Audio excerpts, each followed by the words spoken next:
News rundown from Washington. And next week, you can hear Fox News Audio's live coverage of the Republican National Convention from Milwaukee, plus analysis every day here on the Fox News Rundown. Rich Cioli, afternoons 3 to 7, Talk Radio 1210 WPHT.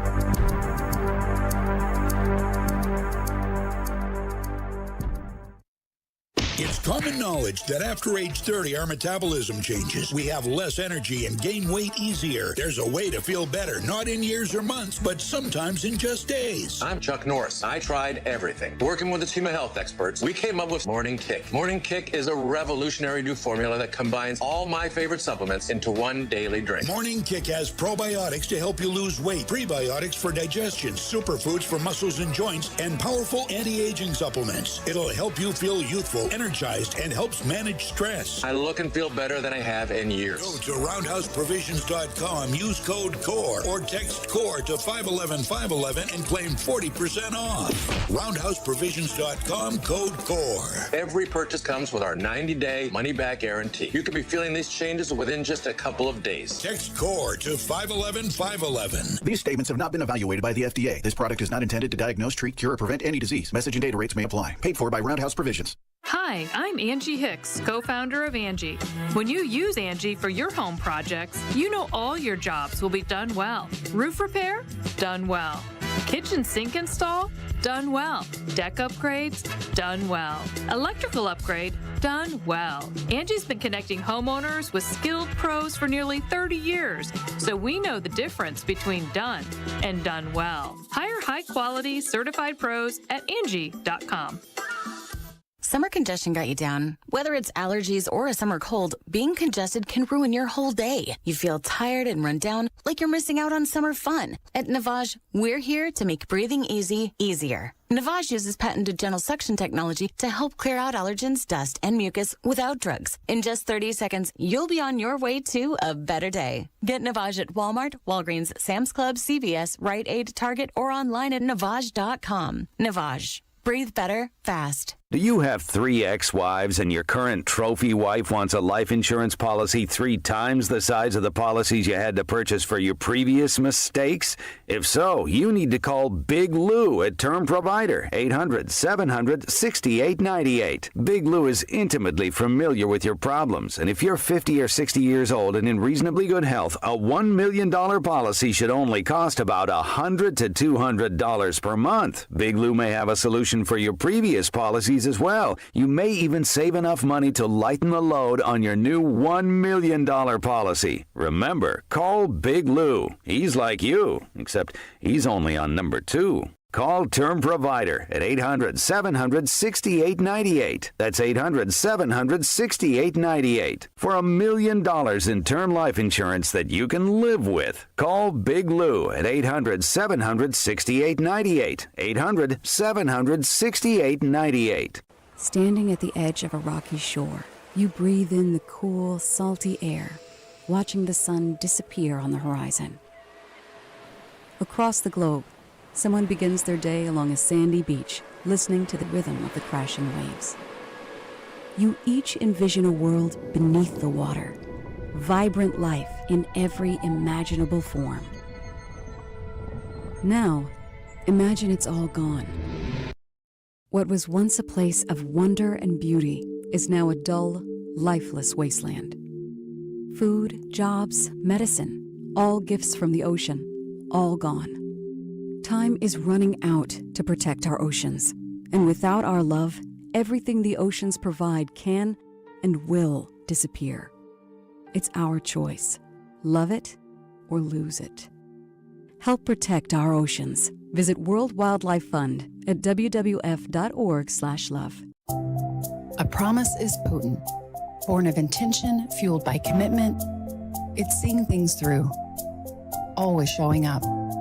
And we know a thing or two about promises here at Susan G. Komen. Over 40 years ago, we locked arms with you toward one vision, a world without breast cancer. By investing in life-saving research and standing up for patient rights, we are shifting the system so all people everywhere get the care they deserve.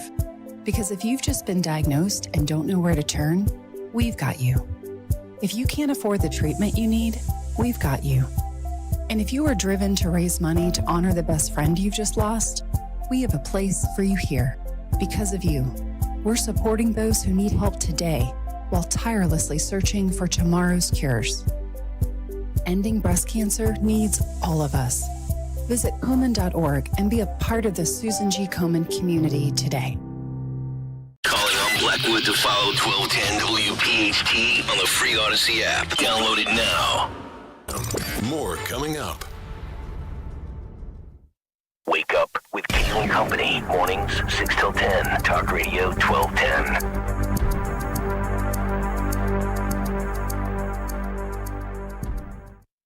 It's the Saturday Night Free-for-All. Starting at 7 p.m., Talk Radio 1210 WPHT is live and local with Michael Pelka from 7 to 10 p.m. Just look what they're doing to Robert Kennedy. They got his family to go against him in Philadelphia. And I have to say this, that family looks like there's a whole lot of problems there. I know they're trying to play off on the Camelot magic of JFK. It's definitely been bred out of the family. The magic, I think, is gone. But that's just me. The Saturday Night Free-for-All. Listen this weekend. Talk Radio 1210 WPHT and on the free Odyssey app. At Independence Blue Cross, we take care of the people who take care of you. Everyday heroes like firefighters, police officers, teachers, farmers, and healthcare workers. Doctors and hospitals across the region have IBX, and they know what it means to have reliable access to care. So whether you're saving lives or just trying to live a healthier life, count on IBX, the region's #1 health insurer for 85 years. Learn more at IBX.com. Look at you. Your life is under control. Errands? Done. Groceries? Got 'em. It's a good time to give yourself a reward. You know the one. Your favorite tasty cake treat. Is it the delicious crimpet or the mouthwatering candy cake? No matter where you are, choose what feels right and enjoy. You've earned it, and you know you deserve it. Tasty cake, accept no substitutes.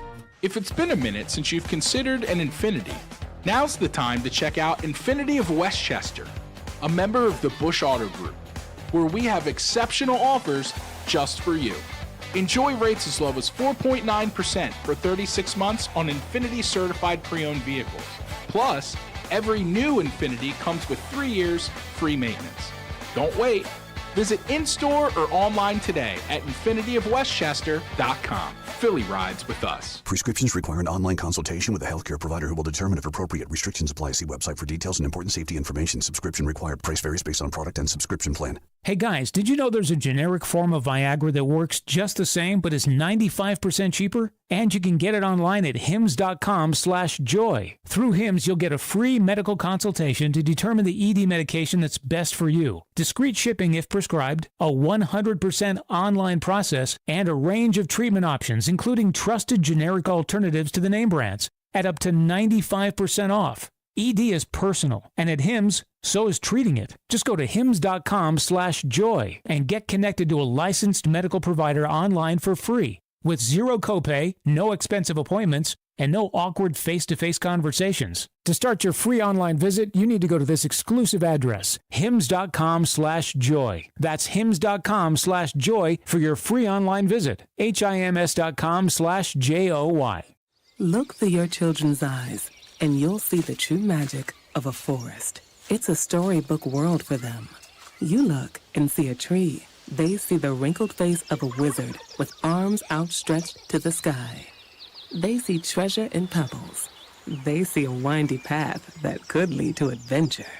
When they discover the forest, their imagination is inspired by the smell of pine, the crunch of leaves beneath their feet, the sound of birds calling out for attention. And they see you, their fearless guide through this fascinating forest world. You are the hero in this book. This is a memory being made. This is what they will laugh about years from now. These are the roots, grounding and nourishing them. Find a forest near you and start exploring at discovertheforest.org. Then look through your children's eyes and discover the magic all around you. That's discovertheforest.org. Brought to you by the United States Forest Service and the Ad Council. Click this link now to review my bank transfer. I didn't make a bank transfer. Ugh, another phishing message. Are you frustrated by these too? So much of our lives are online today. To make sure my information is protected, I checked out CISA's Secure Our World resources. They've got 4 simple ways we can stay safe online. First, learn to recognize and report phishing. Next, create a strong, unique password for each online account, and use a password manager if you can. Then turn on multi-factor authentication for extra security, and you'll receive a code when logging in. And finally, turn on automatic software updates for convenience and safety. Click here to track my delivery. Another phishing message. But now I know how to protect myself from scammers, and you can learn too. Go to CISA at cisa.gov/secure our world for more quick, easy tips to be safer online. Be sure to follow Talk Radio 1210 WPHT on the free Odyssey app. Download it now. Now, the latest from Fox Business. I'm Maria Bartiromo, and this is the Fox Business Report. Earnings reports today from some big banking names. Citigroup, JP Morgan Chase, and Wells Fargo all released their latest quarterly results. Meanwhile, on Wall Street, the record runs for the NASDAQ and the S&P 500 ended Thursday. The NASDAQ down 364 points, ending 7 straight sessions of record high closes. Tesla dropped more than 8%, Nvidia down 7%, Facebook's parent company Meta down almost 4%. The S&P 500 was down 49, ending 6 straight sessions of record high closes. The Dow was up 32. Inflation cooled more than expected last month. Consumer prices down 0.1 of a point in June. Year-to-year prices were up 3%. And Freddie Mac says that the average rate for a 30-year mortgage stood at 6.89% this week, down 0.6 of a point from last week, but still about double the rates of 3 years ago. That's your Fox Business Report. I'm Kevin Uretsky. Invested in you.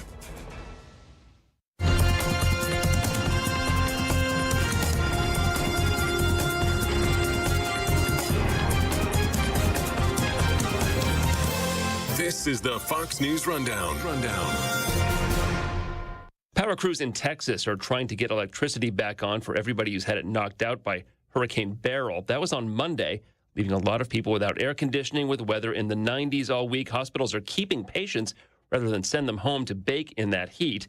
It's even hotter farther west, at least 115 for a record stretch in Las Vegas. In Eastchester, New York, restaurant customers say no way to a new outdoor dining patio. I'm an outdoor person. I like to be outside, but tonight's a little overdoing it. It is hot. There is no eating out there. I didn't go outside all day until it was time to come here. It's too hot. The air is heavy. It's a little bit too hot. The humidity is high. You know, and I'm a big guy. Been muggy in the Northeast, but record hot in much of the West. We have a dome of high pressure across the West that's really been anchored there for many weeks. Fox News senior meteorologist and host of the Janice Dean podcast, Janice Dean. When you talk about hitting daytime records in Phoenix, Arizona in the summertime, you know that it's extreme. Or, you know, close to hitting an all-time record in Las Vegas, which would be 120. I mean, we're getting into the 117 to 120 degree range in Las Vegas. So we're hitting records in the West. In terms of heat across the South, yes, this time of year, it's hot, it's humid, but it's persistent. It's persistent heat. It's lasting for weeks. Here in the Northeast, kind of the same thing. Then we had Hurricane Beryl, which was the earliest Category 5 on record in the Atlantic Basin that went through the Caribbean and devastated, you know, the small islands there, and then took a swipe at Jamaica, then went over the Yucatan Peninsula in towards the Gulf of Mexico, redeveloped into a Category 1 storm. I don't like to talk about categories anymore because that's the winds, right? And the damage that we saw in Southeast Texas was extreme, and it has lasted a long time because the power has been out and it's been hot and humid. And you know, if you've got the power out in the 4th largest population with heat and humidity surpassing 100 degrees, you potentially could have devastation. That hurricane, then we'll get back to the heat, not only was it the earliest Cat 5, it was the furthest out in the Atlantic developing Cat 5. Yes. And it's also spun off a record number of tornadoes. So, do the conditions that led to that storm portend anything about future storms, or was this a one-off? I think the experts will tell you they have been predicting an active hurricane season off the charts for many months now. And part of that reason is because of the wind patterns. And we have explosive Atlantic water. We have explosive temperatures in terms of sea surface temperatures in the Gulf of Mexico, along the east coast of Florida. And so that's high octane fuel for a system to develop. I'm actually surprised that we didn't see a stronger category of hurricane with Beryl when it was in the Gulf of Mexico, but it had a lot of things against it, which is good. A lot of dry air working its way into the system, but had conditions been more conducive to development, we would be talking about a much greater devastation, I think, for Southeast Texas than we already have. Sometimes when we do these weather stories, and I'm sure you get it a lot worse than I do, you hear, oh, Fox News alert, it's hot in the summer. But look, at least anecdotally, it's different. It feels different than it was when we were kids. And looking at the numbers, it is different than when we were kids. We're hitting records in Phoenix, Arizona, and Las Vegas. And yes, absolutely, it gets hot. I lived in Houston. I remember the heat and humidity. But I don't remember like weeks and weeks of it. And, you go back to last year in Dallas as well, same kind of thing. And then Houston, we have had extreme weather events for many years now, every single year, from a derecho, a high wind event, to the flooding, the flooding that they've had without a tropical system. So listen, look at your surroundings. The weather data is there. You don't need me to tell you what the records are or if things are changing. Is this a cycle? Could be. It could be a cycle. But I think it's important to realize that, there is evidence there that we have warmer temperatures. We have stronger storms. That there is evidence that this is a moment at risk of getting us in trouble. Is it a new normal or is it a moment? That's a good question. And I think what we have to do is, I can't tell you the answer to that right now, but I could tell you the answer to that in a couple of decades when we look back at history and look back at the data. The heat isn't when it goes on this long. It's not just uncomfortable, and you're very big about telling people, please be careful, please be careful. It's dangerous. Very dangerous. I mean, look at what's happening in Houston right now. We had the storm move through Beryl. It's long gone, but people are without air conditioning. And when you're dealing with temperatures feeling over 100 degrees for an extended length of time, that's very dangerous. That we still have 1 million people without power there. I used to live there. I have friends there. They have told me on the ground that they can't go back to their homes because they have no air conditioning. People are living, in friends' basements. If they don't need their generator, they're donating their generator. They are going to cooling stations. This is a big deal. And, when you talk about the Northwest, the heat in the Northwest, that area of high pressure, that's affecting Seattle and Portland, areas that don't have air conditioning. I mean, I say that and people are like, everybody has air conditioning. No, and Maine. When you talk about Maine, a couple of weeks ago, we had a heat wave. For the first time ever in parts of New Hampshire, we had an extreme heat warning. Central air is rare in places like Maine. You might see a window unit here and there, but most people just open the door, have a screen door, let the breeze go through, but it's too much for that. It is, yeah. You're not a city planner, you're not an engineer, but I'm sure you've thought about this stuff. What happens in the short term, maybe medium term, maybe long term future in terms of habitability? Are there places that we aren't going to be able to live safely or comfortably anymore? Not just here, but worldwide. And that's going to affect immigration, emigration, food. Yeah. And the power grid you talk about too. I'm very nervous about the power grid. That's something that I don't think we talk enough about.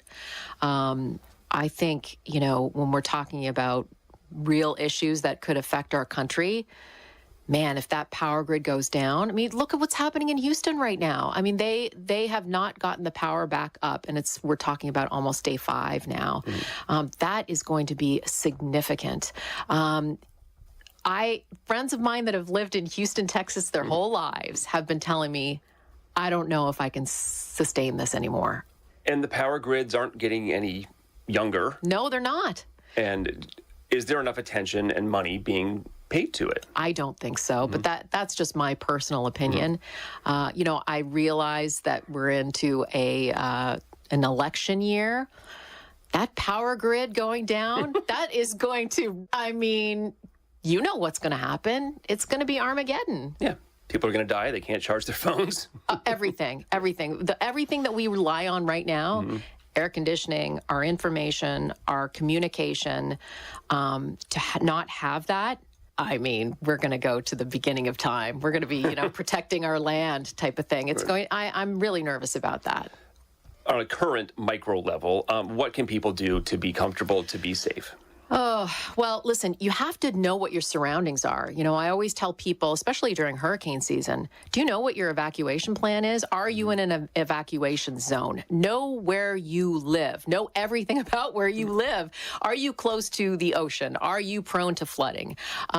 Do you live near a floodplain? What is the average temperature of where you live? Do you have air conditioning? Are you susceptible to heat-related illness? All of these things, especially as we're going into hurricane season, and we're just at the beginning, my friend. There are going to be some pretty big hurricanes, but I always say, it only takes one to make it a bad year if it's on your doorstep, and we can have a lot of Category 5s that never hit us, and will people pay attention? Right. But I think now more than ever, maybe this Beryl was a sort of a wake-up call, like a trial run.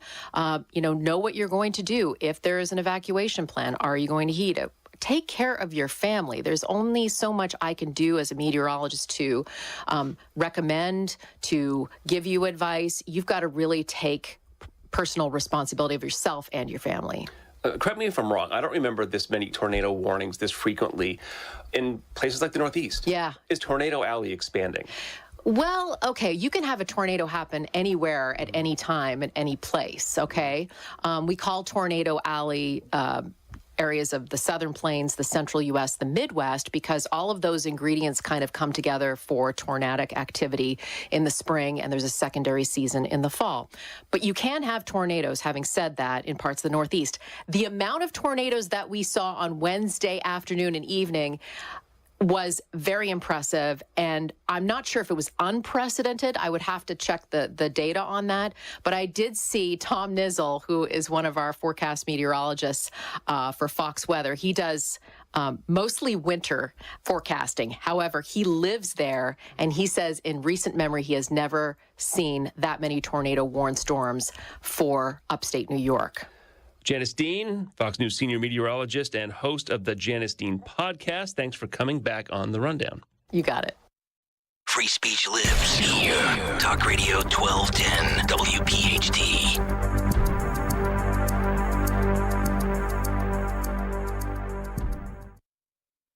It's common knowledge that after age 30, our metabolism changes. We have less energy and gain weight easier. There's a way to feel better, not in years or months, but sometimes in just days. I'm Chuck Norris. I tried everything. Working with a team of health experts, we came up with Morning Kick. Morning Kick is a revolutionary new formula that combines all my favorite supplements into one daily drink. Morning Kick has probiotics to help you lose weight, prebiotics for digestion, superfoods for muscles and joints, and powerful anti-aging supplements. It'll help you feel youthful, energized, and helps manage stress. I look and feel better than I have in years. Go to roundhouseprovisions.com, use code CORE, or text CORE to 511-511 and claim 40% off.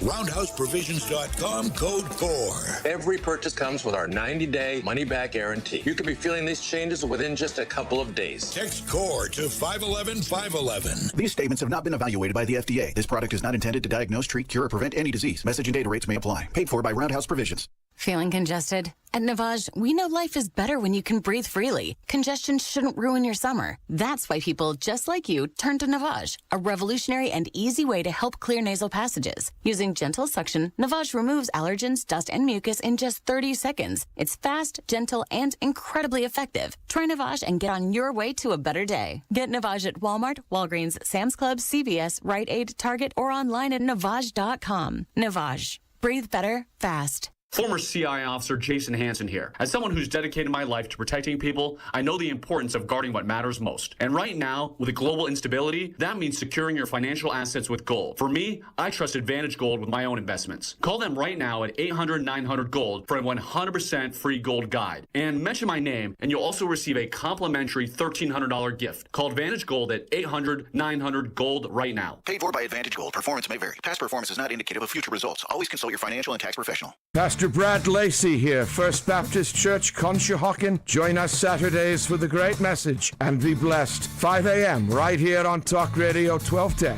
WPHT. Tired of hearing scary ads about the IRS? Tax Relief Advocates is different. TRA is here to tell you that if you owe money to the IRS, whether it's $5,000, $50,000, or $500,000, we have a solution. We may be able to significantly reduce and even eliminate what you owe to the IRS. Taxpayers should know. Huge savings are now being made available through the Fresh Start program that can drastically reduce the amount you will owe if you qualify. Even if you haven't filed your taxes in years or are facing wage garnishment, liens, levies, or under audit, we can help. We've earned over 1,000 5-star reviews on Google and an A+ with the Better Business Bureau. You don't need to be afraid of the IRS any longer. End your tax nightmare today. To see what savings you may qualify for, visit us online at TRA.com or call us at 800-511-0379, 800-511-0379. Again, that's 800-511-0379. Tax Relief Advocates. Real solutions for real people. Don't miss the Education Show with Dom Giordano every Sunday morning at 5:30. Find out how you can help your child or grandchild succeed. Sponsored by New Hope Academy. Don't let a cold, sinus infection, or allergies ruin your day. Breathe easier, sleep better, and feel healthier with Navage. Visit Navage.com, Walmart, Walgreens, CVS, or a store near you. Summer, and the living is easy. It'll be super easy with one call to Captain Chucky's. Get your orders into Captain Chucky's now. Make that summer gathering one to remember and put the all-new Bang Bang Jumbo Lump Crab Cake on your picnic table. A delicious, creamy 5-ounce jumbo lump breaded crab cake with a kick for those who like to spice it up with some heat. Check your nearest store for availability. Locations everywhere. Visit WeLoveCrabCakes.com. That's WeLoveCrabCakes.com. Visit the location nearest you. WeLoveCrabCakes.com. Fox News, I'm Sue Guzman. President Biden fighting for his political life, holding his first solo news conference since the debate, insisting he's not bowing out of the race. Putting a bow on a NATO summit overshadowed by his domestic political challenges. President Biden says he is staying in the race to finish the job he started. There's so much we can do still. I'm determined to get it done. Fox's Jared Halpern. More than a dozen Democrats have called for the president to bow out. Republicans, including former President Trump, criticized the president for a couple of verbal missteps. One calling Kamala Harris vice president and Trump, and earlier calling Ukraine's President Zelensky President Putin. And one person is dead, two missing in Hawaii after a chopper crashed into Kauai's North Shore. The remains of one person recovered. The search for two others will happen in the morning. America's listening to Fox News.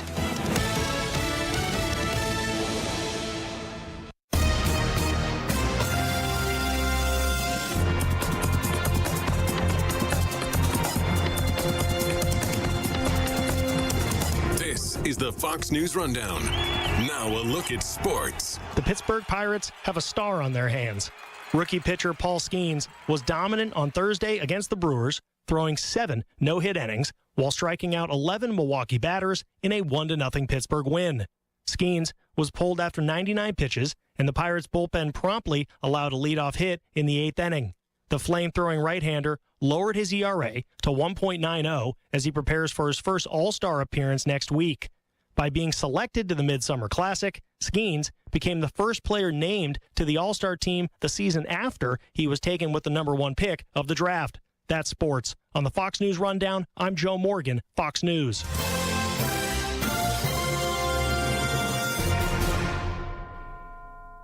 Now an update from Outkick's Hot Mic.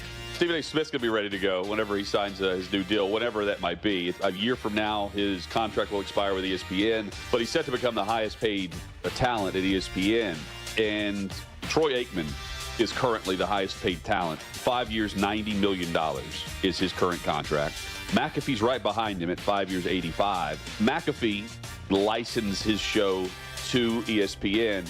Meanwhile, Stephen A. Smith is an employee of ESPN, and he's going to use that to his advantage, saying, I'm here, I'm ESPN first, I do everything with my show that will then hopefully raise the ships on the tide of all things ESPN. No guests that you might see on McAfee from outside the umbrella of the 4-letter network. Ultimately, Chad, I think it works because Stephen A. Smith is worth it. From Outkick.com, I'm Jonathan Hutton for the Fox News Rundown. Children. The stage is set. The party is ready. We will fight for America like no one has ever. This is a Bloomberg Money Minute. A majority of Americans have a negative view about tipping. Bankrate senior industry analyst Ted Rossman says tip requests are showing up beyond restaurants. The two weirdest that I've experienced firsthand would be a self-checkout machine at Newark Airport and also a pick-your-own strawberry farm. I've even heard some people being asked to tip at the doctor's office. Rossman adds that younger people are less willing to leave tips. It's especially stark at sit-down restaurants, where only 35% of Gen Zers always tip. Only 56% of millennials always tip at a sit-down restaurant. Rossman believes tipping amounts should be universal. We should be tipping ideally 20%. The federal tipped minimum wage is $2.13 an hour. So a lot of restaurant waitstaff are really dependent on tips. A Bankrate survey found 1/3 think the tipping culture has gotten out of control, that businesses should pay their employees better, and are annoyed by pre-entered tip screens. Ann Cates, Bloomberg Radio. For eligible individuals 18 and older only. Results vary. See website for details and important safety information. How are your hearing aids sounding now? A little tinny. Okay, 2 seconds. With Jabra Enhanced Selects Premium Package, better hearing doesn't happen in a doctor's office. It happens at home, all done remotely from initial testing to adjustments. How are they sounding now? Fantastic. So much better. You get the same advanced hearing aid technology and professional support you expect from a clinic at a fraction of the cost. And if you have any issues, we'll make adjustments 7 days a week, no charge. Oh, you people are wonderful. Our premium package includes hearing aids, 3 years of follow-up care, plus a 3-year warranty with loss and damage coverage, and a 100-day money-back guarantee. I hear better than I ever thought possible. Save $300 on Enhanced Select 500 hearing aids automatically at checkout. Just go to jabraenhance.com/try. That's JABRA enhance.com/try. jabraenhance.com/try. Tired of hearing scary ads about the IRS? Tax Relief Advocates is different. TRA is here to tell you that if you owe money to the IRS, whether it's $5,000, $50,000, or $500,000, we have a solution. We may be able to significantly reduce and even eliminate what you owe to the IRS. Taxpayers should know. Huge savings are now being made available through the Fresh Start program that can drastically reduce the amount you will owe if you qualify. Even if you haven't filed your taxes in years or are facing wage garnishment, liens, levies, or under audit, we can help. We've earned over 1,000 5-star reviews on Google and an A+ with the Better Business Bureau. You don't need to be afraid of the IRS any longer. End your tax nightmare today. To see what savings you may qualify for, visit us online at TRA.com or call us at 800-511-0379, 800-511-0379. Again, that's 800-511-0379. Tax Relief Advocates. Real solutions for real people. Who doesn't love a family reunion? Come to ours on Sunday, August 18th at 1:35 when the Phils host the Nationals and Toyota Phillies Alumni Day. Secure your seats at phillies.com. Beat the heat on Thursday, August 15th at 6:40 when the Phils host the Nats and fans 21 and over take home a Miller Lite floppy hat. Order tickets now at phillies.com. This is the story of the one.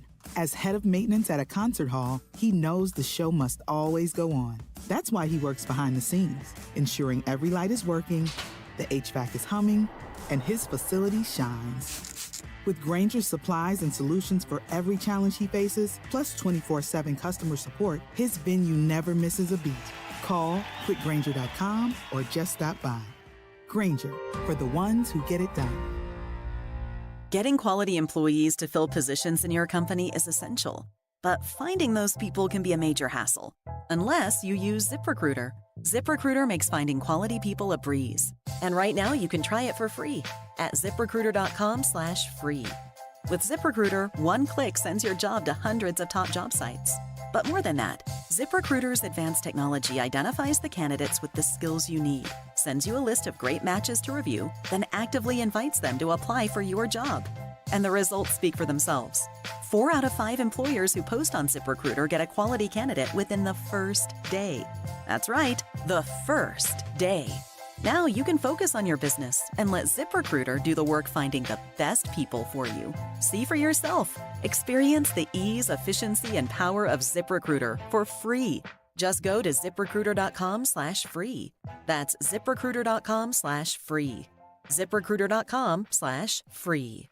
WPHT, WPHT HD, WOGL HD3, Philadelphia. Always live on the free Odyssey app. From the Cherry Hill Volvo Studios, where relationships matter. Live and local from Philadelphia. Free speech lives here. It's Kayal and Company on Talk Radio 1210 WPHT.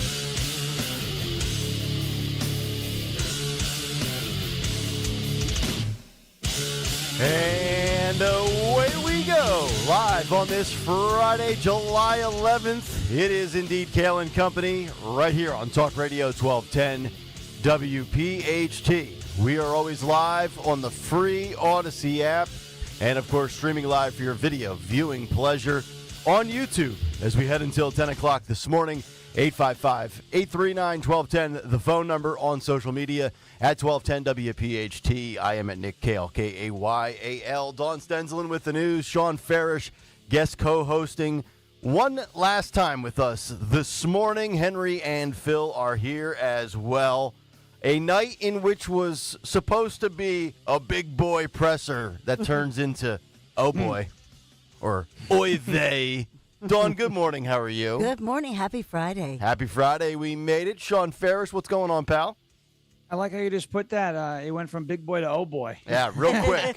Watching that last night, I was, I'll tell you what, first of all, the delay was great. All of the different reasons as to why he didn't come out on time. My favorite response on Twitter was somebody who said that he had one of those up the back explosion poops, where like you go and it goes up, you have to wipe them down. Yeah. And that reminded me of when Joe Biden, one time he said something, it sounded like he said, "My butt's been wiped." Remember that clip? It's out there somewhere. Of course. Not a joke. I think that was happening maybe yesterday. And then the press conference itself, oof. Is all I have to say about that. What a disastrous night for Joe. We will break it all down in the big take and beyond, from Joe Biden with his NATO slip-up to Joe Biden with his vice president slip-up and everywhere in between. Once the scripted portion of last night's festivities concluded, all the wheels fell off. Also this morning, we have to get to the Milwaukee radio station that is being outed for covering up for Joe Biden. Another media malpractice mistake. We'll get to that this morning. And apparently, the progressive faction of the Democrat Party is ticked off at more moderate and liberal Democrats for those people in elected positions saying behind the scenes, off the record, that Donald Trump is not an existential threat to democracy. Shocking. We'll get to that as we continue. Also, a little bit more on the RNC, which will kick off on Monday. We have a Title IX update. And, of course, the cut sheet is going to be absolutely epic. But before we get to all of that, let's get to some of the news. Dawn Stenzelin, round number one at 6:03 on this Friday morning. Yes, and good morning. Friday, July the 12th, with a stormy forecast ahead. We'll tell you about that as we are sponsored by Best Work Industries for the Blind this morning. A young boy, 2 years old, as well as two teenagers, had to be rushed to the hospital where they are recovering this morning after they were shot in North Philadelphia. This all began just around sunset last night, and it was on the 1300 block of North 11th Street near Master Street. Police say at least 30 shots were fired from a semi-automatic weapon or weapons. It looks like it was some kind of a shootout, in fact. So they found those shell casings. They counted 30, but then they're looking at the nearby homes, cars that may have bullet holes in them. So at least 30. But they say a 2-year-old little boy, his 15-year-old sister, who were walking near their home, they were caught in the crossfire, as we say, by that gunfire, innocent victims. And they were rushed to Children's Hospital where they're in stable condition. So it looks, like they're going to survive, thank God. But then another 17-year-old boy, not related to them in a different area, he was caught by gunfire, I guess, in his ankle. And so he's also being treated. So it looks like a shootout. It looks like everybody who's hospitalized was not the intended target. We hear this too often. I was just going to say it happens way too often, especially here in this city. How do you get shot in the ankle? I mean, I mean, just like not a to make spray. light of it, I mean, but just like a spray of that just shows you how it's like a spray of gunfire as these people are shooting at each other. Countless lives have been saved and stable conditions provided because this city has such a bad shot and a bad aim. And great doctors. And great yes, obviously. Right? We have, and great firefighters, many rescues of victims who were trapped by that huge 4-alarm fire destroying an apartment building in Philadelphia's Ronhurst neighborhood. This is in the Northeast. So the initial call came in about last night late and then kept firefighters there through the morning, making many, many rescues of people who were trapped up in the upper floors of this large apartment building. So it's 7400 block of Roosevelt Boulevard, just north of Cotman Avenue. So we know at least 3 children are injured. They're recovering this morning in the hospital, and at least 50 residents displaced after this fire. I mean, it just ravaged this building. It's gone. So we don't know the cause of that fire. We also know that we also are not hearing, thank God, that any firefighters were injured. It's not as hot as we've seen it, but still hot, humid weather overnight, last night and into this morning to fight this level of a fire. I mean, what was it, 89, 90 yesterday, 91? Hot enough. Yes, sir. Just some headlines for you as Pennsylvania lawmakers finally got her done, and they reached a budget deal here in Pennsylvania, in Harrisburg, $47.6 billion with what's being called sweeping changes to public education. So more than 11 billion of that dollars of the budget, I should say, going toward education, because that has been a huge sticking point here in Pennsylvania. Yeah, I saw the email last night from the Commonwealth Foundation. I'm not sure if you're on that email thread, but they put out a detailed breakdown last night. Not very happy with where the funds are being allocated. Yeah, and the Commonwealth Foundation, as you know, that they're policy experts. So they have some of them have testified. Like our friend Nate Benefield, he's testified before some of these committees and talking about what's needed to fix education. So they would know, and that's a real disappointment. But the New Deal does inject, I apologize, I said it's $1 billion into K through 12 schools. It does scale back the plans to address some of the other funding. I have to correct myself. It's not 11, it's $1 billion toward K through 12 public schools. Let's talk about Mayor Sherelle Parker. We've talked a lot about Sherelle Parker saying everybody's got to come back to work, saying we're at war against the status quo. And so they were in court yesterday, and they'll be back in court today. City workers, this AFSCME union, 4,000 individuals who are facing a mandate by the mayor to come back to work coming up this Monday in person. No more zooming it in, no more hybrid. No more mailing it in. I'm typically anti-mandate, if you get my drift, but this is a mandate I can get behind. Get off your couch and go back to work. Well, I like that idea. They say this is now negotiable, that if you want workers to actually drive into work, then you have to pay them some money, and you have to negotiate that. They should get more money, and they cited the fact that it's summertime, that it's in the middle of the summer, and that kids are out of school, and there are childcare issues. Mm-hmm. I'm going to bring that up in about 15, 16 months when Stalker and I sit down. Greg, if you want me to come into 2,400 moving forward, I'm going to need some extra money. We'll see how that goes over. Where are you? Hello. So we have jury deliberations underway for Senator Bob Menendez, New Jersey, a.k.a. Gold Bar Bob, as far as former Philadelphia labor leader Johnny Doc, as he's known, John Doherty, an iconic, really, I have to say, a larger-than-life figure, labor leader in Philadelphia, sentenced yesterday in federal court. The judge sentenced him to 6 years behind bars. And so a very, very humble John Doherty apologizing before the judge and essentially saying, I'm at your mercy. Wow, 6 years you got. Yeah. All right. So embezzlement charges, has to pay back a lot of money, as he's accused of embezzling money for things like birthday parties and grocery store visits and some lavish events. So that one's going on. So I know you're going to talk about Joe Biden and the big boy news conference yesterday. As far as our Phillies, we swept the Dodgers last night. So tonight, 6:05, Oakland A's here in Philadelphia. And that brings us to the forecast, high of 83 degrees, scattered downpours and thunderstorms. Could get heavy at points, and in fact, a flood watch in effect. So if you're going to the game either today or I have some relatives all excited for tomorrow, because, I mean, last night, these are sold out events, but it looks like for tonight, bring that rain gear. Swept the Dodgers right out of town. By the way, that home run Kyle Schwarber hit, I think it still has not landed and came back to orbit. That was a bomb that he hit. I think it was his 19th home run of the year. I legitimately turned off the whole Biden nonsense, flipped over to the Phils, and the ball is just ascending into space as I put on the game, and I'm like, all right, we're going to sweep the Dodgers. Well, you were right.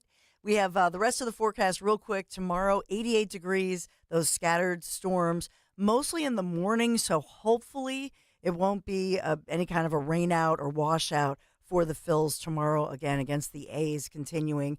And then Sunday, heating up again, the next heat wave number 3. We start on Sunday, heating up again.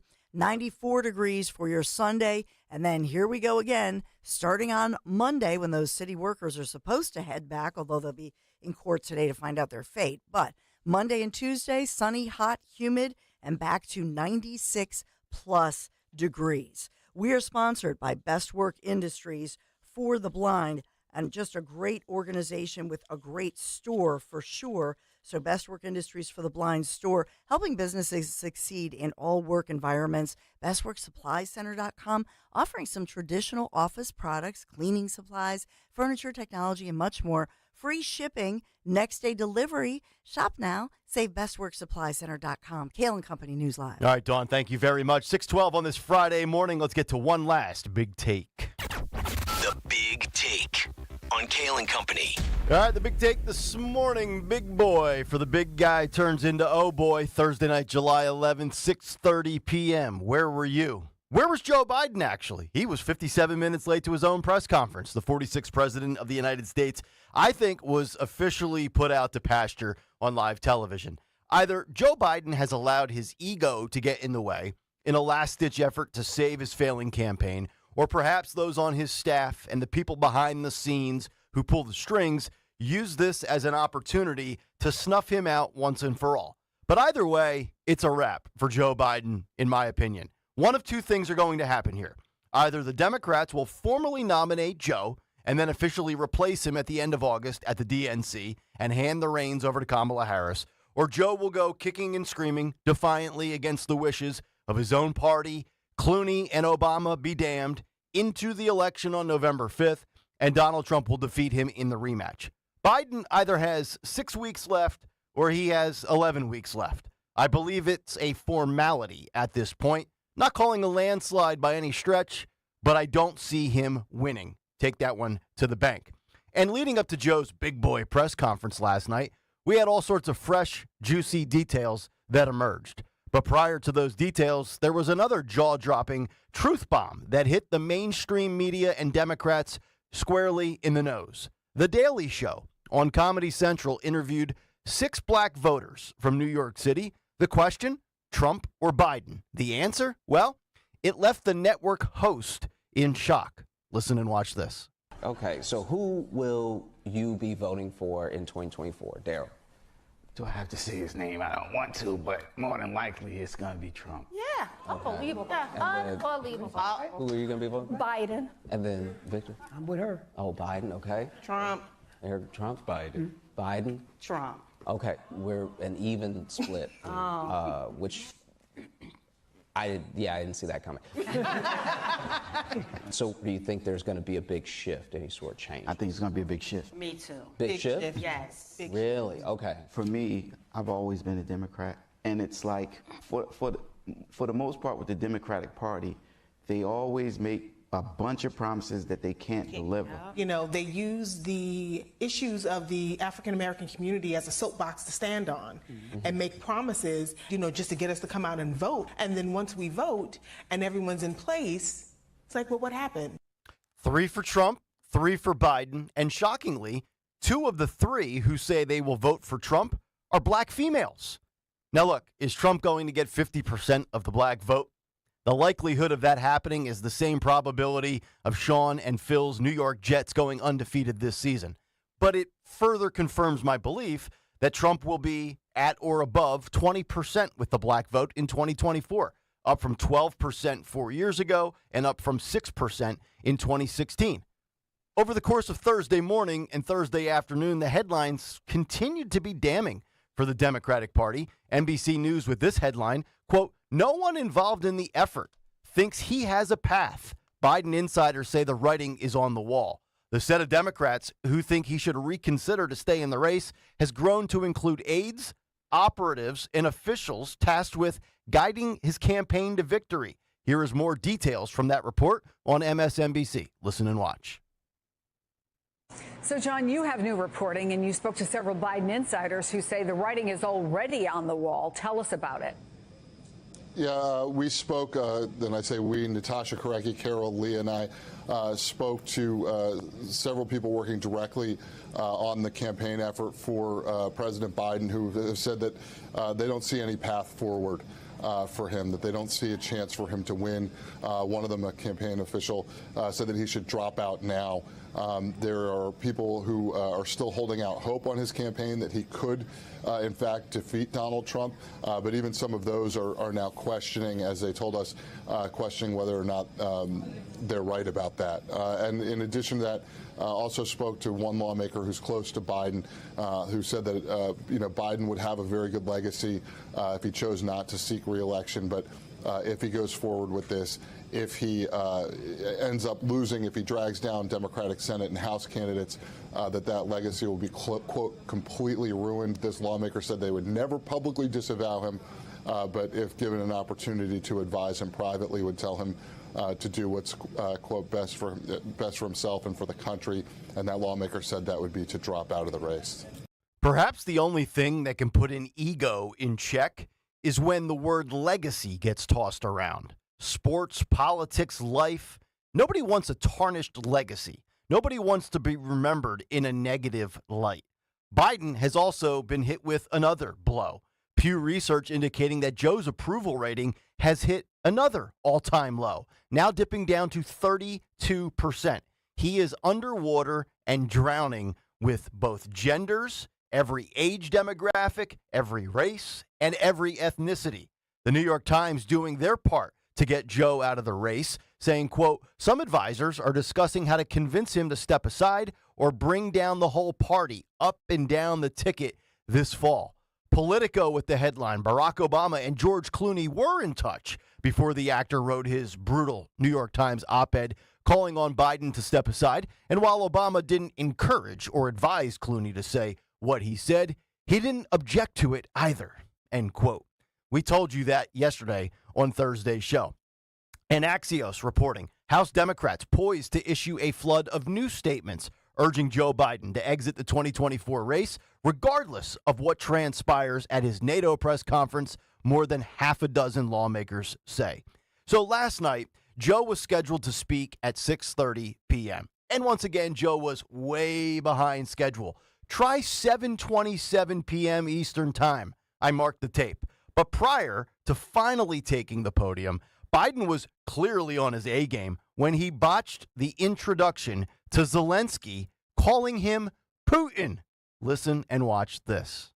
And now I want to hand it over to the president of Ukraine, who has as much courage as he has determination. Ladies and gentlemen, President Putin. President Putin. He's going to beat President Putin. President Zelensky. I'm so focused on beating Putin, we got to worry about it. Anyway, Mr. President. I'm better. You are a hell of a lot better. What a brain meltdown. And of course, the media there clapping along after Joe gets it wrong. Here was Joe Biden last night in front of the nation as he says Donald Trump is his vice president, not Kamala Harris. Listen and watch this. What concerns do you have about Vice President Harris's ability to beat Donald Trump if she were at the top of the ticket? Look, I wouldn't have picked Vice President Trump to be vice president, that I think she was not qualified to be president. So let's start there. So let me get this straight, Joe. Putin is the president of Ukraine, and Donald Trump is your vice president. Did I get all that? From big boy to oh boy, the big guy's expiration date is long past due. Defeat is inevitable. It's just how, by who, when, and by how much.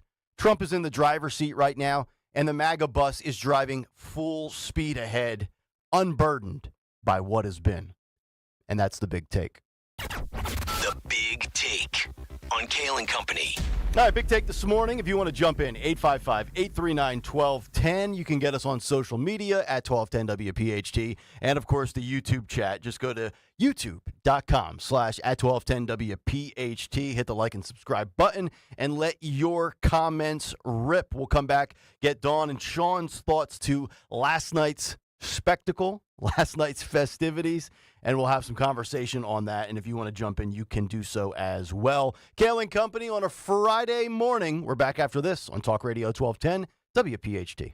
Join Team Kayal and Company once again this year for the Bend to Shore Bike Tour on Sunday, July 21st. From Philly to Atlantic City, you can do the ride or just donate to support the cause. Visit bendtoshore.org. That's Ben, the number 2, shore.org. Let's show everyone how WPHT and Odyssey supports law enforcement. Bend to Shore is organized by Families Behind the Badge Children's Foundation. SBBCF provides financial relief for the families of fallen and injured first responders and supports the Police Youth Alliance, which fosters a positive relationship between police and youth. Sponsored by Gelman Law. Need a criminal defense attorney or personal injury? Visit GelmanLawFirm.com. This is Larry Steinitz with Investor Schooling. Do you know when the best time to buy investment properties is? It's now. It's always now. You just need to learn how to buy them correctly. Go to investorschooling.com and sign up for a complimentary class this Thursday night and learn how to buy investment properties and make money every time. That's right. That's what we teach. We teach how to buy investment properties and make money every time. Go to investorschooling.com and RSVP right now. Take a class this Thursday night at 7 o'clock. That's investorschooling.com. This is Larry Steinitz with Investor Schooling. Don't go through life ignorant about how to become a millionaire. Learn how to invest in real estate, the stock market, precious metals, and learn from an expert. At Investor Schooling, we teach these things and more. We only provide education, and we will teach you how to leverage real estate, how to leverage the stock market, and how to leverage precious metals to make more money than you've ever made before. Go to investorschooling.com and take a complimentary class this Thursday. We will see you there, investorschooling.com. That's investorschooling.com. This is Jonathan Cans, third-generation owner of Marvin E. Cans Heating and Air Conditioning. Have you recently had an HVAC tech at your home to fix your unit and he wanted to sell you all types of upgrades? Look, if your AC unit is acting unruly this summer and needs to be fixed, we'll send out one of our technicians to do one thing: fix your AC. And if we do think you need a new one, we'll have one of our factory-trained install teams put in a new state-of-the-art train cooling system to keep you cool. Visit us at marvinecans.com. That's marvinekанze.com. At Cherry Hill Volvo, we are offering to qualified buyers a maximum discount of $13,176. This offer is good on all 2024 XC90s in stock. $13,176. Plus, the Cherry Hill Volvo 2024 model year sell down. Pricing and attention to detail here is not to be missed. Volvo should be on your shopping list now. This is the time to purchase from Cherry Hill Volvo.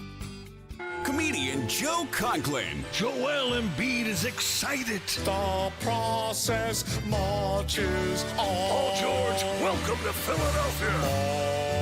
Morris, hallelujah. See Joe Conklin's comedy show at Archbishop Wood High School in Warminster, PA, Saturday, September 28th. For tickets, go to joeconklin.com. The Sixers will prevail. Oh, baby! JoeConklin.com! Hi, everyone. Matt here from Emmons Roofing and Siding. There are a lot of companies out there that say they do roofing, siding, windows, and doors. Some good, some not so good. Be careful of those that say buy two, get two free. Does that really make sense? Think about it. At Emmons, we don't offer gimmicks, just quality products installed by our experienced craftsmen. We do offer 12-month same as cash financing, though. That's not a gimmick. That's because we know how tough it is for some people right now to get these projects done. If you need roofing, siding, or windows and doors, call us for a free estimate today at 856-885-6677 or visit us at callemmons.com. Let your savings take root and grow when you open a First Harvest Credit Union share or IRA certificate. Earn 5% APY on a 9-month certificate. That's right, 5% APY. To learn more about First Harvest share or IRA certificates or other savings options with amazing rates, visit firstharvestcu.com or visit your nearest branch. First Harvest Credit Union, serving the Delaware Valley for over 84 years. Membership restrictions apply, insured by NCUA. Don't miss the Labor and Energy Show with J-Doc and Krause, brought to you by Advocacy United, this Saturday night at 6. Find out about the important issues that'll affect you. The Labor and Energy Show, Saturday night at 6 on Talk Radio 1210 WPHT.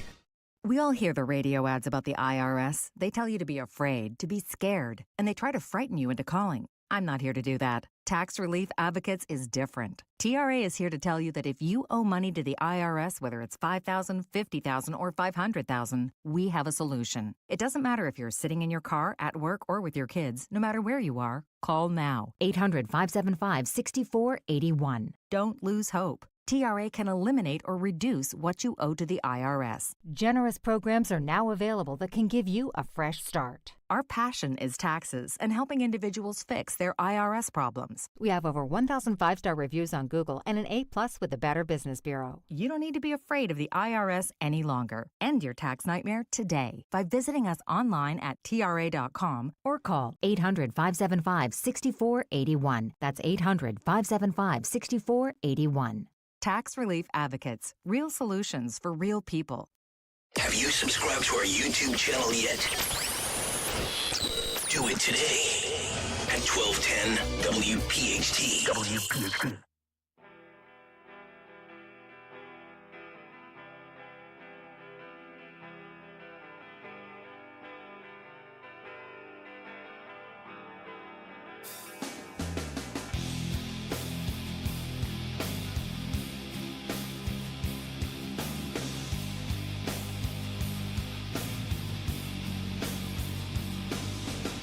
It is a feel-good Friday, no doubt about it. 627, Kayal and Company, as we continue. Nick, Dawn, and Sean here on Talk Radio 1210 WPHT. Get us on the free Odyssey app. Watch us live on YouTube. Dawn Stenzel, I'm going to start with you. I know you had a very busy night last night with Trump 47, but your impressions and takeaways from what you saw and what you caught up on from Biden and Zelensky to Biden and the teleprompter to apparently DJT is actually serving as the big guy's vice president. What did you make of that spectacle last night? Well, I was at this great event in Chester County, in Westchester, Chester County, Trump Force 47. We'll talk about it. So I was glad that it ran so late. Yeah. Because I would have missed the entire thing. Well, Joe was waiting for you to get done. So I caught the end of it as I was driving home. And so I would just say that I'm going to disagree with you. Okay. I think that he actually did well for himself because as he went on. Okay. He was relatable. Even when he talked about my wife's all over me, and you know what I mean. He that humanized him. You know, it's a term we use in the media, but it did. And I think that as he talked about the policy, as it went on, and he took questions from people, I think that if you're a Biden supporter, if you're a Democrat, then you said, well, you know what? People make blunders. It's embarrassing, especially on such a big day. But you know what? As it went on, if you stuck with it, I think he did himself well. I do. Just by getting up there and taking the bullets? Yeah. Okay. And even explaining himself. And even, a reporter asked him, well, earlier you introduced, they confronted him with earlier you introduced President Zelensky as president, the president of Russia. Oh Jeez. I mean, that was like, oh my God. Right. So the fact that he then addressed it. He goes, well, I did, but I immediately said, and he realized that he did. He caught himself. He caught does the himself. quick pivot. He does like, you're going to. So to me, the way that I personally read this is that I think it's amazing how the media and the Democrats are in line with each other, and now Hollywood. Mm-hmm. And they're all in line. Oh, no, look at him. He made the blunders. He's got to go. Nope, he's fine. We got less than 4 months. He's the guy. And so to me, what is obvious is how the media, once again, is complicit with Democrats walking in lockstep, saying Joe's got to go. Well, they're just being told what to say. It's only because of the polls. Right. Yeah. And by the way, Dawn is here with us, although she's having camera malfunctions in her studio. So you're probably going to get stuck with just Sean and I right now. From a view standpoint, we apologize for the obscene look of both of us. But Dawn is about 12 yards away from me. Sean, your thoughts from what transpired last night leading up to it and then all the fallout. Well, I think last night we were all anticipating something, they called it a big boy press conference. I thought he was going to be tested a little more than he was. And then to hear him go, well, I was told to call on the following people. I said, oh, okay, this is just normal. This isn't a big boy anything. This is what he normally does. He knows who he's going to call on. He probably knows what the questions are going to be. We've seen this before. And I thought he performed okay when he was reading his, scripted remarks off the teleprompter. It didn't seem to lose any battles with the teleprompter. It didn't seem to read any prompts. There was no end of quote, repeat the line moments. Pause. Pause. 4 more years. Pause. Whenever Joe Biden starts going off script, he makes that face. His eyes get really big, like when he blamed AIDS on Elton John. I don't know if you guys have ever seen that clip.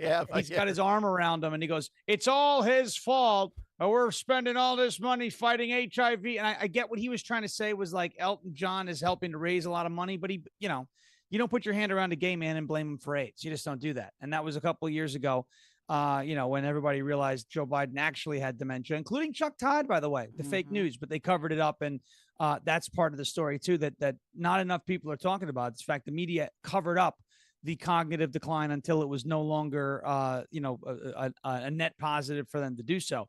But last night, I think one of the biggest things that I'm going to be focusing on is, I saw a lot of comments saying, "Oh, this is better than the debate." And obviously, a mailbox could have performed better in the debate, 15 days ago. But to say that last night was better than the debate, I have to disagree. I think last night what you saw was the same guy that was on the debate stage. I want you to just think about this, right? You may think it looked a little better, right, last night than the debate because the debate was so catastrophic. But the dude that was on the stage last night was the exact same dude. The only thing that was missing was the contrast, right? The only thing that was missing was the contrast. You did not have another candidate on stage last night who is competent, who can answer questions quickly, who can think on his feet, who has the energy and the vibrance, Donald Trump. You didn't have that other candidate on stage to contrast that with Joe Biden. And that's what makes the debate setting such a unique setting in presidential elections, is that you get to contrast both candidates, or if there's more than two, on their issues, on their delivery, on how they look, how they feel, all of that. And you didn't get that last night because obviously, Joe Biden's not going to be holding a joint press conference with Donald Trump. But the point that I'm getting at is without that contrast, you don't really see how bad it is for Joe Biden. But he was still low energy. He was still lethargic. He was still mumbling. He was still trailing off. He said, anyway, about 40 times last night, and that's his verbal crutch. That's his verbal crutch to get himself back on track. Right. So he did that. He drifted off, the whole Vice President Trump. I get it. He misspoke. But you know what? Ask me if I care that the left is going, "Oh, you're seizing on him misspeaking." We've all done it. Yes, we've all done it. We're all not the president of the United States. And it's not just that he misspoke, Vice President Trump, the Putin thing, the whole, when he left the stage, he didn't. This is the biggest point, right? When he was completely and totally unscripted, when somebody said that question obviously wasn't planned because Joe Biden was not expecting to call Donald Trump Vice President Trump. Right, Okay. right. But when that reporter starts shouting at him at the end of the end of the press conference, at the end of the oh boy press conference, and they say, you referred to Donald Trump as Vice President Trump. Joe Biden wasn't expecting that question. That wasn't on the agenda. That wasn't on the menu. What he should have done is left. Don't say a word. Just get off the stage, take whatever dignity you have left, and go home, go backstage, let Jill wipe your rear end, and that'll be the end, right? Instead, what he did is he looked at him like a guy who's seen a ghost, and he's going, listen to him. What does that mean? Yeah. What do you mean listen? So you're telling America to listen to Trump? Yeah. Okay. I mean, I've been listening to Trump. the bar is so low for Joe Biden that it's just basically set at a point where it's almost hard for him to actually embarrass himself more than you would expect. I was need just the contrast. I was agitated with the media last night because this whole thing was supposed to be big boy unscripted Joe live in the flesh, right?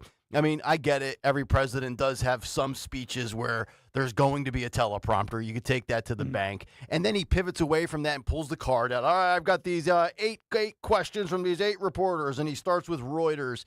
And it's this whole thing of, and the media, what ticks me off about them, Dawn, is they waited so long to hit him with the cognitive stuff and the slip-ups. I don't know about you guys. I couldn't care less about NATO. The whole NATO stuff, just save that for a wonky podcast. Let's get down to what matters with our country and the cognitive decline of our, you can't bury the lead. Enough with the Zelensky crap, which, by the way, more funds going to Ukraine. We're the biggest money laundering operation in the history of society. But I felt like the media waited too long to get back into what really matters. But first of all, for most news conferences, when Trump was president, you know the order.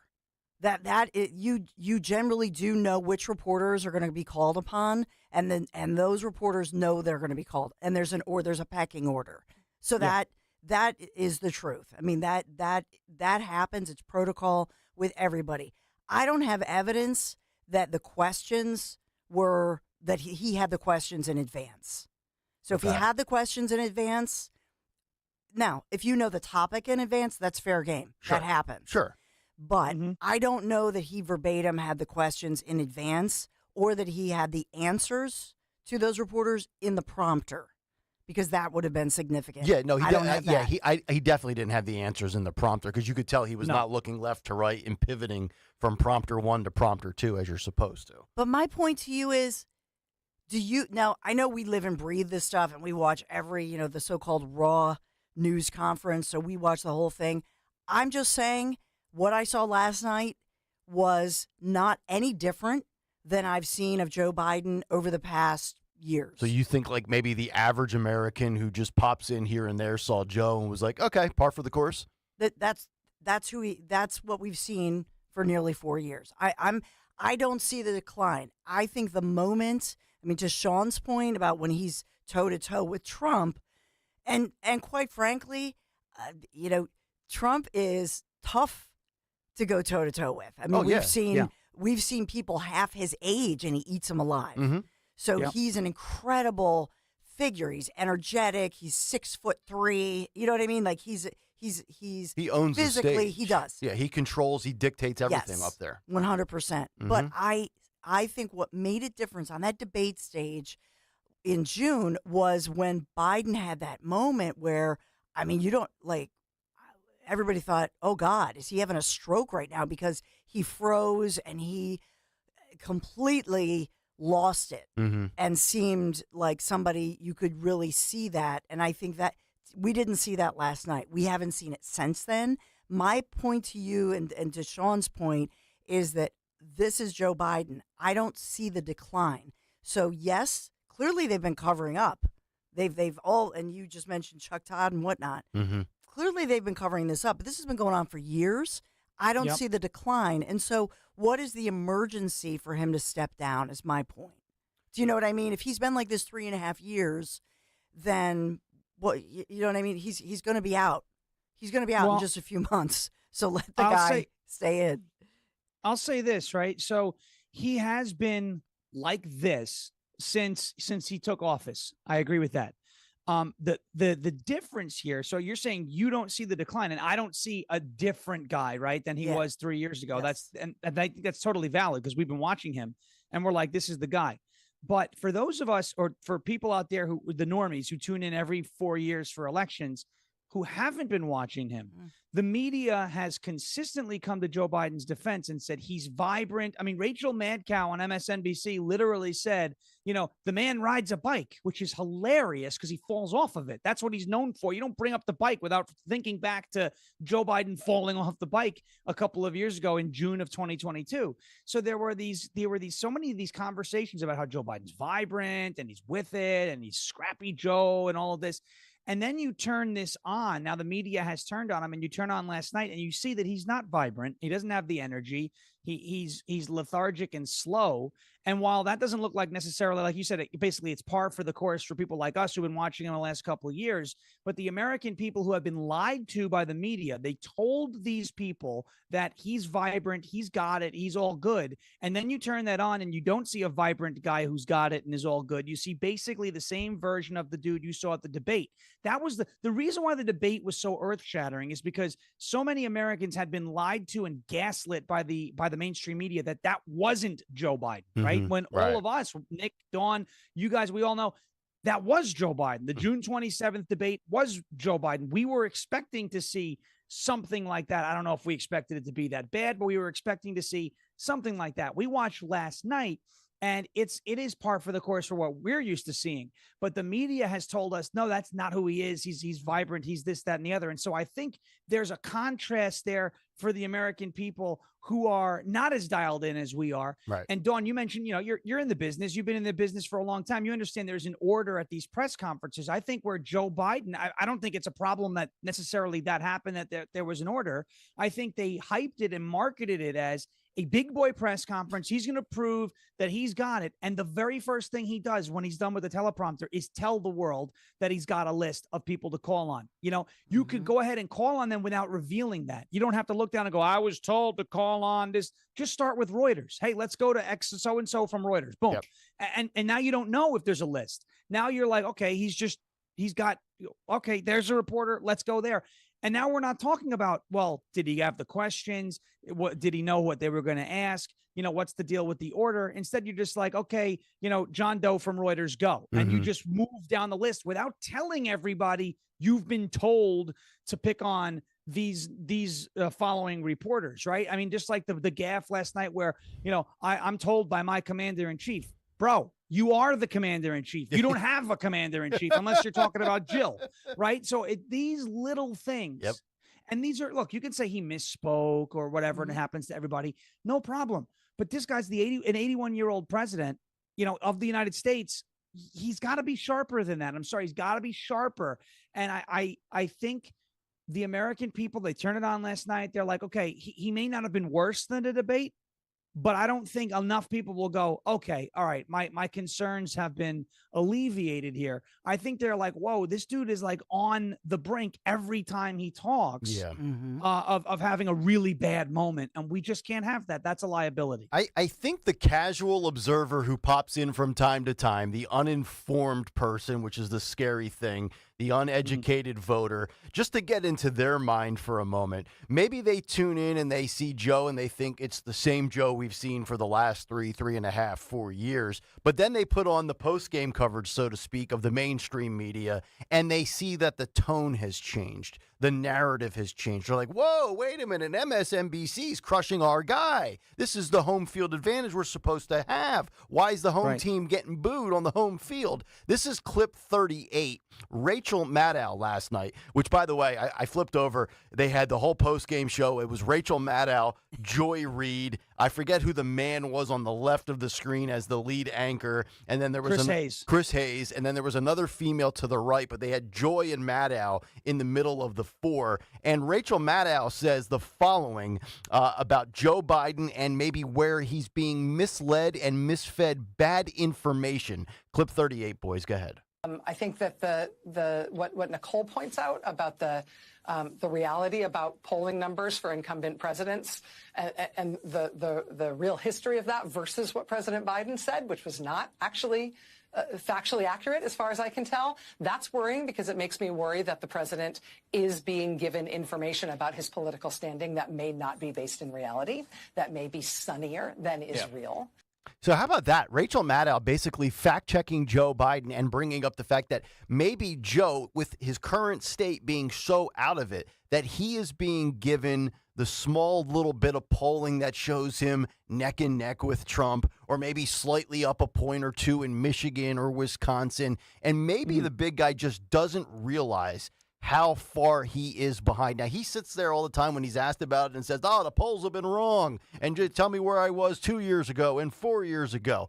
But do you think this is an ego play by Joe and Jill? Or is he it's being... the ABC poll. Right, but the ABC do you think... poll, the headline says 60 that they're tied and that Kamala does as well as Trump. I think this is fair game. Why is Rachel Maddow, and I almost call her Mad Cow because you guys got me caught as That's the Farish factor. That's her name. That is her real name. That is her real name. Is Farish Rachel lives in my head. Cow. Okay. Oh my God.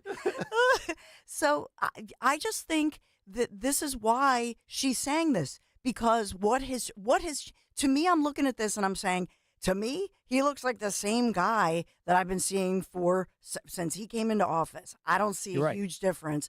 What is different then, and what's different is that they know that Trump's going to beat him, and they're freaking out about it. They are. And this shows to me, as a person who's worked in media my entire since I was 18 years old, and my first little TV show on a public access thing in college. Right, I love media. I live media. I have never seen anything like this. They're all in lockstep. Mm-hmm. They all right now want to convince the public. That's what they're trying to influence these polls. Yes. And it's, I mean, this is the emperor has no clothes. This is the moment when we go, oh my gosh, if you didn't think the media was biased, if you didn't think the media was complicit, look at this. These are the same people who've been telling us, oh no, like you said, he's bright, he's fine, he's great. Right. And all of a sudden now you have Rachel saying what she's saying. Oh, they're all flipping out. Mika, all of them. Mm-hmm. It's shame on them. Yeah. They should all be fired because all they care about is they're now an arm of the Democrat Party. They're showing that. They're their microphone and mouthpiece. The FCC should make them have a big banner across every screen. The FCC should. You know what I mean? It truly makes you wonder why the hell we need all these mainstream media outlets. Yeah. If ABC, CBS, NBC, CNN, MSNBC, The Washington Post, The New York Times, if they're all going to regurgitate the same exact columns and segments, it's like what? Seriously, Sean, think about it. We are so outnumbered, mainstream media versus whatever people want to call the form of media that we do. I'd like to call it just cold, hard facts and common sense. But why are we outnumbered 7-1 and viewed to be like the radical fringe when the mass majority are all in on this cover up?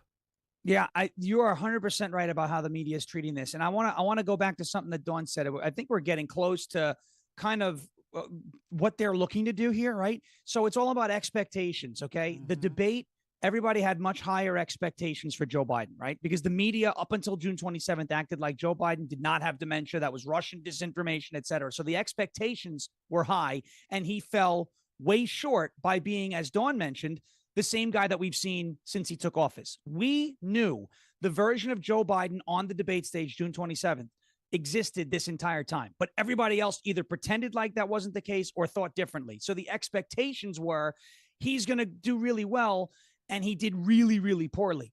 Now we have low expectations. Now we're New York Jets fans going into every season, okay? Think about it this way.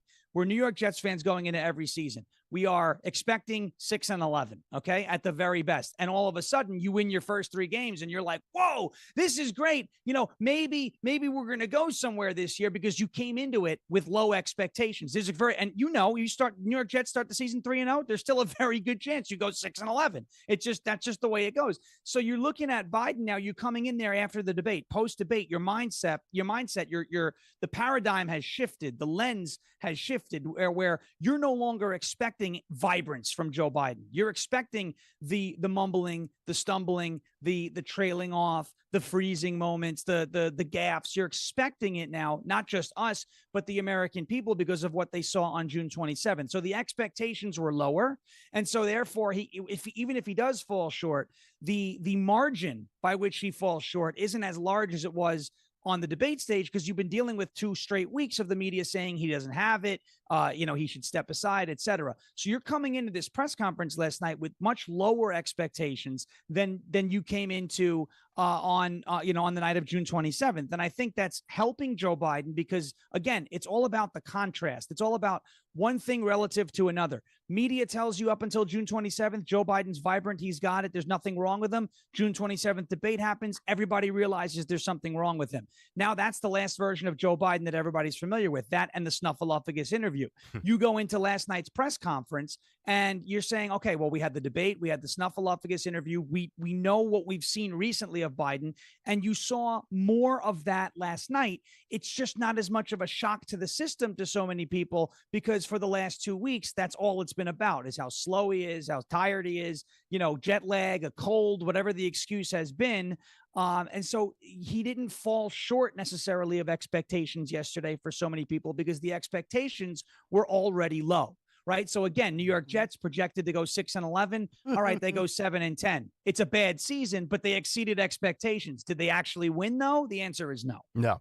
855-839-1210 if you want to jump in. Speaking of interviews, Joe Biden will sit down with Lester Holt of NBC. That'll be on Monday. It'll be his second interview since the debate, and his first since the presser of last night. So Joe will probably, I think he's in Detroit today for another function, and then he'll shuffle off for the weekend, probably go to Delaware, and then he will have another hard-hitting interview with Lester Holt coming up on Monday. Also very interesting timing because, as we know, the RNC convention gets underway on Monday, and many are expecting Donald Trump to announce his Veep pick in just about 3 days. Hour number 2 is on the way. If you want to jump in, 855-839-1210. We'll get some news from Dawn. And we had the radio station cover up in Philadelphia with a Joe Biden interview. Well, it's happened again, this time in Milwaukee, of all places. We'll get to that,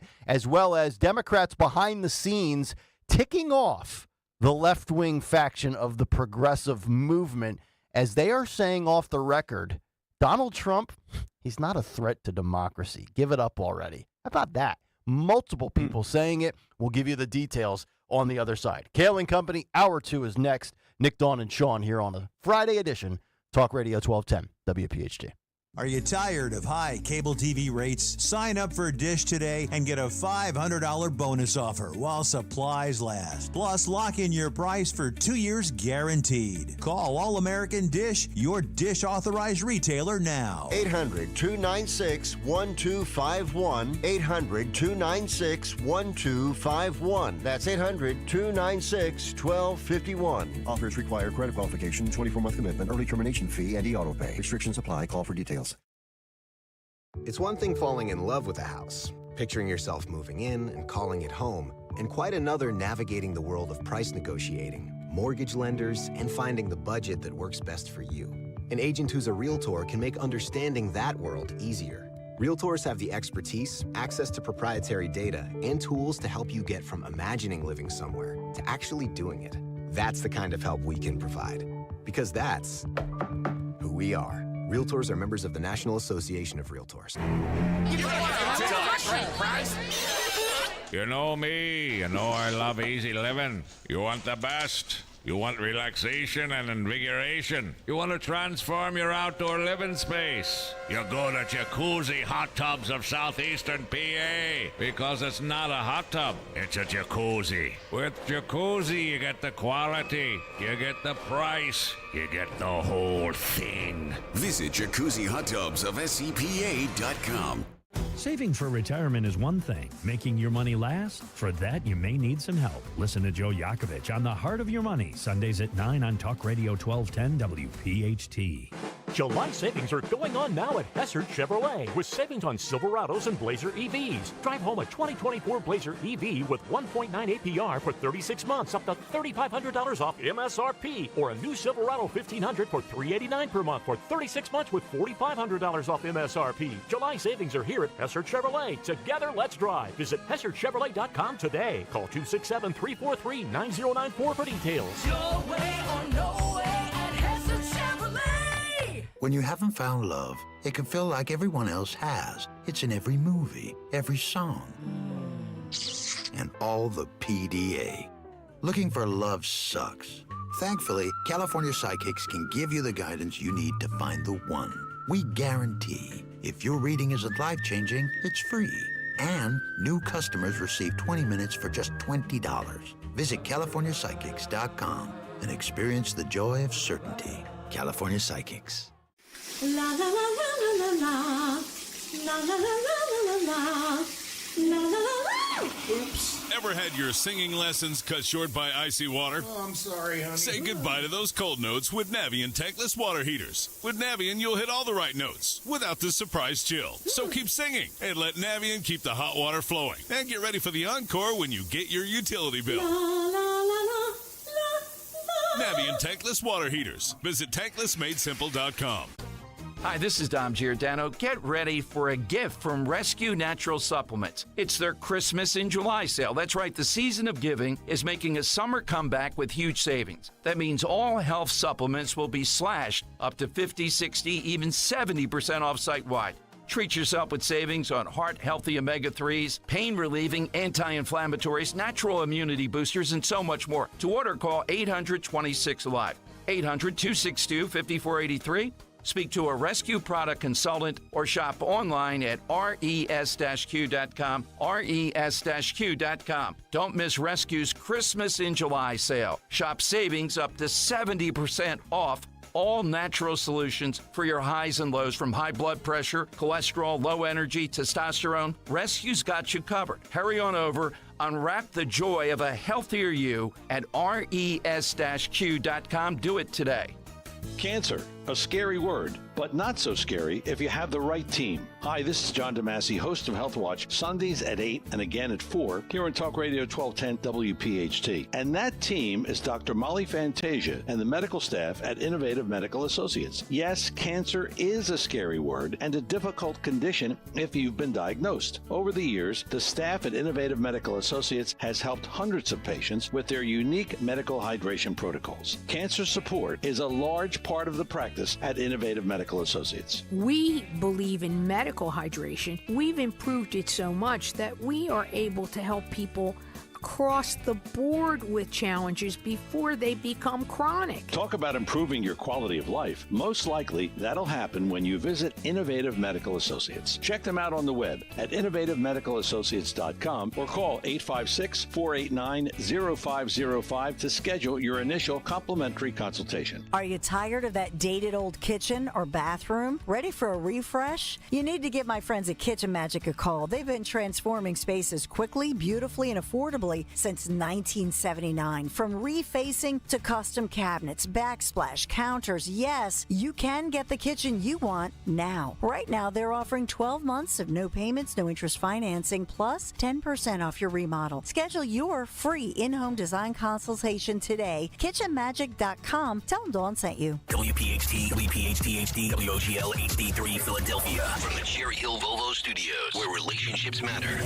Always live on the free Odyssey app. Cozy Jewelers is the place to go to for exquisite engagement rings. Thinking about popping the question this summer? Whether you buy something off the shelf or go for a custom engagement ring, Cozy is there for you and will make sure you get the perfect ring thanks to Cozy's 5 C's. Color, cut, clarity, carat, and the Cozy touch. This summer, begin a lifetime of happiness with a ring from Cozy. Go to Cozy Jewelers in Newtown Square or shop online at CozyJewelers.com. That's CozyJewelers.com. and step up to the 5th C, COZZI. July is the month to save big. With financing as low as 0% for up to 84 months. Come to TurnersvilleJeep.com and get an incredible 0% APR for up to 84 months on select models. Or make no payments for 90 days. TurnersvilleJeep.com has over 450 vehicles available for immediate delivery. The ride you want is what we've got. So drive a little, Save a lot. TurnersvilleJeep.com, your premier tri-state Jeep, Ram, Dodge, Chrysler, and Wagoneer dealer. This is a test of the emergency alert system.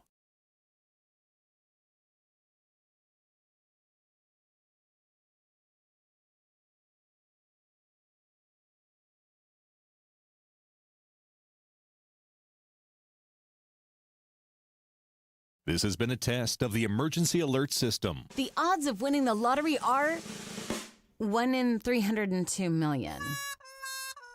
Here's a better bet. Turn to Work Money. We're a nonprofit here to help keep more money in your pocket. Start saving now at workmoney.org.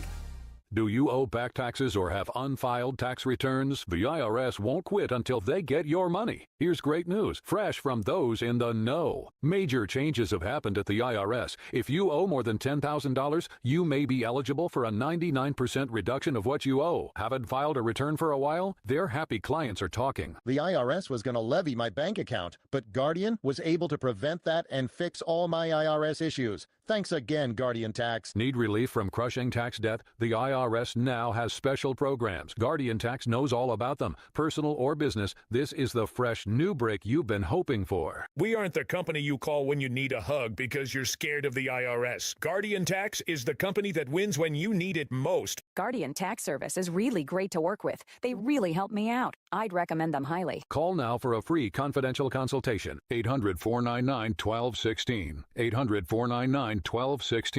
800-499-1216. Yo, Roy is Ford.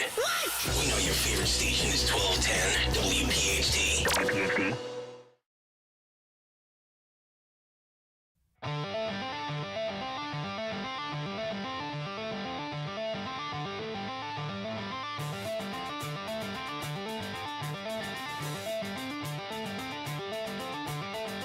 Ain't seen nothing yet.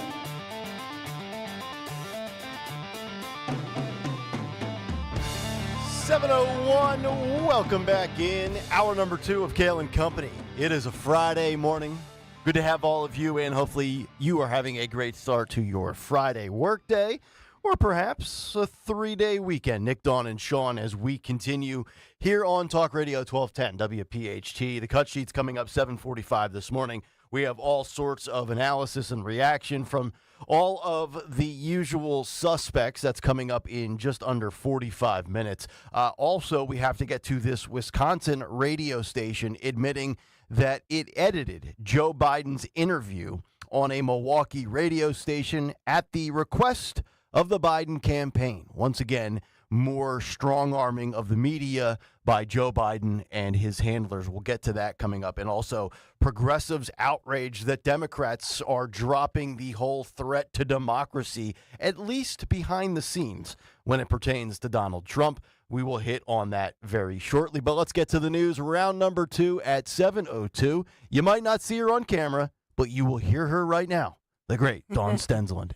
Did anybody try to turn it off and turn it back on again? I had to say that. I'd like to think so, but the whole world's on vacation in July except for us. That's my favorite thing when you call customer service and they're like, "Did you turn it on?" I'm like, "If I didn't, I wouldn't be on the phone with you." Did you power and cycle down and reboot your modem, sir? Yeah, I'm going to power down your head with a Louisville Slugger if you ask me that question right now. Of course I did that. That's why I'm on the phone with customer service. That's the easiest thing to do. It's on the phone. Whatever. I'm not going to go there. And by the way, speaking of that, because I'm switching like internet now, I'm switching my cable provider, all this stuff as we're moving from my apartment to the townhouse with my wife and girls. It is impossible to get a human being on the line anymore. And now they have all these automated things that they say, well, if you just tell us, we can maybe troubleshoot it through this automated process. And then it's, there's a longer than expected wait. And we'll give you a call back if you would like, so you don't have to hang on hold. Just put a human on the phone. Yes. God almighty. No. Amen. It's been so hard to get through those automated things, and you're just, You used to be able to hit the 0 button and get somebody. Yeah. And now you hit the 0 and you hit the 0 and then the automated thing gets offended. It's Yeah. like, I'm sorry. I don't know what you're looking for. You know damn well what I'm looking for. Let me talk to a human, okay? Oh. God, I hate what this country has become. My goodness. God, you guys are Thanks, great. Joe. Hey, we are sponsored in the news this Friday morning by United Tire. So let's get to it as we look at what's going on today.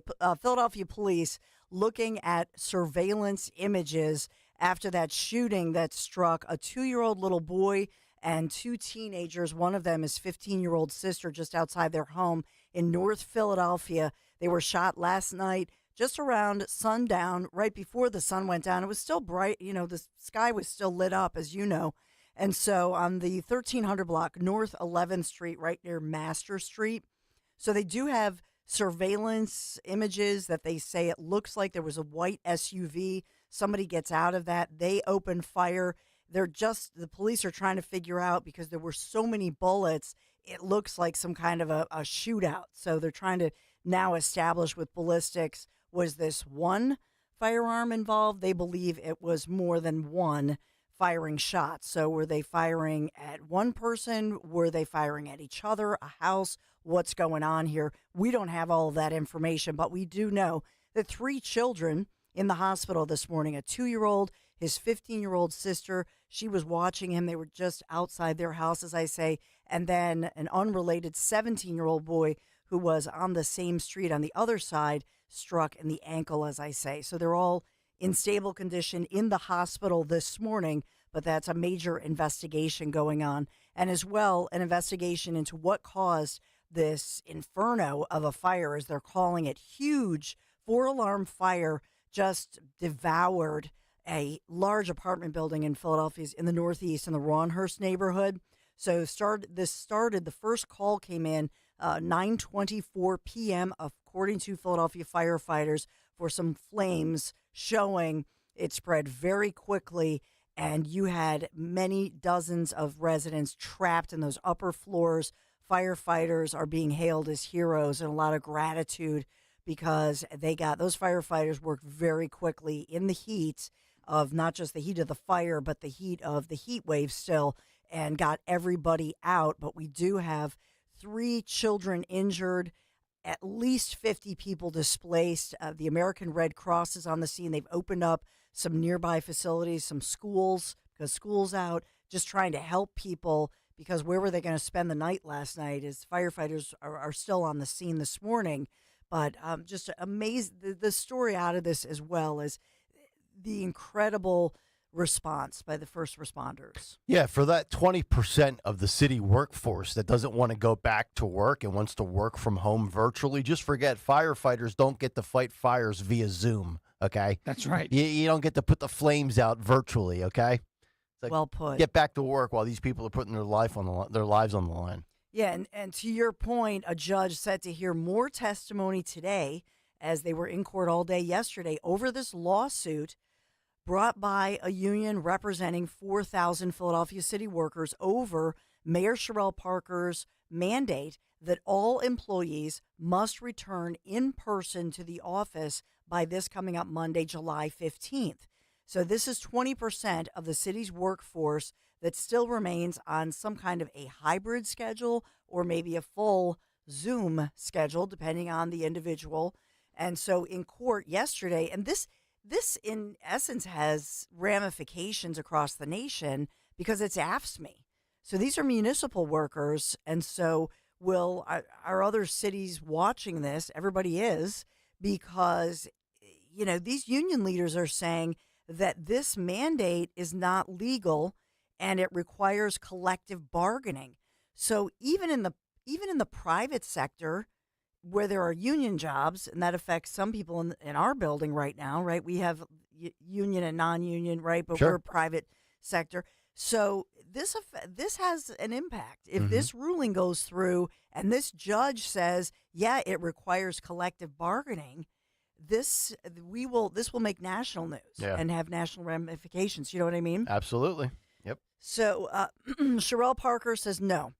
she has remained firm on it. She's holding news conferences. She's saying absolutely not. This was because of the pandemic. It was a special situation, and that everything that was negotiated was based on normal times pre-pandemic. Mm-hmm. So that's her argument here.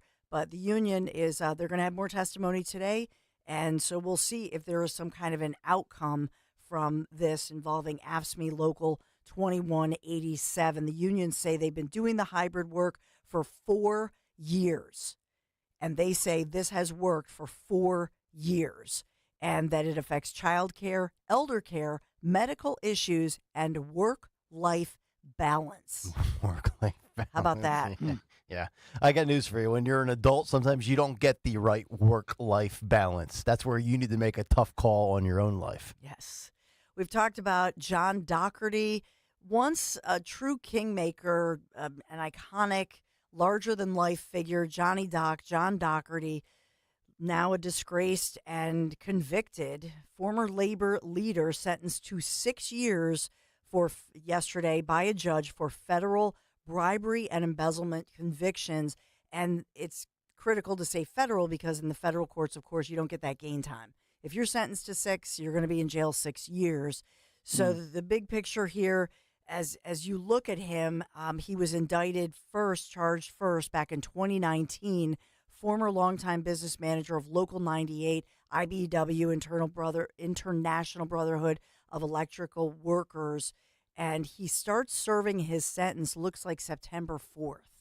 That's when, so he gets some time. So he had said he was going home with his wife. I think at one point he said they were going to watch Jaws, Jaws 2 or something. It's kind of a funny. I'm going to binge watch Netflix for the next 6 weeks before I serve 6 years.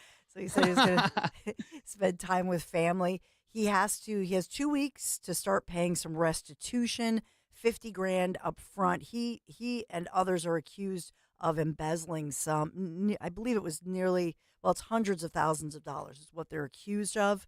But it's not clear after the $50,000 that's due in 2 weeks. The judge says the full amount of the restitution, which might be up to $2 million, that will be later. That will be determined later by the judge. I will tell you this: he got 6 years. The feds were asking for 14. He could have gotten more. If you look at all we always look at the max. What are the max? So the judge, he got less than half of what the feds hoped for. No, he'll be able to pay off some of that restitution. It's called getting a job in the joint. He said, "I'm taking full responsibility," he told the judge. "It's embarrassing. I'm sick.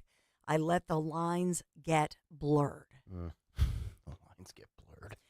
Speaking of blurred lines, I don't know if that's an appropriate transition. Yeah, I think isn't that a Robin Thicke song? Yeah. We have Fetterman. There's a report out of, I think Axios had this, that the Maryland State Police released the body camera footage showing officers responding to the car crash involving Senator John Fetterman, who was a Democrat from Pennsylvania, and it was near Hagerstown, Maryland, last month. They're discussing how Fetterman was speeding when he struck another vehicle from behind. Good night, everybody. So we have that Fetterman video. I know we'll talk about the Pennsylvania budget that was signed. Republicans had a crunch because, of course, many of them here in Pennsylvania for the budget talks many of them heading to, obviously, the RNC in Milwaukee. And so they wanted to get out of there. So they did get the budget done. A lot of grumbling about this as far as how it all, the breakdown with education and the education money. But there's some EV news that the Biden administration awarding nearly $2 billion in grants to help restart or expand electric vehicle manufacturing and assembly sites in 8 states, including here in Pennsylvania. How are those charging ports coming along, Joe? With all that money we've allocated for, stocking up the energy in your vehicle. What was the total? Was it 7 or 8 charging ports? Oh, yeah, it's 7. 7. It's $1 billion per thing. $1 billion. 7. That's great. It's ridiculous. But at the same time, I love the government. They're so efficient. Well, here in Pennsylvania, by the way, they another thing they passed that's not making as big headlines. The new charge when you have an electric vehicle, you're still going to have to pay $200 $200. There are going to be all these fees that you pay. On top of $200 to do what? It's for electric vehicle. So you know how you pay, let's say you lease a vehicle. Okay. There's a lease fee. Sure. So this is to make up for the mandates because we have the high fuel taxes, but it was in the budget that there was an order that they can't get as much fuel tax because it's ridiculous. Mm-hmm. So to offset that, they're going to put the fees on EV vehicle owners. When you buy an EV, there'll be an upcharge, $200. I will never in my lifetime go the electrical route. Ever. I will be a gas guzzler till the day I die. All day. All day. And why not go hybrid? No. I don't like hybrid cars. I don't like people that work hybrid remote and come in some couple days a week. I don't like the 4 hybrid in my golf bag. I hate the word hybrid. Yeah. Well, but you love United Tire because if you drive a car, you want it to last and not cost you a ton in the long run. So get your car to United Tire and Service. Visit one of their 10 locations across our region and throughout the Delaware Valley. Visit UnitedTire.com, UnitedTire.com. Don't drive alone. Drive United. Thank you for sponsoring us on this stormy day. We could see some heavy downpours today, high of 83 degrees as we are on flood watch patrol. And the weekend, tomorrow, will start out the day with some scattered storms in the morning. Looks like it'll give way to a brighter afternoon. So for our Phillies, who begin tonight with the Oakland A's and continue on tomorrow, it looks like they'll be able to dodge that rain after Dodge beat the Dodgers. Sorry, they Pat. dodged L.A. 3 straight times, baby. That's Kayal and Company Newsline. All right, Dawn, thank you very much. Cut sheet in about 30 minutes. We're about 20 minutes out from a very interesting story in Newsweek where young voters are flocking to the GOP like never before. But up next, with the Biden administration, more government censorship, state-run media, and media cover-ups, and bias by omission. Stay tuned. It's Kayal and Company. We're back after this. Next week, Rich Zioli will be at the center of the political universe in Milwaukee and the Republican National Convention. Listen afternoons 3 till 7 every day next week for live coverage of breaking news, the inside scoop from top political experts, what's happening on the convention floor, and the issues that matter most to you. Which candidate will defend our democracy and freedom? Power always resides with the people, always. Rich Zioli, live from the Republican National Convention. Afternoons 3 till 7 all next week. Only on Talk Radio 1210 WPHT and on the free Odyssey app. If you're drowning in IRS debt and can't afford to pay, then you need to take advantage of special IRS tax programs that are available and free yourself from IRS collection efforts once and for all. Due to the financial hardship consumers are facing throughout the country, the Internal Revenue Service has made it easier to settle delinquent tax problems. An open phone line has been established by Community Tax for consumers to call and see if they qualify. Take down this number or store it in your cell phone, but call the Community Tax Helpline at 800-254-4574.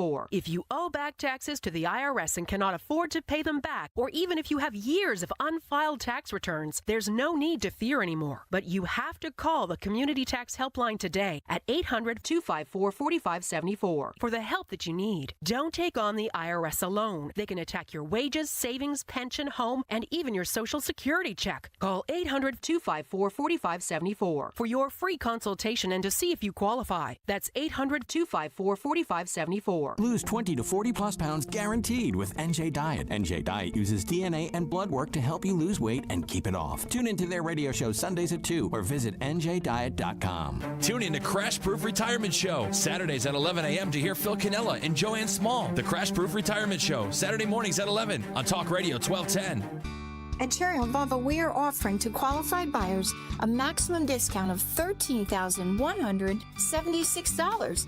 This offer is good on all 2024 XC90s in stock, $13,176.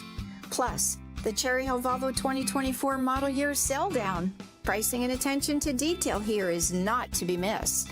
Volvo should be on your shopping list now. This is the time to purchase from Cherry Hill Volvo. Don't miss the Education Show with Dom Giordano every Sunday morning at 5:30. Find out how you can help your child or grandchild succeed. Sponsored by New Hope Academy. Did you know you can stream Fox News Radio on the free Odyssey app? Just download the free Odyssey app and search for Fox News Radio to hear the voices you trust. Brian Kilmeade. Why are we so scared of Iran thinking that we're at war with them? Guy Benson. Get the bleep out of here. It's disgusting. Jimmy Fallon. Then this administration rolled into town with a checkbook. Are all on the free Odyssey app. From the news and talk to keep you informed and up to date during election season. Listen to Fox News Radio on the free Odyssey app. That's AUDACY. Ad paid for by AG Marketing Group. Attention timeshare owners. If you need to get rid of your timeshare for any reason, please listen to the following message. Getting out of a timeshare commitment is not easy, and it takes time. But we specialize in helping consumers legally get rid of their expensive timeshares forever. Can't get the vacation dates that work for you? Maybe you felt taken advantage of or forced into the timeshare? Maybe you just can't continue to shoulder those monthly payments any longer. If you need to eliminate your timeshare commitment, then you need to take down this number, 800-866-7061. We will safely and legally get rid of your timeshare payments forever, all with a 100% satisfaction guarantee. Don't continue to let your timeshare be a financial burden to you and your loved ones. Call us now at 800-866-7061. The call is free, the consultation is free. Call 800-866-7061. That's 800-866-7061. Again, 800-866-7061. The following is a paid commercial announcement. Inflation fears started in 2021. The warning signs were everywhere. But Senator Bob Casey ignored the warnings and sided with the liberals in Washington, voting for trillions in reckless, wasteful spending. And all that reckless spending made inflation worse, driving up prices on almost everything you buy. Now, Pennsylvania families are paying the price for Senator Casey's reckless spending. Our state's been hit the hardest by higher prices.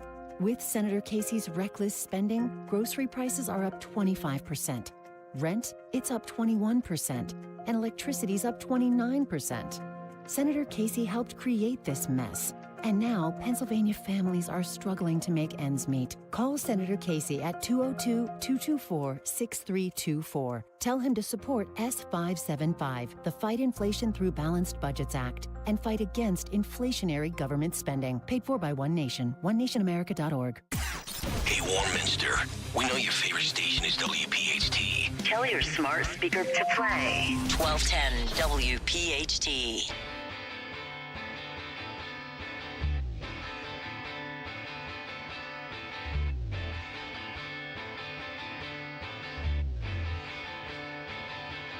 It's on. Hello.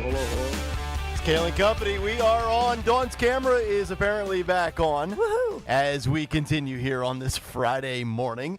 Nick, Dawn, and Sean. There's the threesome right there, the trio. You've got me on the left. You got Sean on the right. You've got Dawn in the middle. Woohoo! Unlike MSNBC, where you would see Mad Cow, you would see Reed, and whoever the other character is. Yeah, Moo. Moo. See, yes.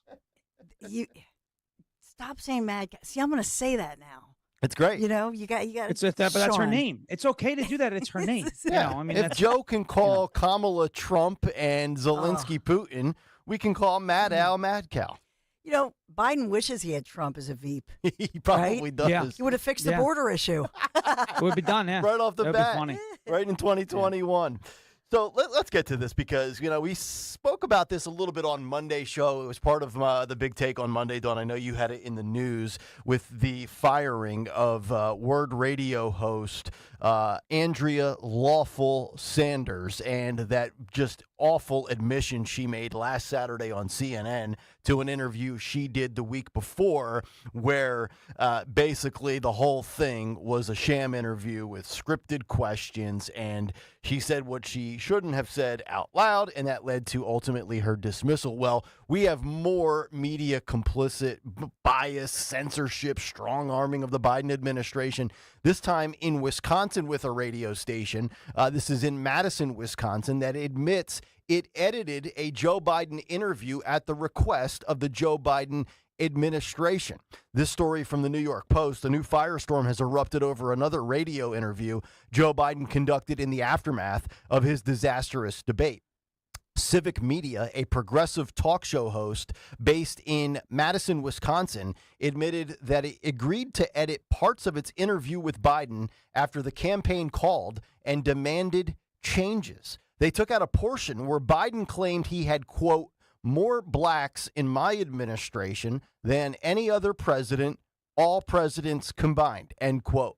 The station revealed the decision fell short of their journalistic standards and did, quote, not meet the expectations of their listeners. It sparked allegations that the media have played a part in covering up for Joe Biden's cognitive decline for years, and obviously comes days after the scandal involving WURD radio in Philadelphia. On Wednesday, just 2 days ago, Civic Media in Wisconsin said it launched an investigation after discovering producers agreed with the campaign's request to remove two different quotes. The two edits, according to the station, came at the 5-minute and 20-second mark of the interview and at the 14-minute and 15-second mark of the interview. You can read all the full quotes that they edited. It's hard to kind of understand and comprehend because, again, these are the words of Joe Biden, and nobody can really understand what the heck he's trying to say or get at. But this just goes to show you, again, more government censorship, more state-run media, more media cover-ups and being complicit, more media bias by omission. And I want to look at this from the standpoint of, think about what the Trump campaign and the Trump administration and Donald Trump himself specifically is about. He will walk right through hellfire and brimstone. He will go through CNN. Go ahead, give me Jake Tapper. Give me Dana Bash. Give me Joe Biden. We'll do. I'll play you anytime, any place, anywhere. Your rules, your home field, your setting. It doesn't matter. The Biden administration is like a football team that can't leave the friendly confines of their own stadium. They play in a dome. They don't want to play outside in the elements. They don't want to play on grass. It's got to be on turf. It's got to be with their referees, their officials, their chain gang, their football. Everything has to be completely manicured and concocted in a way to not have their guy trip over, stumble, and die. It just erode before our very eyes. That should be alarming to anybody with a semblance of just trying to view things objectively. Why is it that one guy can just take whatever comes his way and just let it rip, and the other guy is coddled with kitty gloves? It is remarkable, but it's also the scary part, Sean, is that the government is saying, no, I don't care what our guy said. You need to remove that. Please take that down. This is now 4 years of telling the media how to do their jobs and paint a picture that does not exist.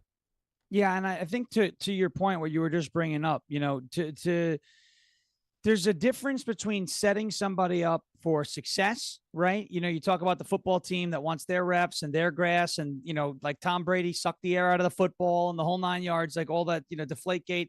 Kind of rig it but not rig it in such a way that it's not acceptable, but most politicians and political operations will go out of their way to set up candidates or the person who's going to be front and center for success. And that's fine. I think that's called preparation. But instead what's happening with Joe Biden is they're not setting him up for success. I think they know that he's not really capable of having a successful, like Trump would have, press conference. It's just not within him anymore. Rather than setting him up for success, they're safeguarding against complete and total failure. And then that's a completely different mindset. If you're going into these press events and you're saying, all right, we have to do everything in our power to make sure Joe Biden doesn't crash and burn. If that's the mindset versus Trump's, preparation, which is, okay, let's do everything that we can to make sure that he's as successful as possible. Again, your expectations are so low. The bar has been set so low for Joe Biden that even his handlers, even the people that are surrounding him, even the people that are supporting him are saying, okay, let's make sure everything is in line so we don't have a crash and burn moment, versus what you should be saying is, all right, look, we're getting he should be able to knock this out of the park. Friendly media, we've marketed it as a big boy press conference. It's right after the NATO stuff. The mindset there, the fact is the differentiation of the mindsets there are alarming to me. you want to make sure a guy doesn't crash and burn. That means he's not very strong to begin with. And I think a lot of people are seeing that. And Dawn, you've been, a part of mainstream media in your prior professional life. You've been a part of the legacy media, and you would know better. It's always been, biased to some extent for sure. But I don't, and I know you've been in this format even before Trump got into office. But when did it get this bad? Was it always this obvious, or did is this the result of the Trump era of politics and their agenda and disdain for the outsider? Because I can't ever recall, in the Bush administration days, the Obama days, the Clinton days, the first Bush days, where it was just this unprofessional and unjournalistic. I think that the change was Fox News. When Fox News was created. And that was, 96, 95, somewhere mid to late 90s? I believe so. And so when Fox News, when you think about that, it was a reaction to the fact that conservatives realized that that this could be a niche market, if you will, because in general, especially national media, is skewed. And so they recognize that. So once Fox News did that, and they've been hugely successful, then what happened was, I think that we've seen, CNN, MSNBC, all of these other cable networks say, well, we can go more left because Fox goes right. Did you feel it when you were at Channel 3 or at Fox 29, the shift that was happening in the early to mid 2000s? I would say in local news, it's not as obvious because you go to City Hall and you cover, we're in Philadelphia, this is a blue city. Yeah. So generally speaking, I think local news is better as far as that goes because you're covering the fire, you're covering City Hall. Now, a shooting. Right. Covering the shootings, but you hear the language where they'll say gun violence. They fall into that. Or they don't just think like a conservative because they're not conservative. You know what I mean? So they're not going to report it in the same way because when you think of, when we covered what was going on in Malvern with the story of all those teachers who were, by kids were creating the TikTok accounts, pasting the teachers' faces on there, that all of the reporting, if you noticed, by all the stations, whether it was print, broadcast, locally, nobody was talking to the parents. That was amazing to me, actually. Mm-hmm. But I will say local news is less biased, I think, than the national news. So contrasting it, when I worked for CBS Network and CBS News Saturday Morning, that experience for me was, wow, this is, I would just ask questions being me, and I never talked about politics. I registered as an independent. For all the, you know what I mean? Because I really believed in that no one should know your politics. Yeah. But it was amazing to me how the producer would get in my ear and say, change your line of questioning. Yeah, at CBS Network. Yeah.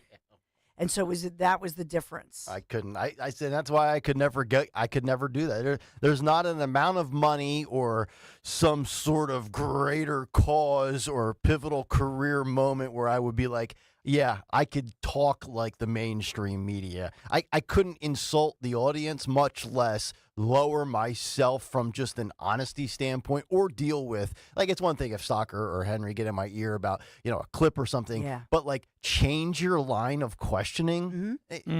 No, Sean Farish, you do a show on Rumble every day. I can't imagine anybody ever trying to tell you how you should kind of mold and shape the way you present your views on your broadcast. No, we welcome feedback from the audience all the time, but anyone who tries to exert, some sort of editorial privilege, that's just not going to happen, especially a guest, right? If a guest is going to come on and I get a sheet of here's questions you ask me, it's going to be, I'm sorry, I can't have you on anymore. It's just because we're not doing that. We're not putting forth some sort of farce. I'm not going to tell, hey, this is you're coming here to get some, unrefined. It's raw. It's, political analysis. We have fun. We do this, that, and the other thing. And then all of a sudden, we're lying to our audience and saying, hey, we have so-and-so running for Congress. So this is going to be an interview. And we go through questions that have been fed to me. It's one thing if a candidate or a prospective candidate wants to say, hey, can we please touch on this topic? No problem. Sure. Topical suggestions, totally cool. But don't tell me what to ask you. That's like asking a pitcher on the baseball team or baseball field, hey, what pitch are you about to throw me? Okay. Before you throw it. No, we're not doing that. And I think anybody who does that in the mainstream media now, you're compromising your own credibility for what? Yep. For Joe Biden? Come on. Yeah, I agree. Well, and your point about, the Milwaukee radio station, I think it's significant that one of the things that the Biden campaign wanted deleted referenced when Trump went to Detroit and had that huge event. I know maybe you did a big take back there. It was like mid-June, I want to say. And so to me, what that shows is that the Biden and his campaign are very concerned about this. Yeah. That Trump is going into cities and getting big crowds, because in Detroit, remember that one they wrapped around? Well, remember the Bronx? Yeah, right? the Bronx. Remember the Harlem Bodega? Yep. And Trump we sat there and said, Trump's wasting his time. He's not going to win New York, and he's not. But I mean, the latest poll only has him down 7 points to Joe Biden in New York. So for me, the takeaway with Trump going into the inner city and going where Republicans typically don't go, and if these polls are accurate and Trump is, hanging in and doing a nice job putting up resistance in New York, that should be very encouraging for the battleground states. Because if he could be that close in New York, blue New York, Sean Ferris, you can speak to it better than anybody, then he's got to feel great about North Carolina and Arizona and Nevada and Georgia. These should be spots where Trump should be up by 10 points on Joe Biden, if you think about it. Yeah, if he's polling that well in New York, and I think it's an 8-point margin right now. And, Times Union is reporting that RFK is going to be on the ballot in New York. So that will definitely play a role in what happens in New York. Again, that's an 8-point head-to-head with Joe Biden. If RFK is on the ballot in New York, there's a chance, I'm not saying a likelihood, but a chance that Donald Trump could actually win New York by a 43, 41, 16 type margin, Trump, Biden, RFK. Possible. But, we don't need to bank on that. The point of the matter is if he's within 8 points in a place like New York, then in North Carolina, he's going to be far and away ahead of what the polls are showing. In a place like Pennsylvania, a 3-point margin may wind up being a 5 or 6 point margin. Michigan, a 2-point margin, maybe a 4-point margin, right? These are, and you may say that's too close. That's too scary. Well, folks, the election's going to be close. Okay. It's not going to be, I don't think we're going to be dealing with something super, super decisive one way or the other. It may be a late night, maybe not super, super late, but it's going to be close. The country's divided. The media still has a significant amount of influence on the American people. Obviously, there are potential shenanigans that can be carried out in several of the swing states, Arizona, Michigan, Wisconsin, to name a few. But, if Donald Trump wins Michigan by 3 points, that's a lot more than he wanted in 2016, right? Mm-hmm. So, I mean, these are pretty good indicators for Trump right now in July. And I think you may have played Harry Anton's clip a few days ago about how Donald Trump is outpacing his July polling, historically. Yep. And Republicans are outpacing their July polling historically too. And the trends that bear out from July polling to the election, they don't look very good for Democrats. They look disastrous, as a matter of fact. And I think Harry Anton on CNN even said that. And the importance of that being on a network like CNN, right? Because again, you have to put yourself in the shoes of somebody who normally watches CNN. I don't normally watch it. I've been watching it lately to see what they're saying, right? I want to know what's on, unfriendly networks. I want to see what they're talking about. It's kind of like if you were to pop over on an Instagram Threads for the 16 people that still use that app. I want to see what the left is talking about. I want to get inside their heads. I want to know what they're doing and what they're saying and how they plan to rebound off of what have been one of the worst 2 weeks in the history of the Democrat Party, probably the worst 2 weeks they've had since General Lee surrendered at Appomattox Courthouse, right? So you have these mainstream media networks that are now putting forward these talking points and doing this damage control. And if you are a regular viewer of CNN and you're listening to that and you're like, whoa, these right-wing people were right. Joe Biden does have a cognitive problem. He's not all there. We are concerned. This is a shock to a lot of people. I'm not sure we're done seeing these polls we're done seeing these polls shift. I really don't know, because as more people dial into CNN that haven't been paying attention now, June 27th, it was close to the July 4th holiday. But as we get closer to that second debate, as we get closer to November 5th, and the calls for Joe Biden to either step aside, or the questions about Joe Biden continue to be asked, right? Because of that debate, because of the snuffy interview, because of last night's press conference, more and more people, as they begin to tune in, as we get closer to the election, are going to be exposed to that on those networks that haven't previously been exposed to it. And it's going to plant that seed in their head that the guy that they think they support may not be all there.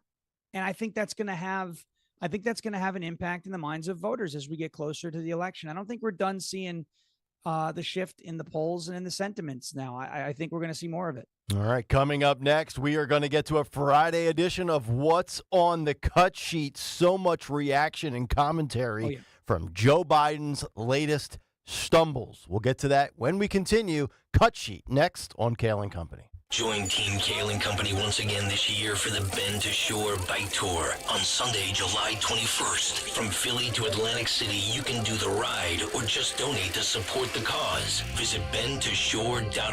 That's shore.org. Let's show everyone how WPHT and Odyssey supports law enforcement. Bend to Shore is organized by Families Behind the Badge Children's Foundation. SBBCF provides financial relief for the families of fallen and injured first responders, and supports the Police Youth Alliance, which fosters a positive relationship between police and youth. Sponsored by Gelman Law. Need a criminal defense attorney or personal injury? Visit GelmanLawFirm.com. This is Larry Steinitz with Investor Schooling. You may know me from my book, Money Hacks. You may know me from my radio shows, and you may even know me from some of these commercials. But listen, I'm teaching stuff that people need to learn about money. In fact, my favorite topic is money. So go to investorschooling.com and you will learn things about money that you never even knew existed. We will teach you things about real estate, about the stock market, and about how to use your IRAs properly. Go to investorschooling.com and sign up for a complimentary class this Thursday night at 7 o'clock. That's investorschooling.com.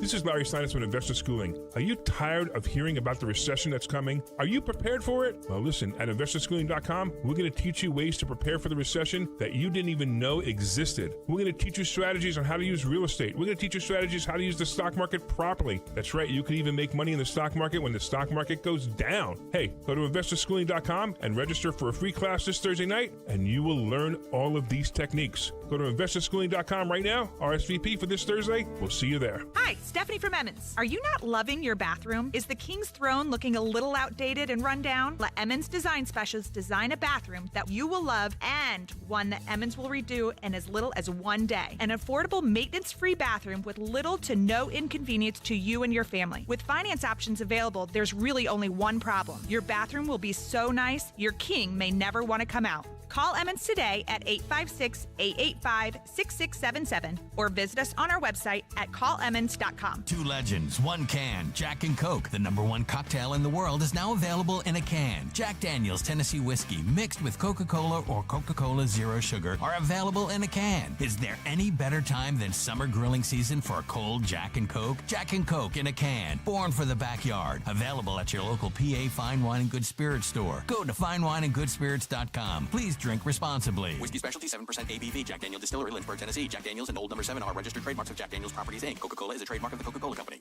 Your official home for Penn State football and basketball is Talk Radio 1210 WPHT and the free Odyssey app. Listen to every Nittany Lions game on Talk Radio 1210 WPHT and the free Odyssey app. The IRS is the most powerful collection agency on earth. And if you owe back taxes, the news isn't good. The IRS has raised the interest rate it charges on unpaid taxes in recent years. This hits hard if you're behind on your taxes. Most people don't know it, but the IRS adds interest charges to your tax debts daily. If you owe the IRS today, you'll owe even more tomorrow. And it doesn't stop until you get right with the IRS. The good news is getting right can start with one phone call to Optima Tax Relief, America's #1 #1 tax relief firm. Optima's tax professionals specialize in the Fresh Start Initiative, a powerful IRS program that can save you thousands if you qualify. A+ rated by the Better Business Bureau, the experts at Optima have resolved over $1 billion in tax debt for their clients. Call now for a free consultation. Call 800-354-2840. 800-354-2840. 800-354-2840. Optima Tax Relief. Some restrictions apply. For complete details, please visit OptimaTaxRelief.com.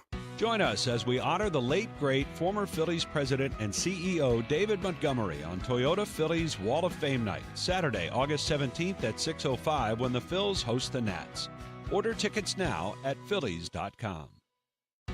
There's no shortage of fun when old friends are in town. Join us for Toyota Phillies Alumni Weekend on Friday, August 16th through Sunday, August 18th when the Phils play the Nats. Order tickets now at Phillies.com. We are in the heart of summer road trip seasons. Yeah, getting back out on the roads. My friends at Piazza Premium Automobiles, they're always going to help you find that luxury vehicle you've been eyeing. You know you want it. You've seen that car on the roadways. You've earned it. Go get it with a little help from my friends at Piazza. They have thousands of new and certified pre-owned vehicles from some of the most beautiful, powerful, sleek brands on the roadways right now. Mercedes-Benz, Land Rover, Jaguar, Maserati, BMW, Porsche, Alfa Romeo, and so much more. Just visit them at PiazzaPremiumAutomobiles.com. You can always stop by one of their Pennsylvania, Delaware, or New Jersey dealers. PIAZZA, PiazzaPremiumAutomobiles.com. Tell them Dawn sent you. Don't let them silence you. Follow 1210 WPHT on the free Odyssey app. Download it now.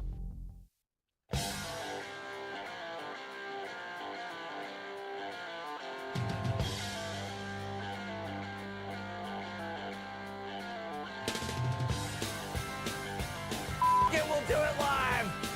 Kayal & Company, thank you very much, Mr. Carlson. 7:45, Kayal & Company. It's a Friday morning. Nick, Dawn, and Sean as we head till 10 o'clock this morning. Of course, if you are traveling, and you can download the free Odyssey app, take us wherever you go. But as always, we encourage you to get to YouTube, especially for the cut sheet, because we have all the video to go along with what you hear on the radio. And let's get right to it because we've got some good gems right off the top. 7:45 Friday morning. Let's find out what's on the cut sheet. What's on the cut sheet? What's on the cut sheet brought to you by Cherry Hill Volvo, where they have amazingly competitive pricing plus an additional $1,000 discount on all new Volvos. Cherry Hill Volvo is where relationships really do matter. Judith, Yosef, and the entire team are looking forward to meeting you. All right, we start this morning with clip 33, boys. You know, it's always interesting to see people's expressions and their reactions to somebody that has a gaffe, a screw up, you botch a name. But all of this is pretty much standard operating procedure with Joe Biden anytime he's in front of a camera or anytime he's in front of a microphone. But the reaction last night to Lloyd Austin, Anthony Blinken, and Biden's team when he said that Donald Trump was his vice president was amazing. And thank God C-SPAN showed the footage of the priceless reaction. Here's the Biden team reacting to Vice President Donald Trump. Clip 33. I wouldn't have picked Vice President Trump to be vice president, but I think she was not qualified to be president. So let's start there. Number one. Look at Jake Sullivan. The fact is that the consideration is Blinken just sitting there like, oh, I can't believe he just said that. Lloyd Austin looks like he'd rather be somewhere else than sitting there listening to that. And, of course, NSA Director Jake Sullivan just sitting there like, let me scratch my chin here and pretend I didn't hear him just say that.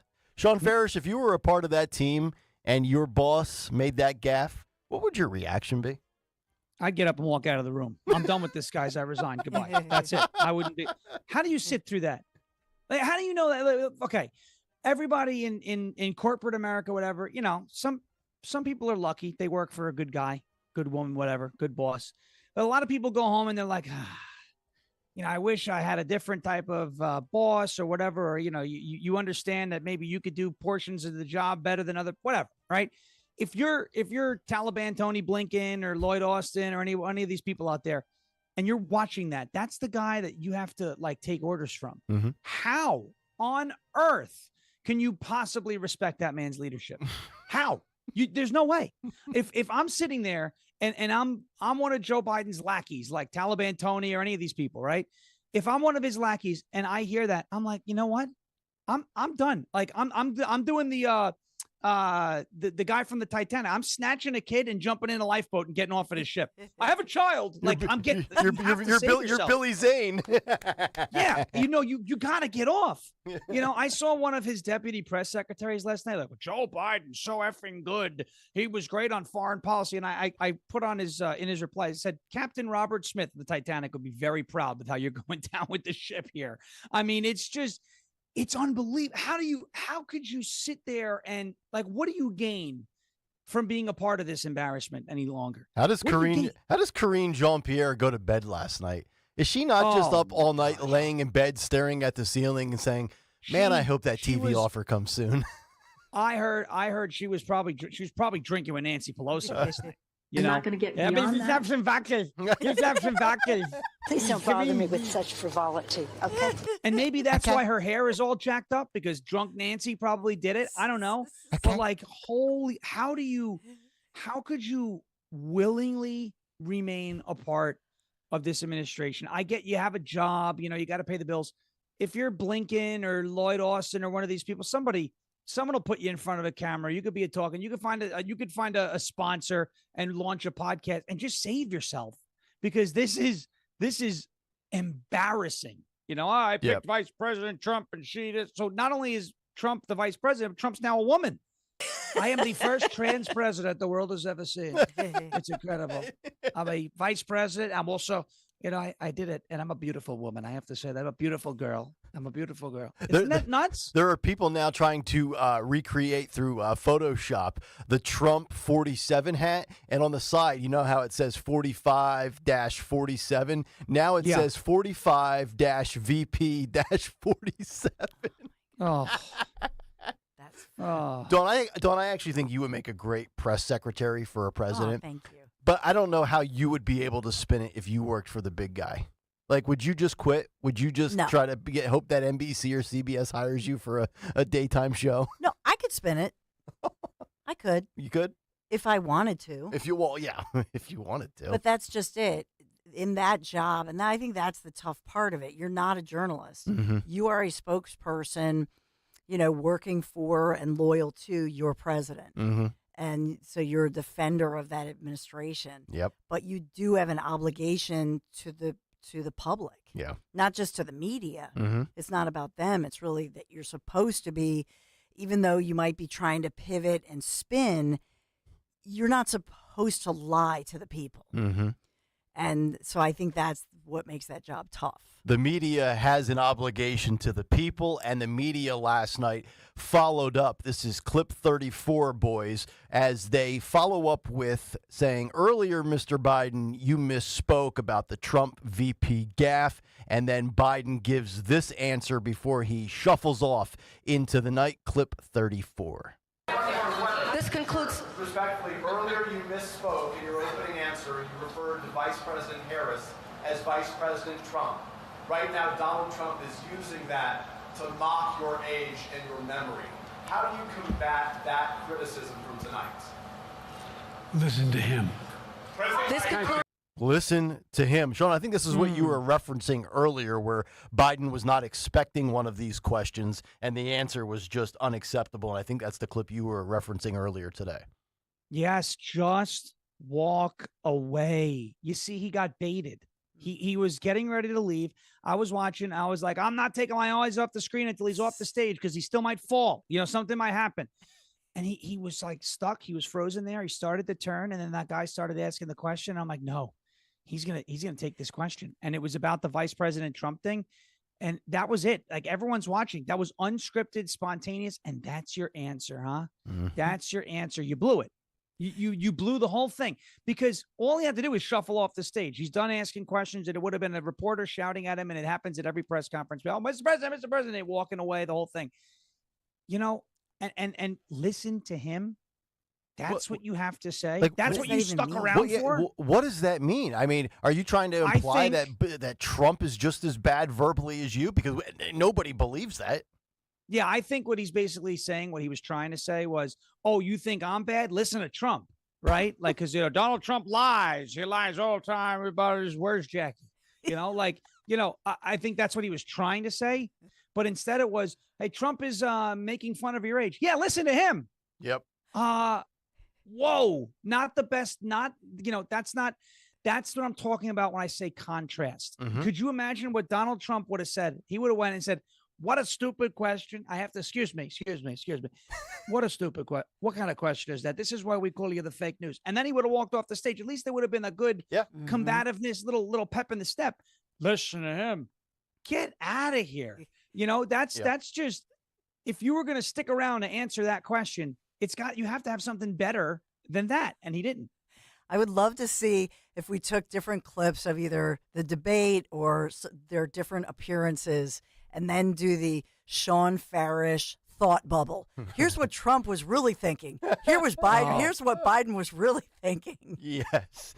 And smart. This is what we saw last night in that clip is standard. He does this on the lawn of the White House before he shuffles off to Air Force One. The chopper's in the background. It's loud. You can barely hear the questions. He addresses a few people, answers a few questions, and then, of course, there's a reporter that always shouts one more. He starts shuffling away, and then he turns back around and gives you that quick answer. And it's like, dude, the train wreck was just bad enough. Don't compound your mistakes. Just keep walking. But to be honest, and we've seen this before, he doesn't know where to go. He doesn't know how to exit. It's not, well, how can you not know after 50 years? It's the fact that he's got some sort of neurodegenerative disorder where he legitimately can't figure out exit stage left, exit stage right. I mean, he's pulling out his hand to shake people that are not there. I mean, is he trying to shake hands with Jackie? With all due respect, Mr. Biden, Jackie's been dead for a couple of years. This guy is completely out on his feet. And I think you framed it yesterday, Sean, he's been out to lunch for a couple of years. He's been out to lunch for a long time. That's a point that I've been trying to make.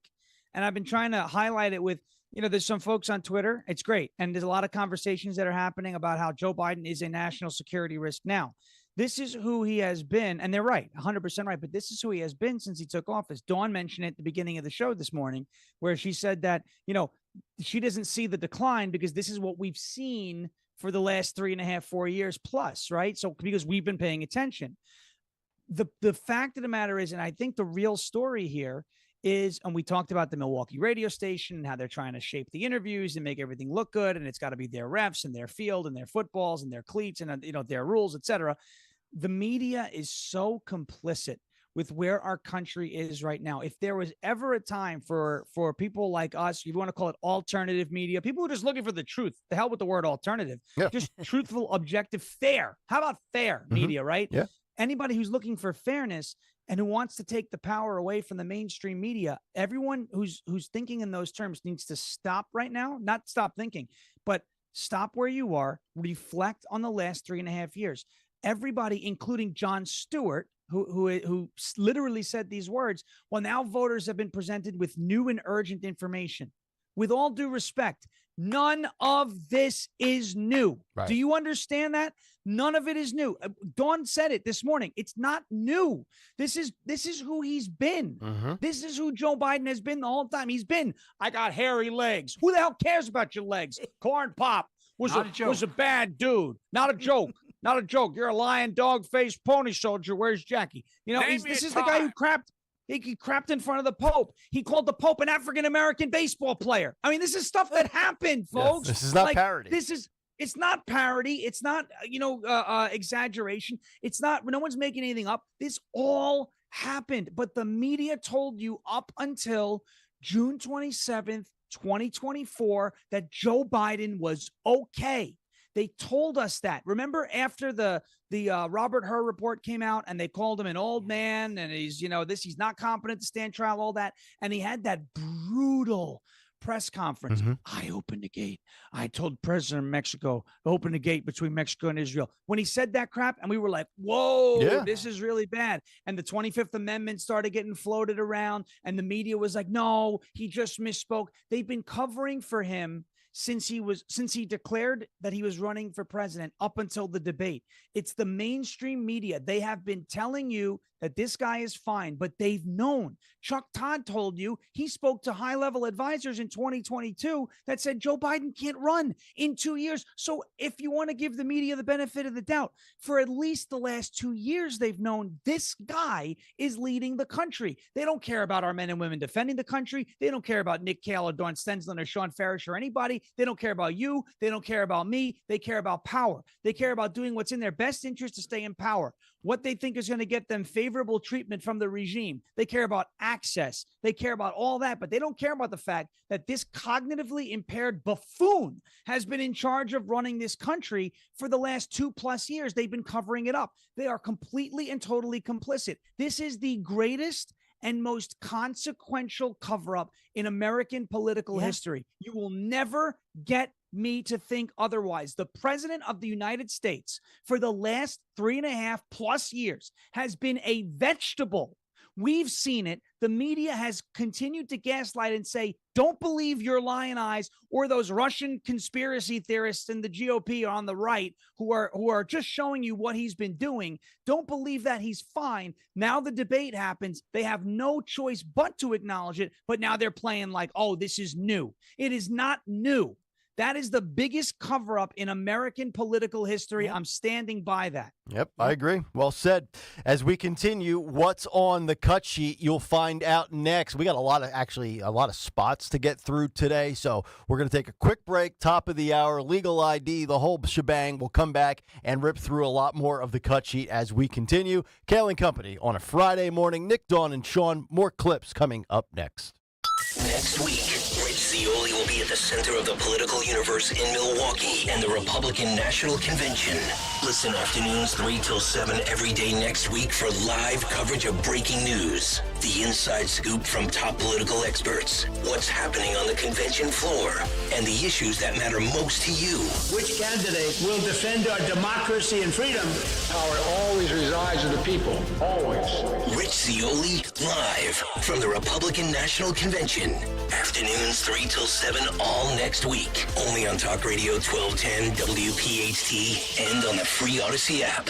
Hey, it's Rich Zeoli. Was just down the shore with my kids making summer memories. It's so much fun. Please, if a summer vacation seems unaffordable this year, don't give it up. Book a stay at the Grand Hotel of Cape May, New Jersey. They make getting away affordable and possible. They give you those summer memories. Book a July midweek stay and you will receive resort credits. The longer you stay, the more you get in resort credits. Stay 3 nights, get $60 a night in resort credits. Stay 5 nights, get $70 a night. Stay 7 nights, get $80 a night in resort credits, and you can use them for food and beverages. You can use them to take your family on a whale-watching boat cruise, pool bar, beach concession stand. It's up to you. And here's the best part. They offer guest rooms, suites, and townhouses equipped with a kitchenette, so it's like renting a shore home, but with all the amenities and conveniences of a full-service resort. Skip packing the sheets and towels, but enjoy the conveniences of a private kitchenette, an outdoor pool, and an indoor pool. Book direct with them for the best rates and to get your resort credits. Offers good till July 18th, so book your stay today. They will sell out. 800-257-8550 or visit them at grandhotelcapemay.com. WPHT, WPHT HD, WOGL HD3 Philadelphia. From the Cherry Hill Volvo Studios, where relationships matter. Always live on the free Odyssey app. Hypertrophic cardiomyopathy is a serious heart condition. Some symptoms include being short of breath, feeling tired, or having dizziness or chest pain. My HCM impacted how I felt and what I could do. So I asked my cardiologist about treatment advances that gave me new options. That conversation was big for me. That's why I'm working with Bristol-Myers Squibb to raise awareness about HCM and to help others like me. Talk to your cardiologist today and visit hcmrealtalk.com to learn more. Sponsored by Bristol-Myers Squibb. I juggle a lot. And managing constipation with belly pain from my irritable bowel syndrome with constipation, or IBS-C, with laxatives and fiber isn't enough. My doctor recommended a way to get ahead of it. Then I said yes to Linzess. Linzess linaclotide is a prescription medicine that treats IBS-C in adults. It's not a laxative. It's a once-daily pill that helps you get ahead of your symptoms. It's proven to help you have more frequent and complete bowel movements and helps relieve overall abdominal symptoms, belly pain, discomfort, and bloating. These symptoms were studied in combination, not individually. Do not give Linzess to children less than 2. It may harm them. Do not take Linzess if you have a bowel blockage. Get immediate help if you develop unusual or severe stomach pain, especially with bloody or black stools. The most common side effect is diarrhea, sometimes severe. If it's severe, stop taking Linzess and call your doctor right away. Other side effects include gas, stomach area pain, and swelling. Talk to your doctor and learn more at linzess.com or call 1-800-LINZESS. Calling on Blackwood to follow 1210 WPHT on the free Odyssey app. Download it now.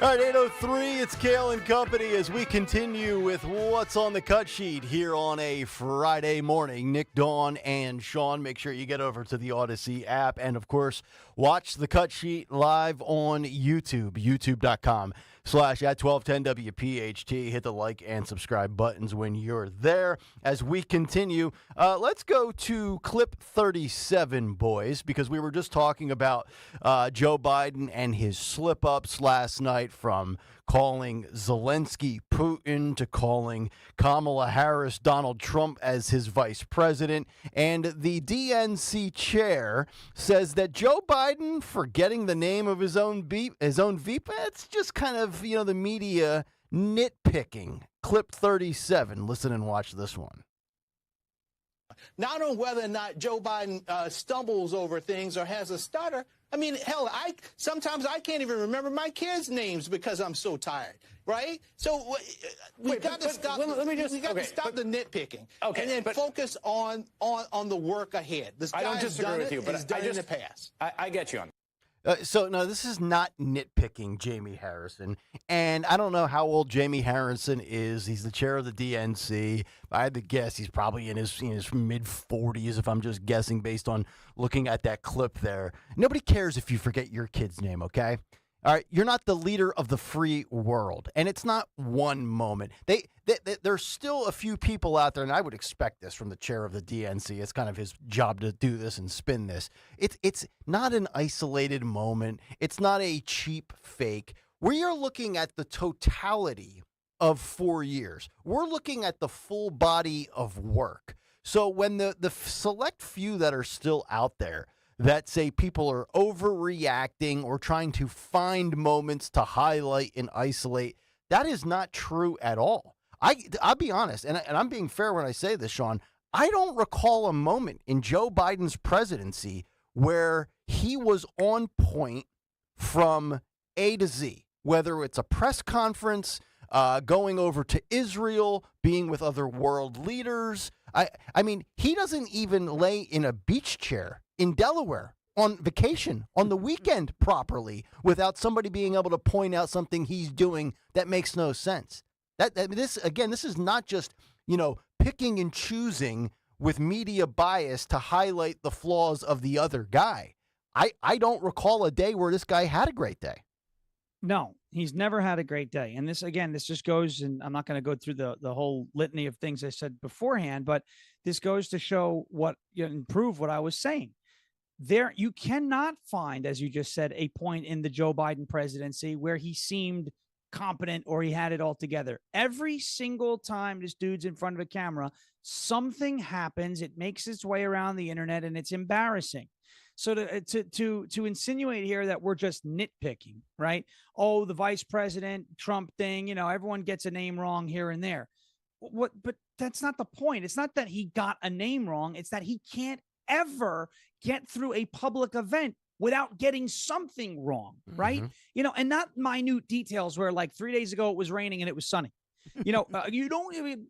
They have made an entire platform about Russia. We should know who Putin is, okay? We should not be confusing him for Zelensky. You're giving the guy enough money, you might as well get his name right, okay? And you're giving him all the money to fight the guy that you confused him with. I mean, it is allegedly, it's really a money laundering scheme, but It's not nitpicking. It isn't, being unfair. And my favorite thing, the left is very upset with the aggressive sharing and the memeing of the Vice President Trump thing. They are not happy about it at all. And I get it because it was an honest mistake, whatever. I know that Joe Biden doesn't actually think that Donald Trump is the vice president. Maybe he does, but I don't think he does. I think he made a mistake. And they're upset that we're pouncing on the mistake. Well, let me go back a few years, shall we? Okay. Donald Trump wrote the word kofifi on Twitter. Nobody knows what it means. I have no idea what it means. Okay. It was a typo. I think he was trying to write, I think he wrote, despite the constant negative press, kofifi, he was trying to write coverage. I think that's what happened. It is what it is. Okay. And they were like, 25th Amendment. Yep. This is bad. Remember when he used the Sharpie with the hurricane and he was drawing on the map? They were like, oh, this guy's unfit. If he stumbles and says one word. So they do the same thing. Yeah. You don't like it when we do it? Screw you. Yeah. So that's why I put up last night. I put the vice president clip up and I said, send it to the outer edges of the universe, because it gets them so upset. And I like engaging in things that make the left upset. We call it doing a little trolling and a little more than that. But you want to talk about nitpicking?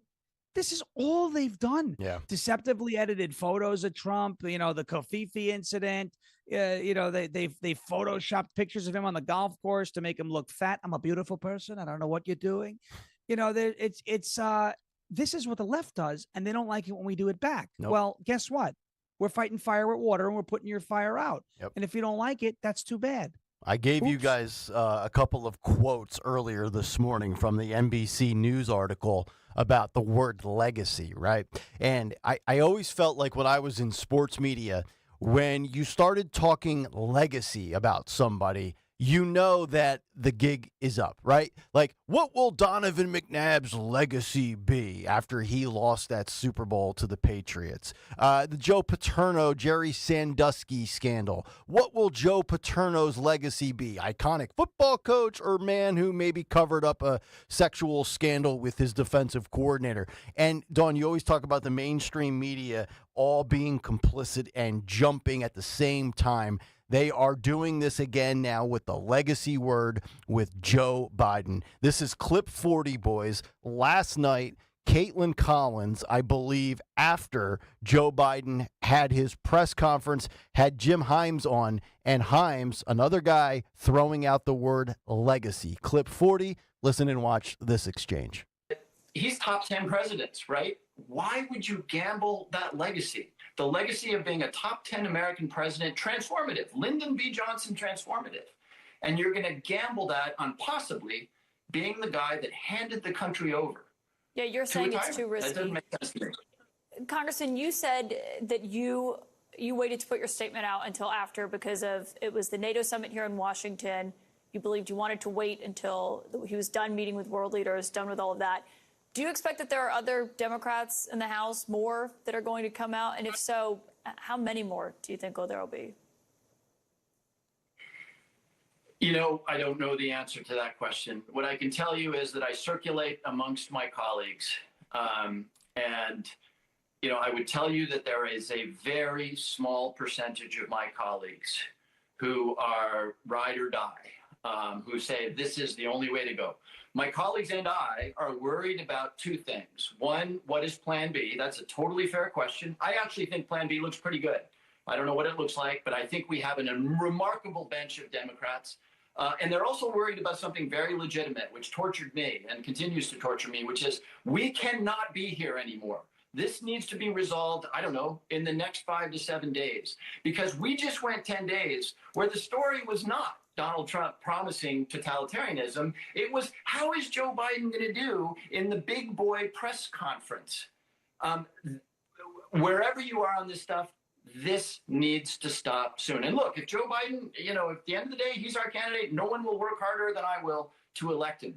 But this is the moment, and in the next 96 hours perhaps, is the moment to set aside the poetry, the loyalty and the love, and ask yourself a hard question, which is, are you sure he's going to win? Okay, I disagree with basically everything Jim Himes had to say. First of all, you might want to redo your power rankings, Jim. Joe Biden, top 10 American president of all time. Did you mean to say bottom 10 of all time? And by the way, did she interrupt him? No, she didn't have any producer in her ear to do so and lead her around like the puppet she is. But seriously, with a serious face, how does she not interrupt and say, really? Top 10? Right. Top 10. Come on. She just sits there and allows her party, or the party she's paid to be a cheerleader for, because I actually do think Caitlin Collins, at least at one point in her life, was a Republican and a conservative, or maybe she still is, but she's got a gig doing what she does. But she looks like Dylan Mulvaney. I had to say it. And LBJ transformative? He's not talking about Lyndon B. Johnson, is he? LBJ, he must be talking about like LeBron James or something, because I don't know where the LBJ thing comes from. But again, the legacy word. This is now the third person to use the L word. And Dawn, you're spot on. They all get the same script and they pivot. They go from threats to democracy to dictator on day one. And now the new buzzword, the new shiny cliche we're going to throw out there is legacy. When you get to legacy, you know you're in trouble, because that's the thing that – but here's the thing. Does Joe Biden even know or care, honestly, about his legacy right now? Because I don't know that Joe really cares about anything other than what type of chocolate chip ice cream cone he's going to get at 7:30 tonight to start his weekend. But we're talking legacy, and that's the scary part, because they know that this guy is on life support. Yeah.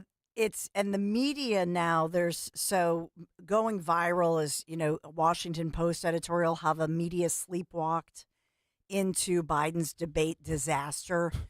There are some editorials I'm thankful for that are calling out the media. But at the end of the day, to me, if you zoom out and you look at all of this and how the media has flipped the talking point and did it immediately after the debate on June 27th. And then we think back to the last election and the cover-up, I think, that was going on there. It's hard for me to believe that nobody else in the so-called mainstream media had the story that was canceled out by the New York Post. You think about Russia. You think about the Steele dossier. Think about everything we know right now that we wish we had known then. But you think about that. Russia, Steele dossier, the Hunter Biden laptop, all that we've learned about all of this, and that story, which the laptop, by the way, and Hunter Biden this week was back in court, his lawyers admitting that they misread some documents and that they're not going to go for the second criminal retrial and that sort of thing. But that laptop, remember, it's still in evidence. And that laptop, I think, is critical for us, we the people, to know what did they all know prior to the election, because we've had voters come out and say that all of that would have influenced their vote and they would have voted otherwise. They would not have voted for Biden.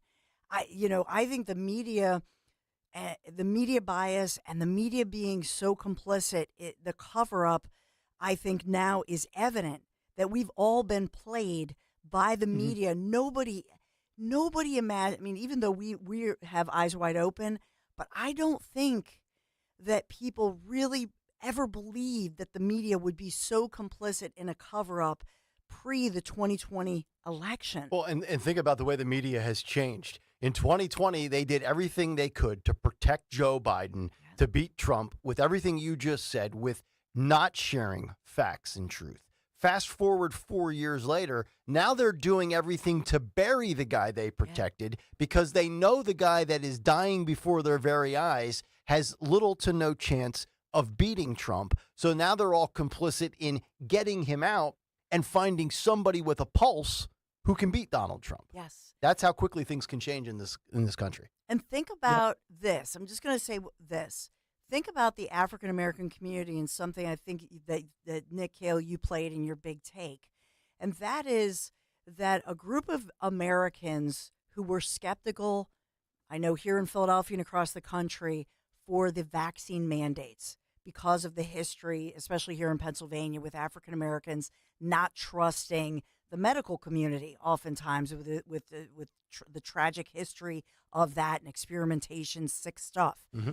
So across America and here in Philadelphia, you have an African American community that is skeptical, that during the pandemic was questioning a lot of the things that they were rightfully ahead of everybody in questioning, right? And this same group of individuals skeptical now of saying, look at the media, let's look at Joe Biden and this administration, and we're getting played. And that's what you played in the big take that you aired the audio of even focus groups saying, you know what, they've taken us for granted. They keep on thinking that Black Americans are going to continue to vote D, and we're getting played here. We're being taken for granted. Yep. And so I think all of this plays into what we're seeing, that we're all getting played. And so it's a distrust of not just the Democrat Party, but also the media. I think we're witnessing in real time the death of mainstream media. Let's continue. Clip 31, boys, of the cut sheet. This is Joe Biden last night saying that he needs to pace himself at this point in his political career. Clip 31, the big guy saying, you know what, just got to make sure I don't blow my load too quickly, so to speak. Clip 31. You've acknowledged that you need to go to bed earlier and your evening around 8. That's not true. Look, what I said was, instead of my every day starting at 7 and going to bed at midnight, it'd be smarter for me to pace myself a little more. And I said, for example, the 8, 7, 6 stuff, instead of starting a fundraiser at 9 o'clock, start at 8 o'clock. People get to go home by 10 o'clock. That's what I'm talking about. I'm not talking about, and if you looked at my schedule since I made that stupid mistake in the campaign, in the debate, I mean, my schedule has been full bore. I've done, where's Trump been? Riding around in his golf cart, filling out his scorecard before he hits the ball? I mean, look, he's done virtually nothing. And I don't know how many, don't hold me to, roughly 20 major events. Some with thousands of people showing up. And so I just think it's better. I always have an inclination, whether I was playing sports or doing politics, just to keep going, not stop. I just got to just pace myself a little more. Pace myself. And the next debate, I'm not going to be traveling into 15 time zones a week before. No. Anyway, that's what it was about. That's what it was about. And by the way, even with that, I love my staff, but they add things. There's the whisper. Add things all the time. There we go. Yeah. I'm catching hell from my wife. Daddy Anyway. That part was funny. There's so much to unpack. Sean, I know you have a time zone tweet from last night. I'll let you hit that in a second. You know what's amazing is I get up at 7 in the morning and I go until midnight. I don't know that he ever worked that schedule, and if he did, he hasn't worked that schedule in 25, 30 years. But you know what? You know, with the fall coming up, we've got an election, we've got a football season. I'm going to pace myself as well, Dawn.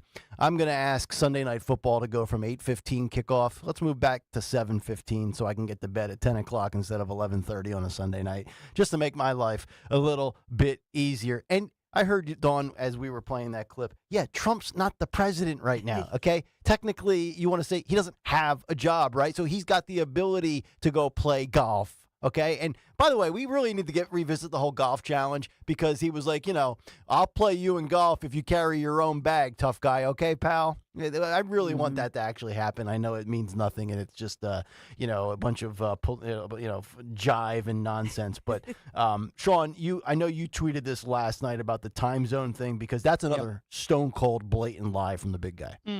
Yeah. Well, that got me so mad, right? The whole time zone thing, because the time zone thing that he brings up yesterday, I'm not going to travel into 15 different time zones a week before the debate. Well, you didn't do that. You didn't do that, okay? That's number one. Yeah, he went on to Italy, whatever it was, G7, wandering off where the skydiving guy was. Okay, and they, Jean-Pierre wants to say this was jet lag and a cold and all this other stuff.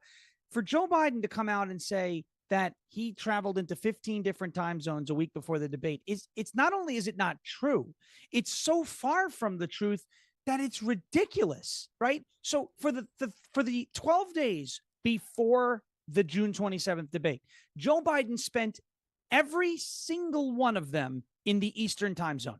That's a fact. Mm-hmm. That is a cold, hard fact. Joe Biden spent the 12 days and day number 13 of the debate in the Eastern time zone. He did not travel into 15 different time zones over the course of a week before the debate. That's number one. But if we want to talk about what he did the week before the debate, 7 days, that's 1 week for the liberals out there, soils, right? Slow on intake liberals, 7 days equals 1 week. All right. Like 16 ounces equals 1 pound.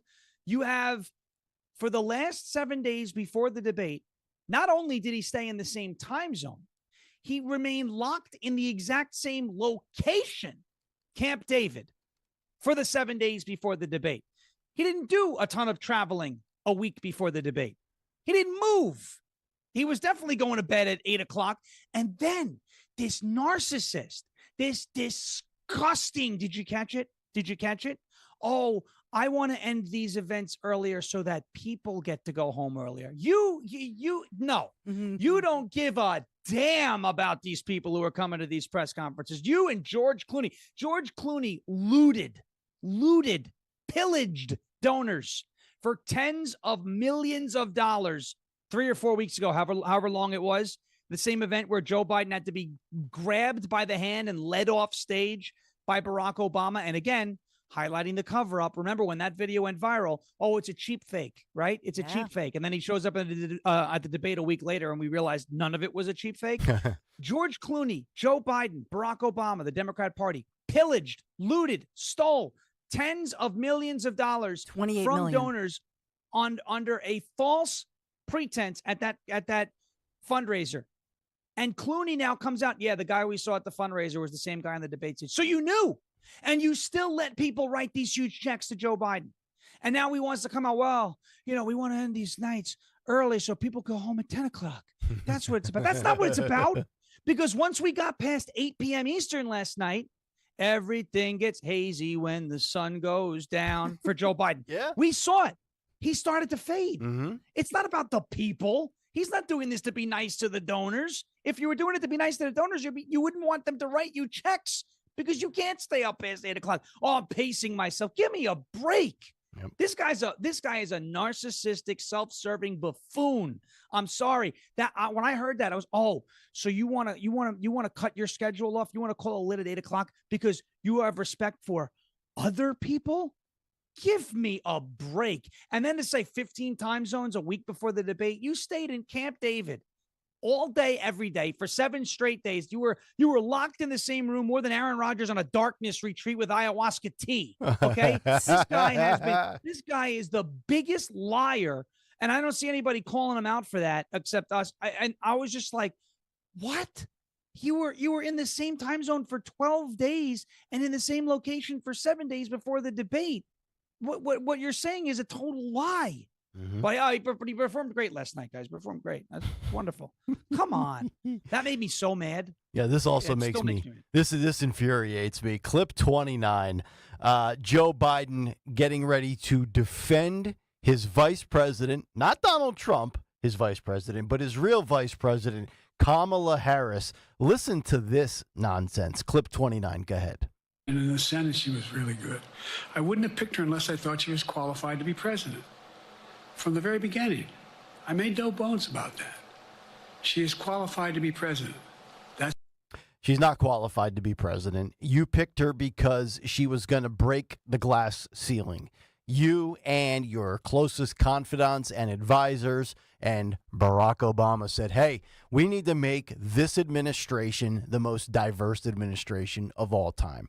DEI is going to be the platform of the Biden administration, so you should select an African-American female for vice president. And as you fill out your cabinet, you should be checking off box after box after box. She has done nothing that makes her remotely qualified to be the president of the United States of America.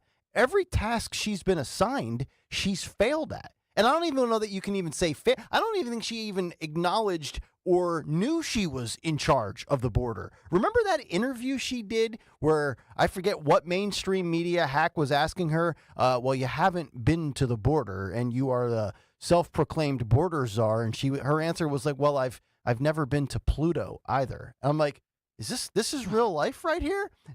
She failed on the border. She failed with artificial intelligence. And it took until the 4th year of this administration for them to find her a role that she almost by default can't screw up, and that's female reproductive rights. Other than that, she's got no skins on the wall. She's accomplished zilch. She's like a baseball player, Sean, that's gone 1 for 45. Her only hit is abortion. Other than that, she's grounded out, struck out, or popped out. Yeah, and her hit came by accident. It was like one of those swinging bunts that the third baseman just couldn't get to in time. It's unbelievable. He thinks she's qualified. Why don't we talk to the people in your party? She didn't even get past Iowa. Nobody likes her. She's polling worse than you. She's clearly not qualified. If you believe the latest ABC News poll. I know. Dawn, can you recite those numbers where she's slightly ahead of Trump somehow? So she, if it's Kamala Trump, she comes out on top.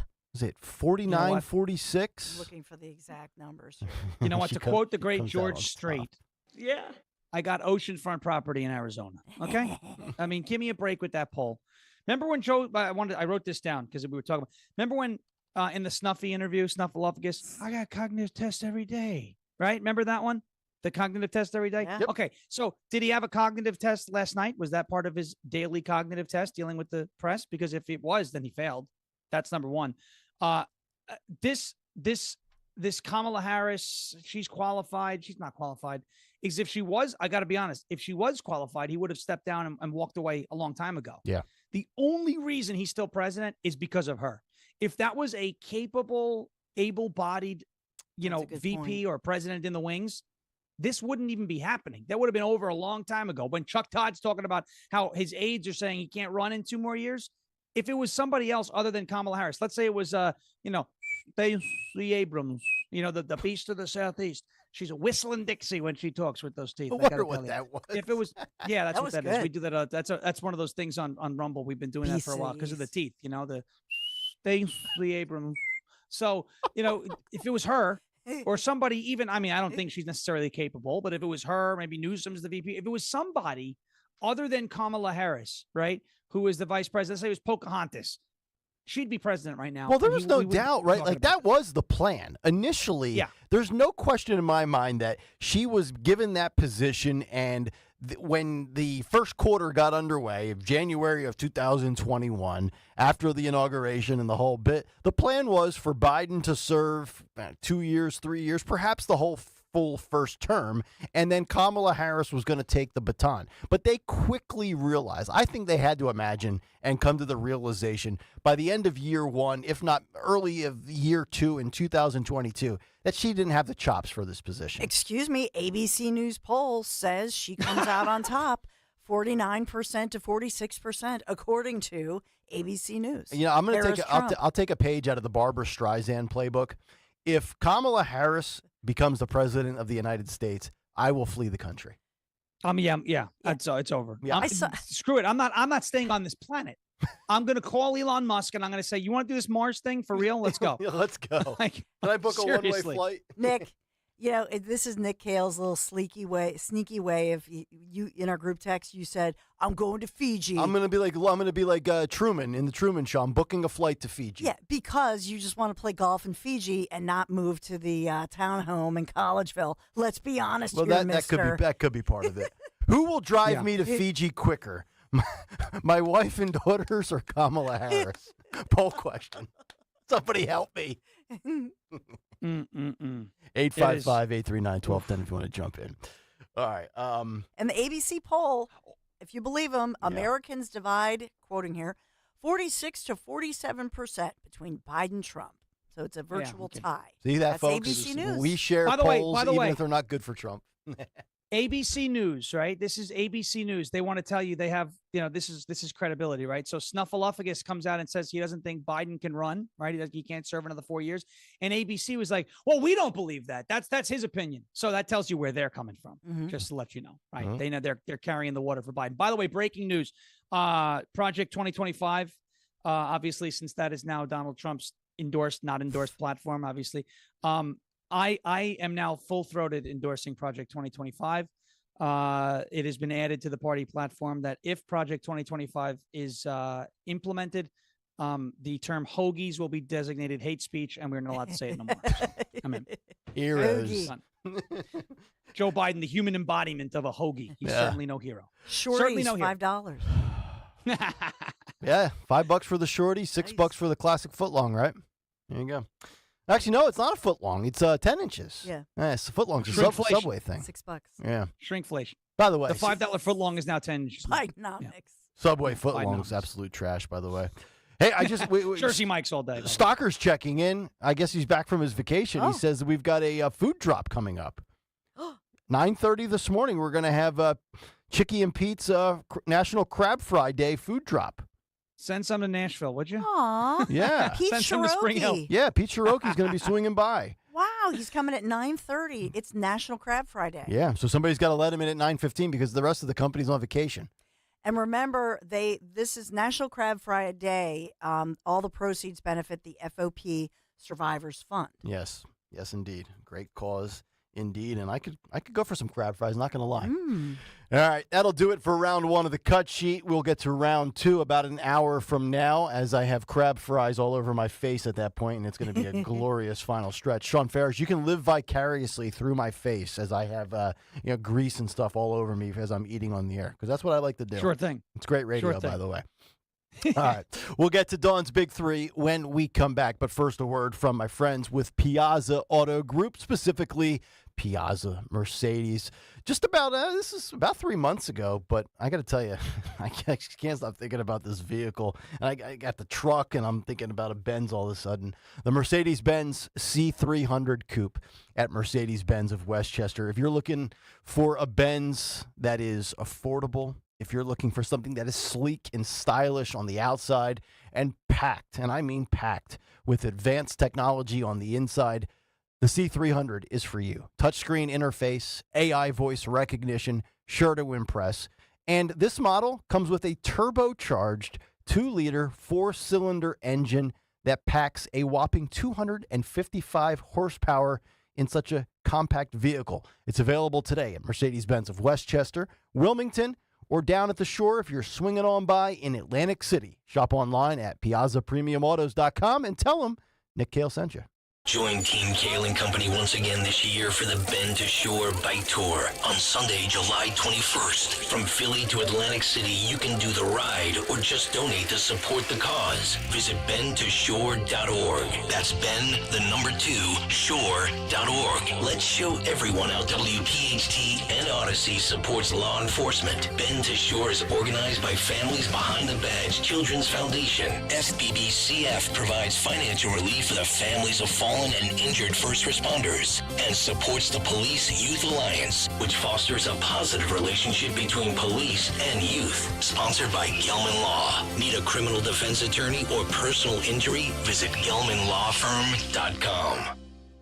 Do you owe $10,000 or more in credit card debt or personal loans? With credit card debt at all-time highs, Debt Relief Advocates is urgently notifying consumers of debt relief now being made available, designed to aid consumers with out-of-control credit card debt. Those who qualify and enroll for this relief program will only have to pay back a fraction of what they owe. This is not bankruptcy or a debt consolidation loan. This is a relief program that credit card companies would rather you not know about, as it ends your debt nightmare and saves you lots of money. Consumers owing at least $10,000 in credit card debt or personal loans can now take advantage of this debt relief as the cost of living skyrockets. Debt Relief Advocates has established a relief hotline for you to call to learn what debt reduction you may qualify for, so don't wait. For this free information, call the Relief Hotline at 800-522-2174. 800-522-2174. 800-522-2174.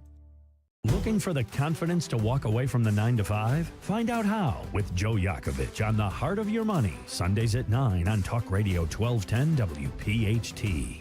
Prescriptions require an online consultation with a healthcare provider who will determine if appropriate. Restrictions apply. See website for details and important safety information. Subscription required. Price varies based on product and subscription plan. Hey guys, did you know there's a generic form of Viagra that works just the same but is 95% cheaper? And you can get it online at hims.com/joy. Through Hims, you'll get a free medical consultation to determine the ED medication that's best for you. Discreet shipping if prescribed, a 100% online process, and a range of treatment options, including trusted generic alternatives to the name brands, at up to 95% off. ED is personal, and at Hims, so is treating it. Just go to hims.com/joy and get connected to a licensed medical provider online for free, with zero copay, no expensive appointments, and no awkward face-to-face conversations. To start your free online visit, you need to go to this exclusive address, hims.com/joy. That's hims.com/joy for your free online visit. hims.com/joy.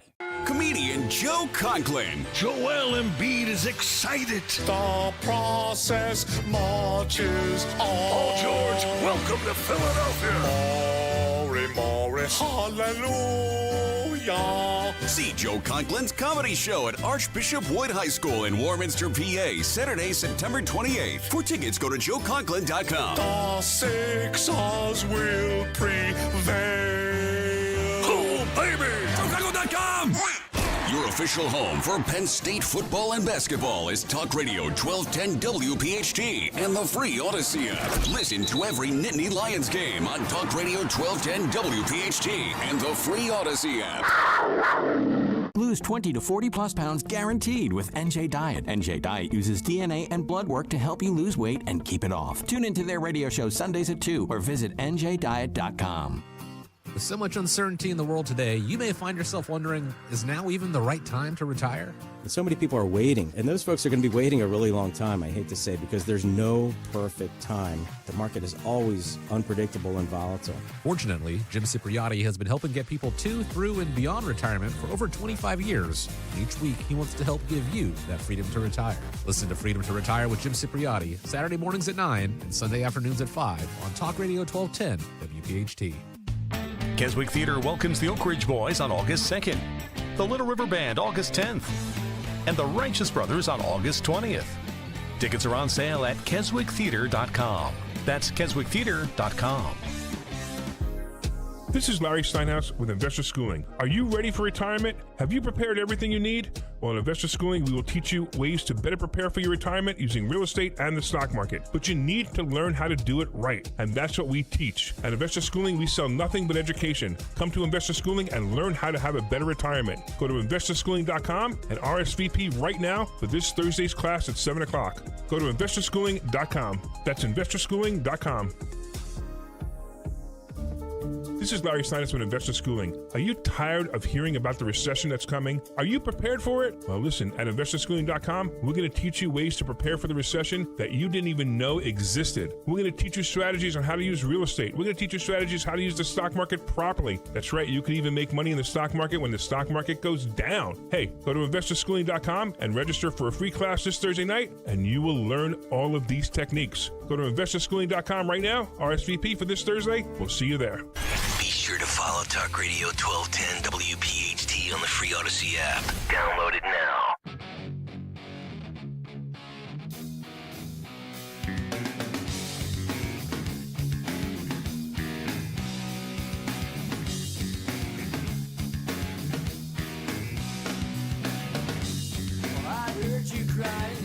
Kayal and Company, as we continue, 8:41 on this National Crab Fries Friday.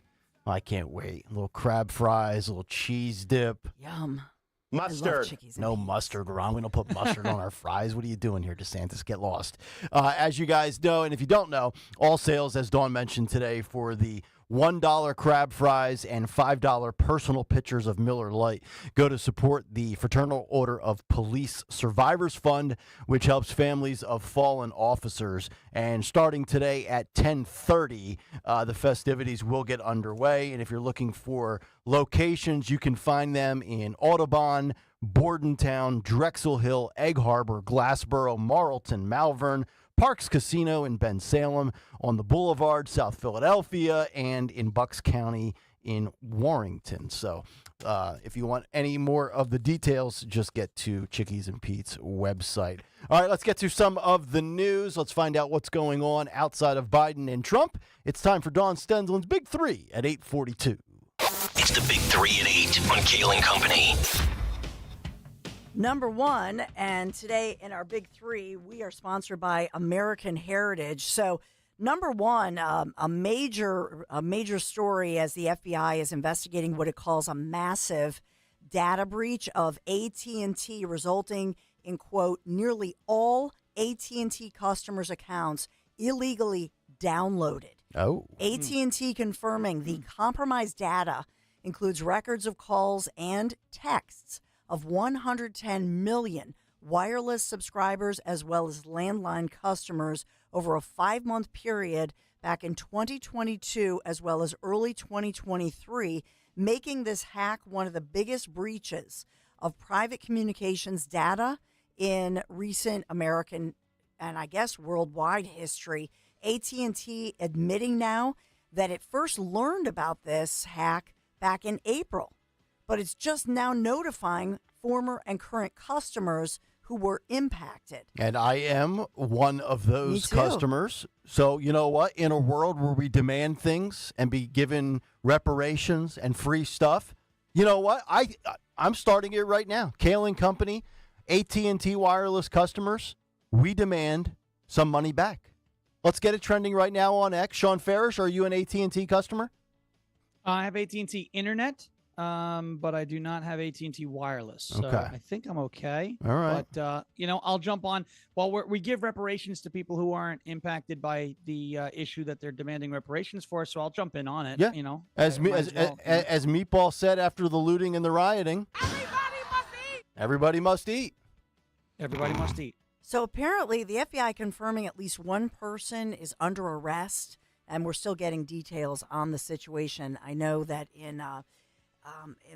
they were saying AT&T stock, expected to, have problems on Wall Street today, right? It was already down in the pre-market. Former President Donald J. Trump has asked a state court judge to completely toss out the criminal conviction in New York, obviously using the status of that Supreme Court's, the SCOTUS recent immunity decision outlining when a former president must be shielded from prosecution. So they were in court yesterday. It's a very long ruling. It's 50-plus pages, or not ruling, essentially asking the state court judge. So the paperwork that they filed and the appearance before the state court judge, more than 50 pages in length. They're trying to toss out the jury's verdict. And this then, is a battle, obviously, with Judge Juan Merchan.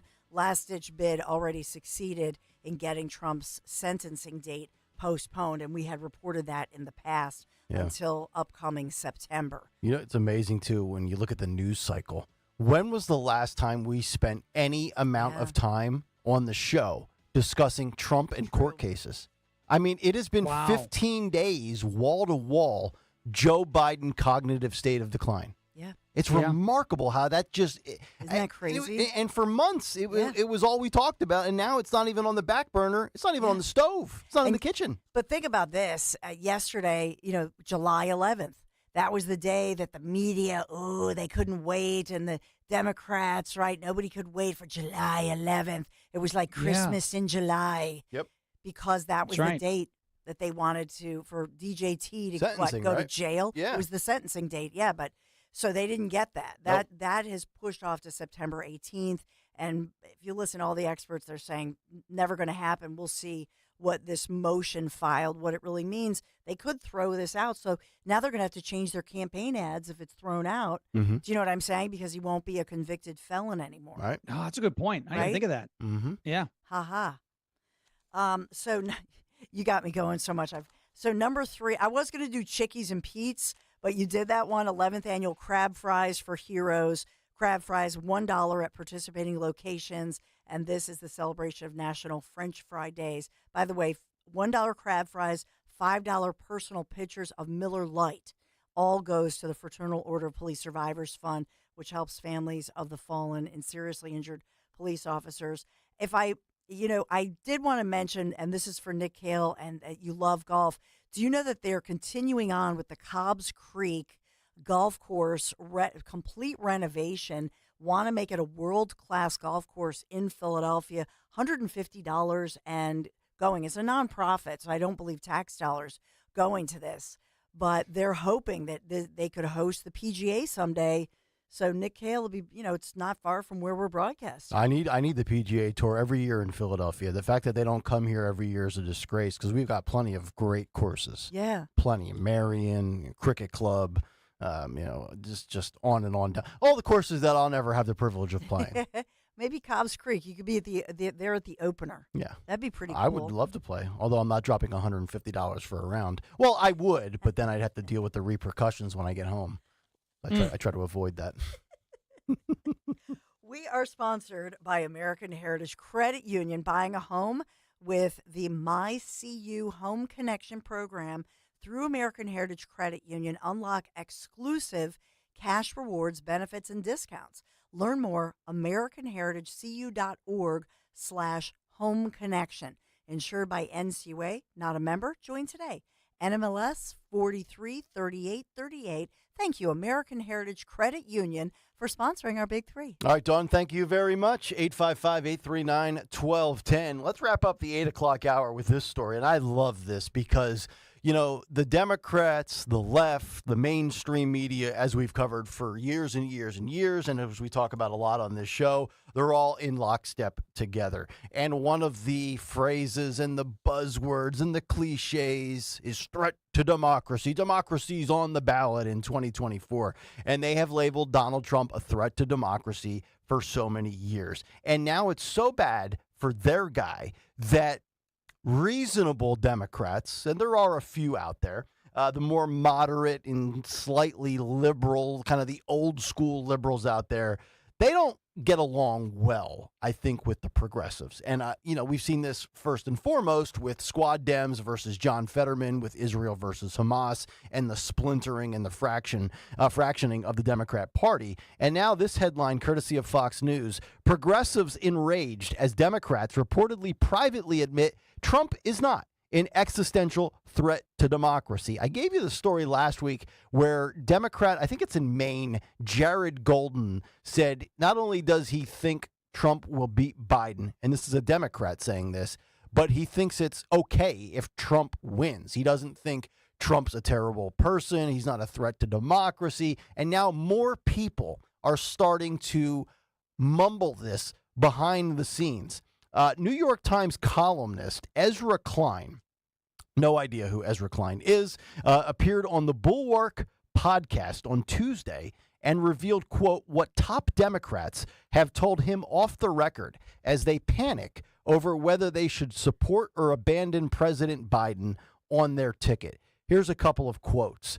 People are weighing this set of things like it would be quite unpleasant for me personally to come out against the president as an elected official in the Democratic Party, and weighing what will happen if Donald Trump wins, and saying in a revealed preference way, quote, I can live with Donald Trump winning, Klein said, quote, and I've heard people say that to me off the record, to be fair. Top Democrats saying that Trump is not an existential threat to democracy. And the host of the podcast, Tim Miller, responded by saying, really? And then Klein goes on to say, quote, I've had top Democrats say to me, basically, say something like, I don't know why all these Democrats who think Donald Trump is an existential threat to democracy are acting the way they are. But the reason I'm acting the way I am is because I don't think like that. And the host of this podcast says, who the F is saying this? Out your sources, Ezra. Ezra does not go on to out his sources, saying, I find it maddening. but I do find it consistent. So let's think about this. When the Democrats and the media are in lockstep and they try to paint, brand, and portray the Republican as the villain, as Hitler, as the bad guy, Orange Man bad, and they come up with, hey, what do you think about threat to democracy? That should raise some eyebrows, right? And now you're starting to see multiple people on the record or off the record saying is not a threat to democracy. Because truth be told, and Sean, you saw this play out, and Dawn, you saw this play out on social media during the election of 2020 and in the last couple of years with questioning vaccine efficacy and mandates and things like that. The real threats to democracy are the globalists and the 1%, the elitists and the Democrats that have stifled your First Amendment rights. They want to take away a lot of your Second Amendment rights. On down the list, they're the ones who despise the Constitution, not Trump, not Republicans. We're not the threat to democracy. And now they're even saying it now. It's almost like they're saying, you know what? We've reached the expiration date of threat to democracy. Let's move on to something else because that's not sticking. And Sean, I think you have plenty to say about that because weren't you labeled by somebody on social media as like some threat or some radical and you had to like defend yourself because you went to a school board meeting or something? Yeah, the SPLC actually did this. The SPLC labeled our group, Loud Majority on Long Island, an anti-government extremist group because we went to school board meetings to protest DEI. So, you know, and then we had, and then because I decided to say that there are only two genders, and that gender transformation programs don't deserve to be advertised in a middle school because it's too early to start doing that. You know, I had an elected official in New York compare me to Timothy McVeigh. That's nice, very nice. So yeah, we've had that. Yeah, we've had that. And I think now when you're looking at someone like Ezra Klein, this is a person I've talked about a lot in the past. You know, he's been very negative about the Democrats recently, but he's been making some of these observations for the last couple months. Maybe we're dealing with, you know, the stages of grief. The final stage of grief is acceptance. And it seems like there are people that are starting to accept, you know, that Donald Trump is going to be the president. Denial, anger, bargaining, depression, acceptance in order are the 5 stages of grief. We've seen the denial that Joe Biden's totally fine. We've seen the anger, them getting mad, that being highlighted. You know, we've seen them trying to make deals, right? Bargaining. They're definitely depressed and despondent. And now maybe you're starting to see some of these MSM, you know, propagandists accept it. Yeah. We'll see. Yeah. By the way, Bulwark, the reason you've never heard of it is that they're never Trumpers. Oh, they're conservative, but they're never true. That's Bill Kristol. Okay, I had no idea they were even conservative. Bulwark, they are an anti-Trump conservative Substack site, podcast and site. By the way, it's Bill Kristol. Big never Trumper, and not Charlie Sykes. Klein later told Miller, quote, "I think you have to at some point say whatever these Democrats are saying in public, they're more resigned and more willing to just be the resistance to a Trump presidency than a lot of their public-facing rhetoric would suggest. Quote, you have a calm voice, but you're skyrocketing my effing blood pressure right now," Miller said. Quote, "Ezra, I'm just like so effing mad." You're right, Sean. They're resigned to it now. I get the sense that so many people, whether never Trumper conservatives, whether it's independents, whether it's moderates or far left, they're defeated right now. And look, the election's not on, with all due respect, the election is not today. The election is still 11 weeks away. A lot of things could change. Their candidate could change. So it's not like they're 100% confirmed deceased, but they're walking around right now like my daughter's sulking, knowing that they have to do chores and there's no way out of it. And they never envisioned this happening. They thought they would be in the driver's seat on July 12th. And you talk about momentum and momentum swings. Right now, the GOP looks like $1 bazillion. The Democrats are the dumpster fire right now. And it all changed in 15 days. That's how quickly this whole thing, and we could have a 15-day stretch from the middle of August to the beginning of September where all of a sudden the Republicans are playing defense. But right now, the Democrats are drowning, and there is not a lifeguard out there to throw in the buoy and help them out. 855-839-1210. We'll come back, kick off hour number 4 on the other side. It's a 9 o'clock hour on a Friday. We have crab fries on the way. We have more of the cut sheet on the way. We have the Morning Mystery movie clip on the way. It's going to be a glorious final hour. Kayal and Company, 9 a.m. hour is next. Tune in to Crash Proof Retirement Show, Saturdays at 11 a.m. to hear Phil Cannella and Joanne Small. The Crash Proof Retirement Show, Saturday mornings at 11 on Talk Radio 1210. Hi, this is Dom Giordano for my friend, dentist and board-certified prosthodontist Dr. Robert Bentz and the Bentz Dental Group. His state-of-the-art facility makes your dentistry as easy as can be. Recently, they had a permanent tooth put in. And you know how it is. In the past, you bite down, it's too high. It's always too high. The back and forth getting it just right. Well, not this time. With Dr. Bentz, it fit perfectly the first time. Call the Bentz Dental Group now, 610-272-6949. Visit BentzDentalGroup.com, 610-272-6949.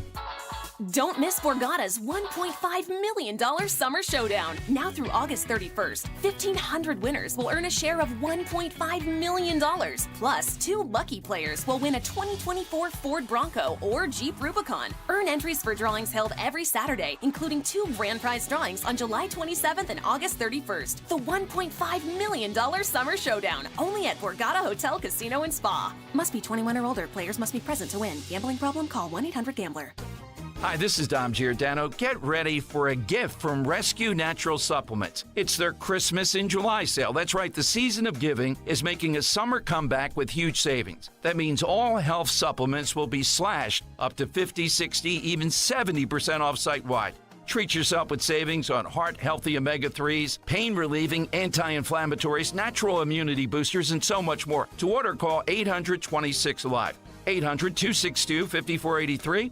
Speak to a rescue product consultant or shop online at res-q.com, res-q.com. Don't miss Rescue's Christmas in July sale. Shop savings up to 70% off all natural solutions for your highs and lows, from high blood pressure, cholesterol, low energy, testosterone. Rescue's got you covered. Hurry on over.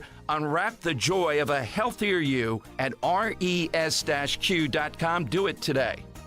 This is Jonathan Cans, third-generation owner of Marvin E. Cans Heating and Air Conditioning. Have you recently had an HVAC tech at your home to fix your unit and he wanted to sell you all types of upgrades? Look, if your AC unit is acting unruly this summer and needs to be fixed, we'll send out one of our technicians to do one thing: fix your AC. And if we do think you need a new one, we'll have one of our factory-trained install teams put in a new state-of-the-art train cooling system to keep you cool. Visit us at marvinecans.com. That's MarvinEKanze.com.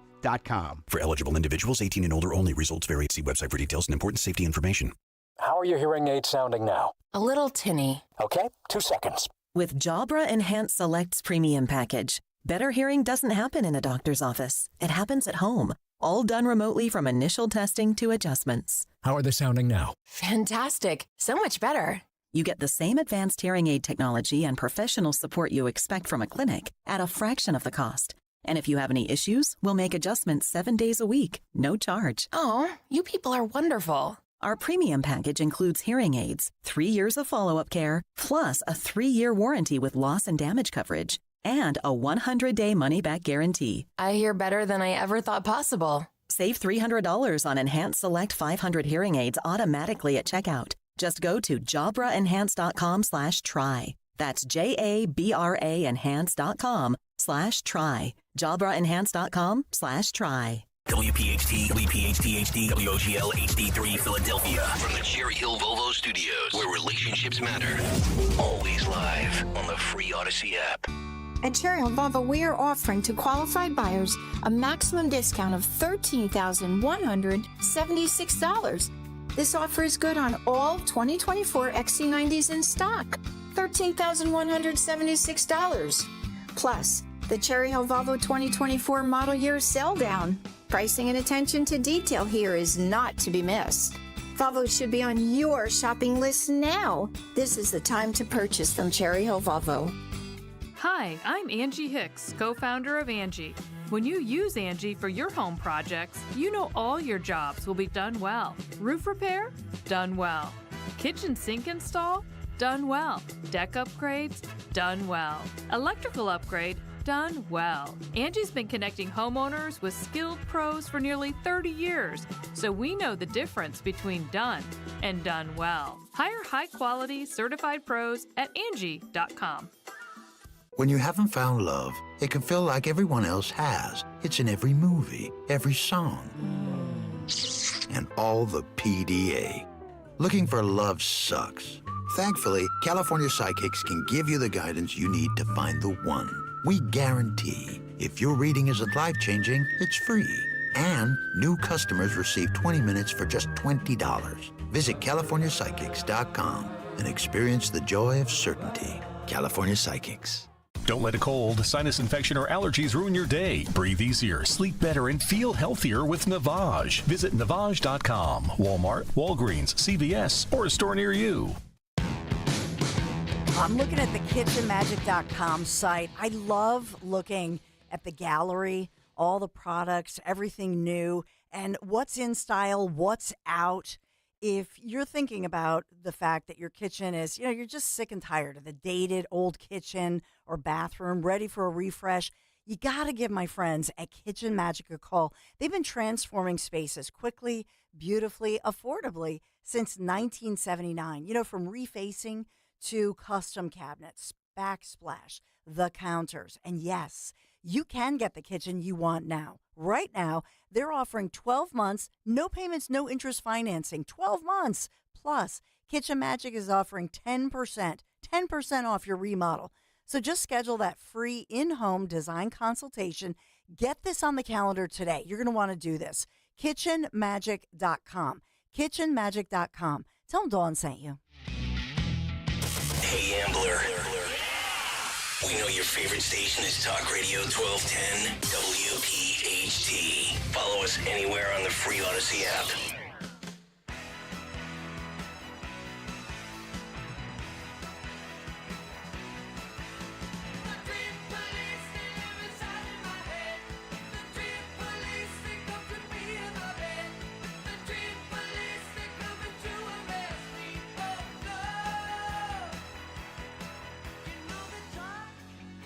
Kayal and Company, 9:04 as we continue live on this Friday morning. The segment brought to you by the Piazza Auto Group. The Acura Summer of Performance event is happening now at Piazza Acura of Ardmore, Reading, and Westchester. Get financing as low as 2.9% for 48 months on the all-electric ZDX. Shop online, piazzaacura.com.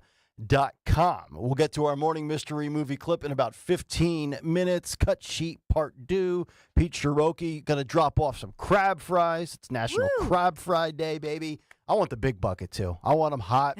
I want them greasy. I want that cheese ready to go. Yum. And I'm going to stuff my face live on YouTube. So if you want to watch that, you can do so. YouTube.com/ Sloppy Chris Christie. Yes. I might tip 3. I might be like that pig that fell out of the truck yesterday on the show by the time 10 o'clock hits. So good. Wait, Joy Behar fell out of it? Oh, the other one. Yeah. I know.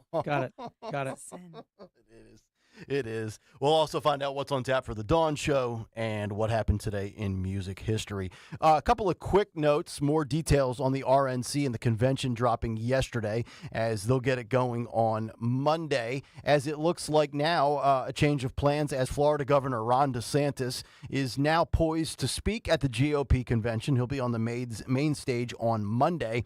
And also Donald Trump will be introduced by UFC CEO Dana White next week. Awesome. As the fight promoter has agreed to stump for his longtime friend for a third time. And I think one of the things that people really love about Dana White is he loves free speech. I mean, he lets his fighters say whatever they want, be pro-Trump, be against dudes being in women's locker rooms. A lot of those UFC cage fighters are nut jobs to begin with because they get punched in the face for a living. And you know what? They just go up there and spew whatever they want. And that's the beauty of the First Amendment. He's not going to try to neuter his guys. And that's something I wish we saw more of in all these other professional leagues, because I think that's a big reason why people tuned out basketball, all these left-wing politics. Yeah. And you just know that there's conservatives and Republicans and Trump supporters that play in the NBA, but they can't come out and say it for fear of blowback. My teenage sons love it.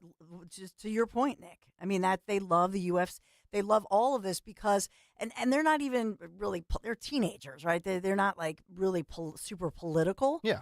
But I think as a man or a young male, you watch, even commercials, television shows, sitcoms, stuff on streaming online. You watch a game, and it's like, oh, they're making fun of me, and right, and you don't feel the inclusivity that they claim, and so I think that's a part of it. Yep. You had mentioned the other day that South Philadelphia's own Amber Rose, who's she is somebody who back in the day had negative comments about Trump. Wasn't that political? The fact that somebody like Amber Rose, who's African American from Philadelphia, and she's speaking at the convention, I think that says volumes. Yeah, it really does. It does. And I think to your point, and with these polls I'm about to give you, younger people are just far more open and not concerned about coming out and saying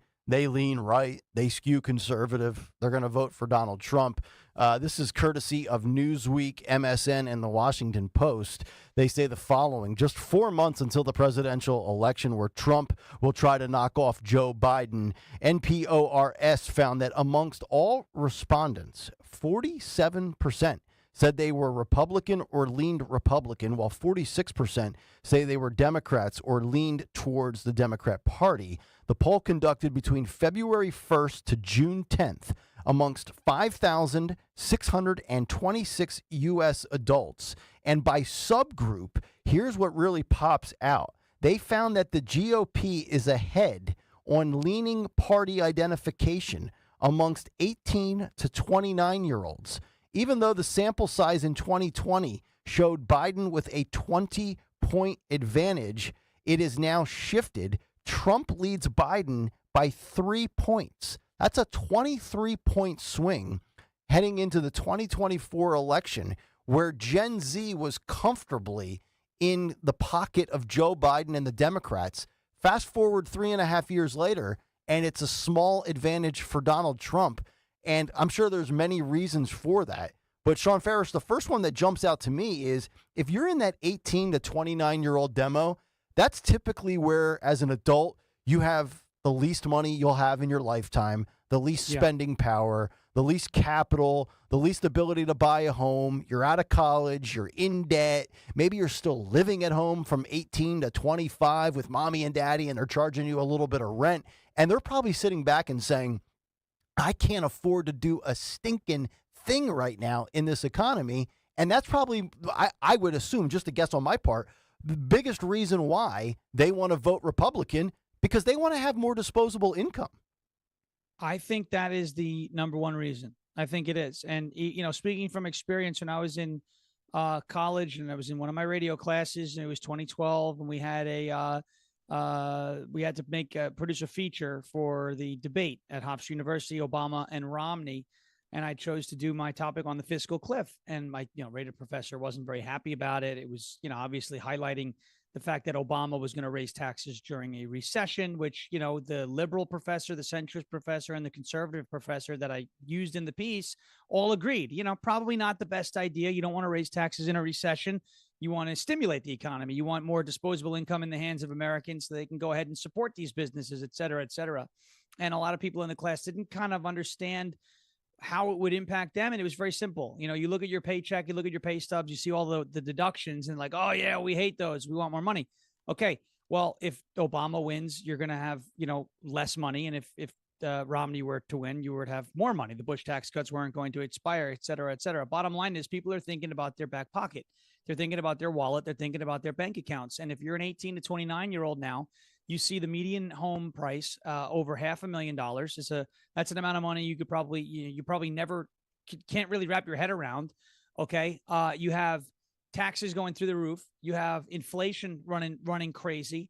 The cost of everything is up, not a little. It's up markedly over what it was 5 years ago. And, maybe for somebody who is 18 now, who was 13 then, they don't feel it. But somebody who's 29 now, who is 24 back during Trump, they feel it. And I even think, the 22-year-old who was 17 5 years ago, during the Trump economy when things were cheaper, they're understanding it. I think these young adults, these young Americans are understanding, and they get it. They want more money. They want more buying power. They want the ability to own a home. They want the ability to buy a new car. They want to be able to just go out and do something in their social groups with their friends. You can't, you don't have the money to even do that these days. So I think they're starting to realize that. I also think a lot of these 18 to 29-year-olds are seeing the cultural decay as well. The 99 genders and the blue hairs and the, people urinating on each other in the streets of San Francisco in the name of pride. And they're like, we're okay with tolerance, but we don't need this. This is too much. You've overplayed your hand. And yeah, it's madness. I think they're looking at it saying, all right, I don't agree with everything Donald Trump says, and maybe, so and so happened with E. Jean Carroll and what you believe, but things were better for me. So I'm voting for Trump. And I think that's what they're doing. Can I just say one thing? Because think about the kids who are first-time voters. Let's say you're just turning 18. If you're 17 right now, you were in, like my son David, you were in middle school. If you were in a city like Philadelphia, you were banned from your classroom. Yep. And so think about those teenagers, what they've been through, and I'll weave it back into Philadelphia, one of the strictest mandates in the nation with regard to COVID, and what all young people went through, but especially the African-American community. And so think about across America, African-American communities in cities like Philadelphia, Chicago. I mean, you talked about the Bronx rally. Think about how all these people are now learning all of the information, what we now know about those shutdowns and how we all got played. And the direct impact, I know for my son, he was a star athlete. He was so upset that he couldn't go to the gym. He couldn't go to football. It was straight A student. You know what I mean? This set kids, it impacted and interrupted. Robbed them their of the best time of their lives. It did. Yeah. But it changed their path. And not in a good way. This was an interruption that did not have to happen, and Joe Biden is responsible for that. It's remarkable too when you think about all the shifting dynamics with demographics based on party affiliation and who's going to vote for who this time around. Trump has gained with the black community. He's gained with the Latino community. He's gaining in the 18 to 29 Gen Z demo that we're talking about. Yes, of course, suburban females are still an issue, especially post Roe v. Wade. But if you're the Biden administration right now, the only demo I think that you kind of feel relatively good about, and I can speak to this firsthand, is with living in Montgomery County. And Dawn, you know my area very well. I live in Bluebell in Montgomery County. And throughout my neighborhoods, and probably in a 3 to 4 square mile radius, it's a lot of older, wealthy, liberal people. I haven't seen that demographic, that 54 to 65-year-old demo, jump from Biden to Trump. They seem pretty well steadfast in the fact that they're going to ride with Joe or whoever Joe's replacement is. And I think that's because, and if you've ever been to Bluebell, I mean, there's a lot of homes there that start at $750,000. My sister, who makes a lot of money, she was looking, she does a lot of real estate flipping, and she's like, I mean, I don't know how you're living in Bluebell, Nick. How are you doing it? And I'm like, well, that's because I'm not thriving like a king, trust me. But, I mean, the amount of people that have $1 million homes in Bluebell, the reason they're not going to flip, they're not being affected right now. Right. They're the 1%. They're the people that are probably making $400,000, $500,000, $600,000 a year. So when gas is now $3.72 a gallon, it doesn't really impact them. Sure, there's probably a few that are griping. My sister gripes about it, but my sister is not really being impacted. She's having her whole patio and pool redone. It's probably going to cost them $25,000. So she gripes about it as a Trump patio supporter. pool is more than $25K. Well, you right know now me. in this My economy. estimates are always on the wrong side. I think teachers still make $40,000 a year. No, they're making 6 figures, especially in Montgomery County. Right. No, I mean, you got to get to Chester or Bucks, I'm telling you. Yeah. Because look at the taxes, how much they've gone up in Montco, and that's just it. Once they went blue, look at the property taxes. Look at all these taxes in Montgomery County. They're going through the second one in 10 months. Major tax hikes because the Democrats now rule it. Chester County, where I was last night, is in play. And I think you have a lot of common sense people, and I have a lot of hope for Chester County because I have a lot of family there. Bucks County is also, as we've covered a lot, I mean, that's a battleground county. Yeah. I mean, I do like some of the spots in Bucks. We've thought about schools. it. Especially when you go up 202 from Bluebell and then you enter into Bucks County going up DeKalb Pike. But, I mean, I'm looking at Montgomery County, and the only places I could truly probably afford to buy a home, honest to God, would be Plymouth Meeting or East or West Norriton Township. I mean, Bluebell's basically out of the equation. Lower Gwinnett, Upper Gwinnett, Montgomery Township, just can't afford it. It's unbelievable. And the reason they're affordable in East Norriton is because Norristown School District? The kids in private school, a ton of them, because we live in the city of Philadelphia, a small Catholic little school. We had a ton of kids from East Norriton, Montgomery County, because they're not going to send their kids to those schools. Yep. So. Yes, indeed. Sean Ferris is probably like, what the hell's East Norriton Township? Sorry, Sean. We went on a real in-the-weeds conversation. No, it's all, listen, I'm just listening to all these things. I'm listening to all this stuff about schools, and I'm like, the only changes that need to be made in schools there's again, we come back to the hoagie thing. It's just the most ridiculous word in the English language. So listen, I'll do my tease right now because you're talking about education. I want you to listen to my interview right at 10 a.m. with, his name is Neil Young. Great name, an educator who actually was one of those teachers in Malvern who's running now for office. And you got to hear, you're going to love this guy. He's a great teacher, but he's one of those who was impersonated by the kids, by the 7th and 8th graders in Malvern in the school and at the heart of that. But he is talking about a transformation in education, how critical that is. And just a great guy. But I want you to listen to him and think about when he talks about what's going on in the suburbs and in the schools, because he's an insider. He's an educator running as a Republican and talking about the teachers union and insight into what is happening. When you talk about indoctrination and parental rights, this is a real insider. And he says, we need a teacher in Congress. I can still eat my crab fries, though, right? Well, I hope Neil Young will remember a Southern man don't need him around anymore. Well said. All right, 9:20 on this Friday morning. Let's get to our morning mystery movie clip. And now, the morning mystery movie clip on Kayal and Company. Talk Radio 1210, WPHT. Century, the ocean lets us know just how small we really are. A winter storm comes out of Antarctica, tearing up the Pacific, and it sends a huge swell north 2,000 miles. And when it hits Bell's Beach, it'll turn into the biggest surf this planet has ever seen, and I will be there. So will I. Think you know what it is? Be call at 12 at 855-839-1210, and you could win this great prize.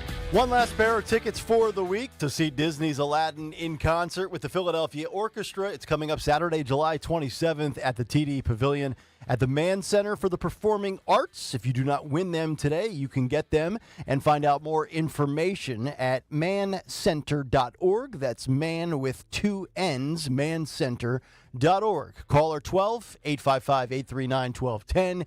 See if we get our winner on the other side, as well as what's on the cut sheet part 2. And I can smell it. I can smell the Old Bay, folks. I think Jim just got off the elevator. Crab fries coming up. Not that you care, but it means something to me, damn it. Back after this on Kayal and Company. Stay right there. Dom Giordano. Several people put up on my Twitter, you're right, I can't believe it. I'm rooting for Joe Biden. I'm rooting for Biden to stay in. And the reason why, it's smart. She's the unknown. We think we know what the reaction to her, the almost certain, but he's the known. And you've captured that. You're not going to walk back that debate. People have seen it. More and more is coming out about his cognitive decline. Just let him stay right there. It's all about winning. It's Dom time. Dom Giordano. Weekdays noon till 3 on Talk Radio 1210 WPHT and the free Odyssey app. The odds of winning the lottery are 1 in 302 million. Here's a better bet. Turn to Work Money. We're a nonprofit here to help keep more money in your pocket. Start saving now at workmoney.org. Summer is here, which means pool days, beach trips, and yeah, you guessed it, traffic jams. Oh yeah, and heat waves. Don't let summer catch you by surprise. Get the local news you need, no matter what you're up to, with the free Odyssey app. And never miss a beat with alerts on breaking stories sent directly to your phone. Listen today on the free Odyssey app. That's AUDACY. With so much uncertainty in the world today, you may find yourself wondering, is now even the right time to retire? And so many people are waiting, and those folks are going to be waiting a really long time, I hate to say, because there's no perfect time. The market is always unpredictable and volatile. Fortunately, Jim Cipriotti has been helping get people to, through, and beyond retirement for over 25 years. And each week, he wants to help give you that freedom to retire. Listen to Freedom to Retire with Jim Cipriotti, Saturday mornings at 9 and Sunday afternoons at 5 on Talk Radio 1210 WPHT. For eligible individuals, 18 and older only. Results vary. See website for details and important safety information. How are your hearing aids sounding now? A little tinny. Okay, 2 seconds. With Jabra Enhanced Selects Premium Package, better hearing doesn't happen in a doctor's office. It happens at home, all done remotely from initial testing to adjustments. How are they sounding now? Fantastic. So much better. You get the same advanced hearing aid technology and professional support you expect from a clinic at a fraction of the cost. And if you have any issues, we'll make adjustments 7 days a week, no charge. Oh, you people are wonderful. Our premium package includes hearing aids, 3 years of follow-up care, plus a 3-year warranty with loss and damage coverage, and a 100-day money-back guarantee. I hear better than I ever thought possible. Save $300 on Enhanced Select 500 hearing aids automatically at checkout. Just go to jabraenhance.com/try. That's JABRA enhance.com/try. jabraenhance.com/try. Hey, Riverton. We know your favorite station is Talk Radio 1210 WPHT. Always live on the free Odyssey app.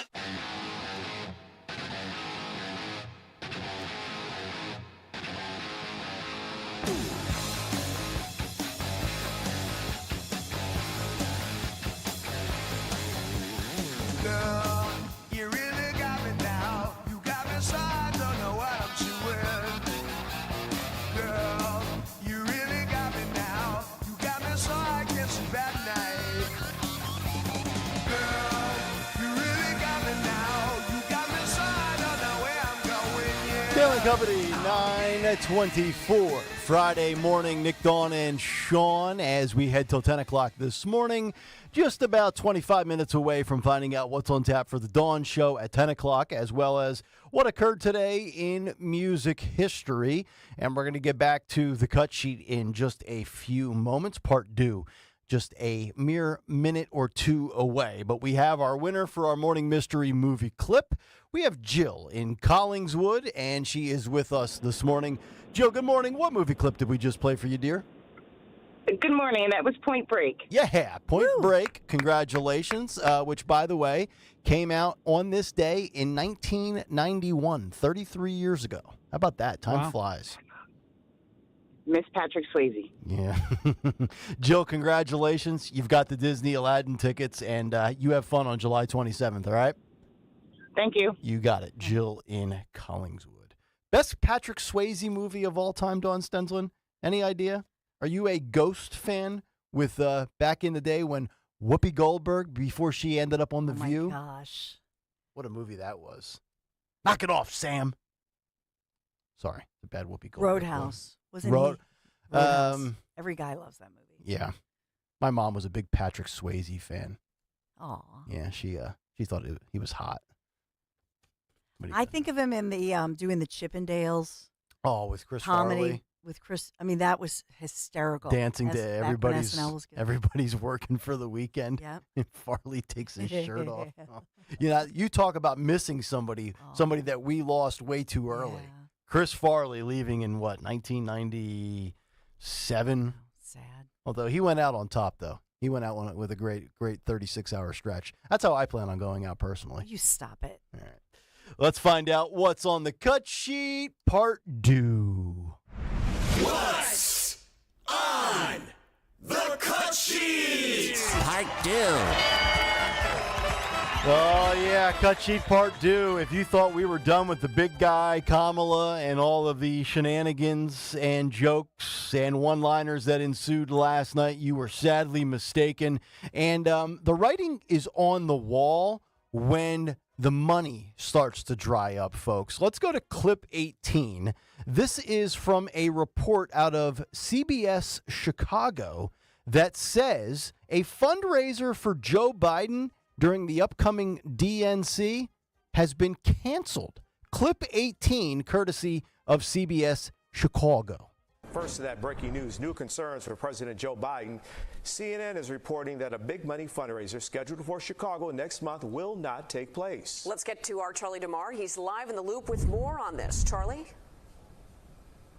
And Jim and Marie, good afternoon. Some of the richest were set to open up their wallets to support President Joe Biden and his quest for re-election and another 4 years in office. But sources telling CNN that a fundraising lunch for wealthy Chicago Dems is off. The would-be host pulled the plug as Biden campaign questions continue to swirl. Now, the fundraiser would have coincided with the Democratic National Convention in mid-August. That, of course, is being held at the United Center. Governor Pritzker, a wealthy Democrat himself, talked about the cancellation at an unrelated event just a short time ago. I think everything's fluid right now, and I honestly think that the president's doing a fine job of raising money. You've seen all the money that they've raised online for the Biden-Harris campaign. I know of fundraisers that are ongoing, so any rumor that you may have heard about something like that, I think, is overblown. Speaking of that, George Clooney said that... And also at this event with the governor, Mayor Brandon Johnson, he took part in a call with President Biden and other Democratic mayors from across the country last night, and he remains 100% behind Biden. Well, what I've said was we're with them, right? There's only one person in this country who has ever defeated Donald Trump.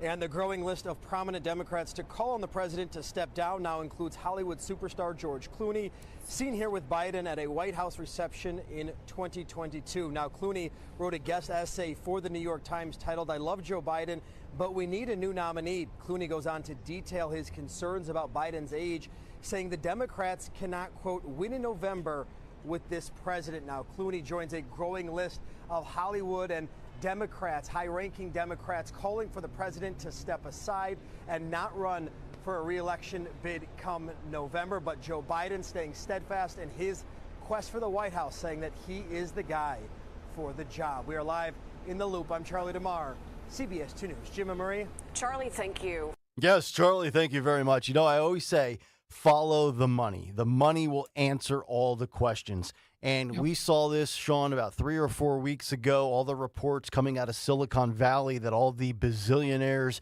now more than ever are accepting and embracing Donald Trump. They kind of tiptoed around it in 2020. They wanted no part of it in 2016. You have fundraisers being canceled, and then you have fundraisers that still go on. And 2 weeks later, it's like, you know what, that 14 or 28 million we just raised, you know what, Joe's not going to be the guy. We'll just slide that cash over to Kamala. I think if you asked Brandon Johnson off the record, would he ride with Biden or would he support Kamala Harris taking over? There's no question he would take Kamala Harris. He would definitely take Kamala Harris because he would look at it and say, you know, much like Jet fans look at Zach Wilson when he was the quarterback saying, well, it can't get worse, right? It doesn't matter who it is. It can't get any worse. It could be the guy sitting in section 227, you know, that's 17 beers in. It can't get any worse, right? I mean, it's very possible that Kamala Harris may not be worse, but she's probably not going to be better. But the fundraising and following the money is always it's always a great indicator to find out, you know, where somebody stands within their party. And you're seeing reports. I think NBC a couple of days ago said that they've taken a major hit in fundraising. Look, even last night, if you were watching Joe Biden and you thought it went well, were you inspired by what you saw? Are there people who watched the big boy press conference last night, the oh boy press conference, as Nick said, you know, were there people who watched that who said, all right, you know what, I'm sold, I'm writing my check now? I mean, I really don't think so. And that's the most important indicator now is the money. That's one of the most important things to look at, because if the Biden campaign starts to struggle with raising money, if they start to burn through cash, it's going to be really hard for the Biden campaign to run that gaslighting operation. Now, the media will cover for them, but the ads and the carpet bombing of TV stations, 2 months ahead of the election, it's not going to be as widespread as they would have hoped, because people just aren't inspired to donate to them, and that's going to be a problem. All right, let's get to the vice president, not Donald Trump, the real vice president for now, Kamala Harris. I believe I predicted this was going to happen. Didn't I say that the moment Kamala Harris comes into the spotlight, if you question the selection, if you question her credentials, the left will smear you as sexist and racist? I believe I said that multiple times this week on the show, and it comes to fruition. Clip number 20, boys. This is Jen Psaki on Inside with Jen Psaki on MSNBC, saying exactly what I forecasted. How dare you question Kamala Harris? Clip 20. Listen and watch this. Kamala Harris, the vice president, I'm going to call her vice president now because I keep calling her. She is in my view, an undervalued talent. She's a very fierce communicator. She's very strong, especially on one of the core issues that made the election maybe won or lost on, which is abortion rights. And this is why I think when she did a couple of interviews after the debate, I was sitting on the set with a bunch of other MSNBC anchors, and everybody was like, that was great. It's like, yeah. That's what she's doing out in the country, and nobody is really tracking it. It's just, that's who she is, but there is a caricature out there. It's almost like public opinion hasn't caught up with what she is doing out there. And also, we live in a country that is sexist and racist. So there is that. Not everybody at all, but there is a level of it that does impact elections. I told you. There you go. There it is. There's the dentic beetle right there. Unbelievable. And actually, I take that back. It's not unbelievable. It's completely predictable. And so she's an undervalued asset and a fierce communicator. Let me go to my soundboard here. Here's the fierce communicator, Kamala Harris. I love electric school buses. I went to school on a school bus. I love Venn diagrams. There's your fierce communicator, folks. Unburdened by what has been. I just can't take it anymore. She loves Venn diagrams. They're so nice. Jeez.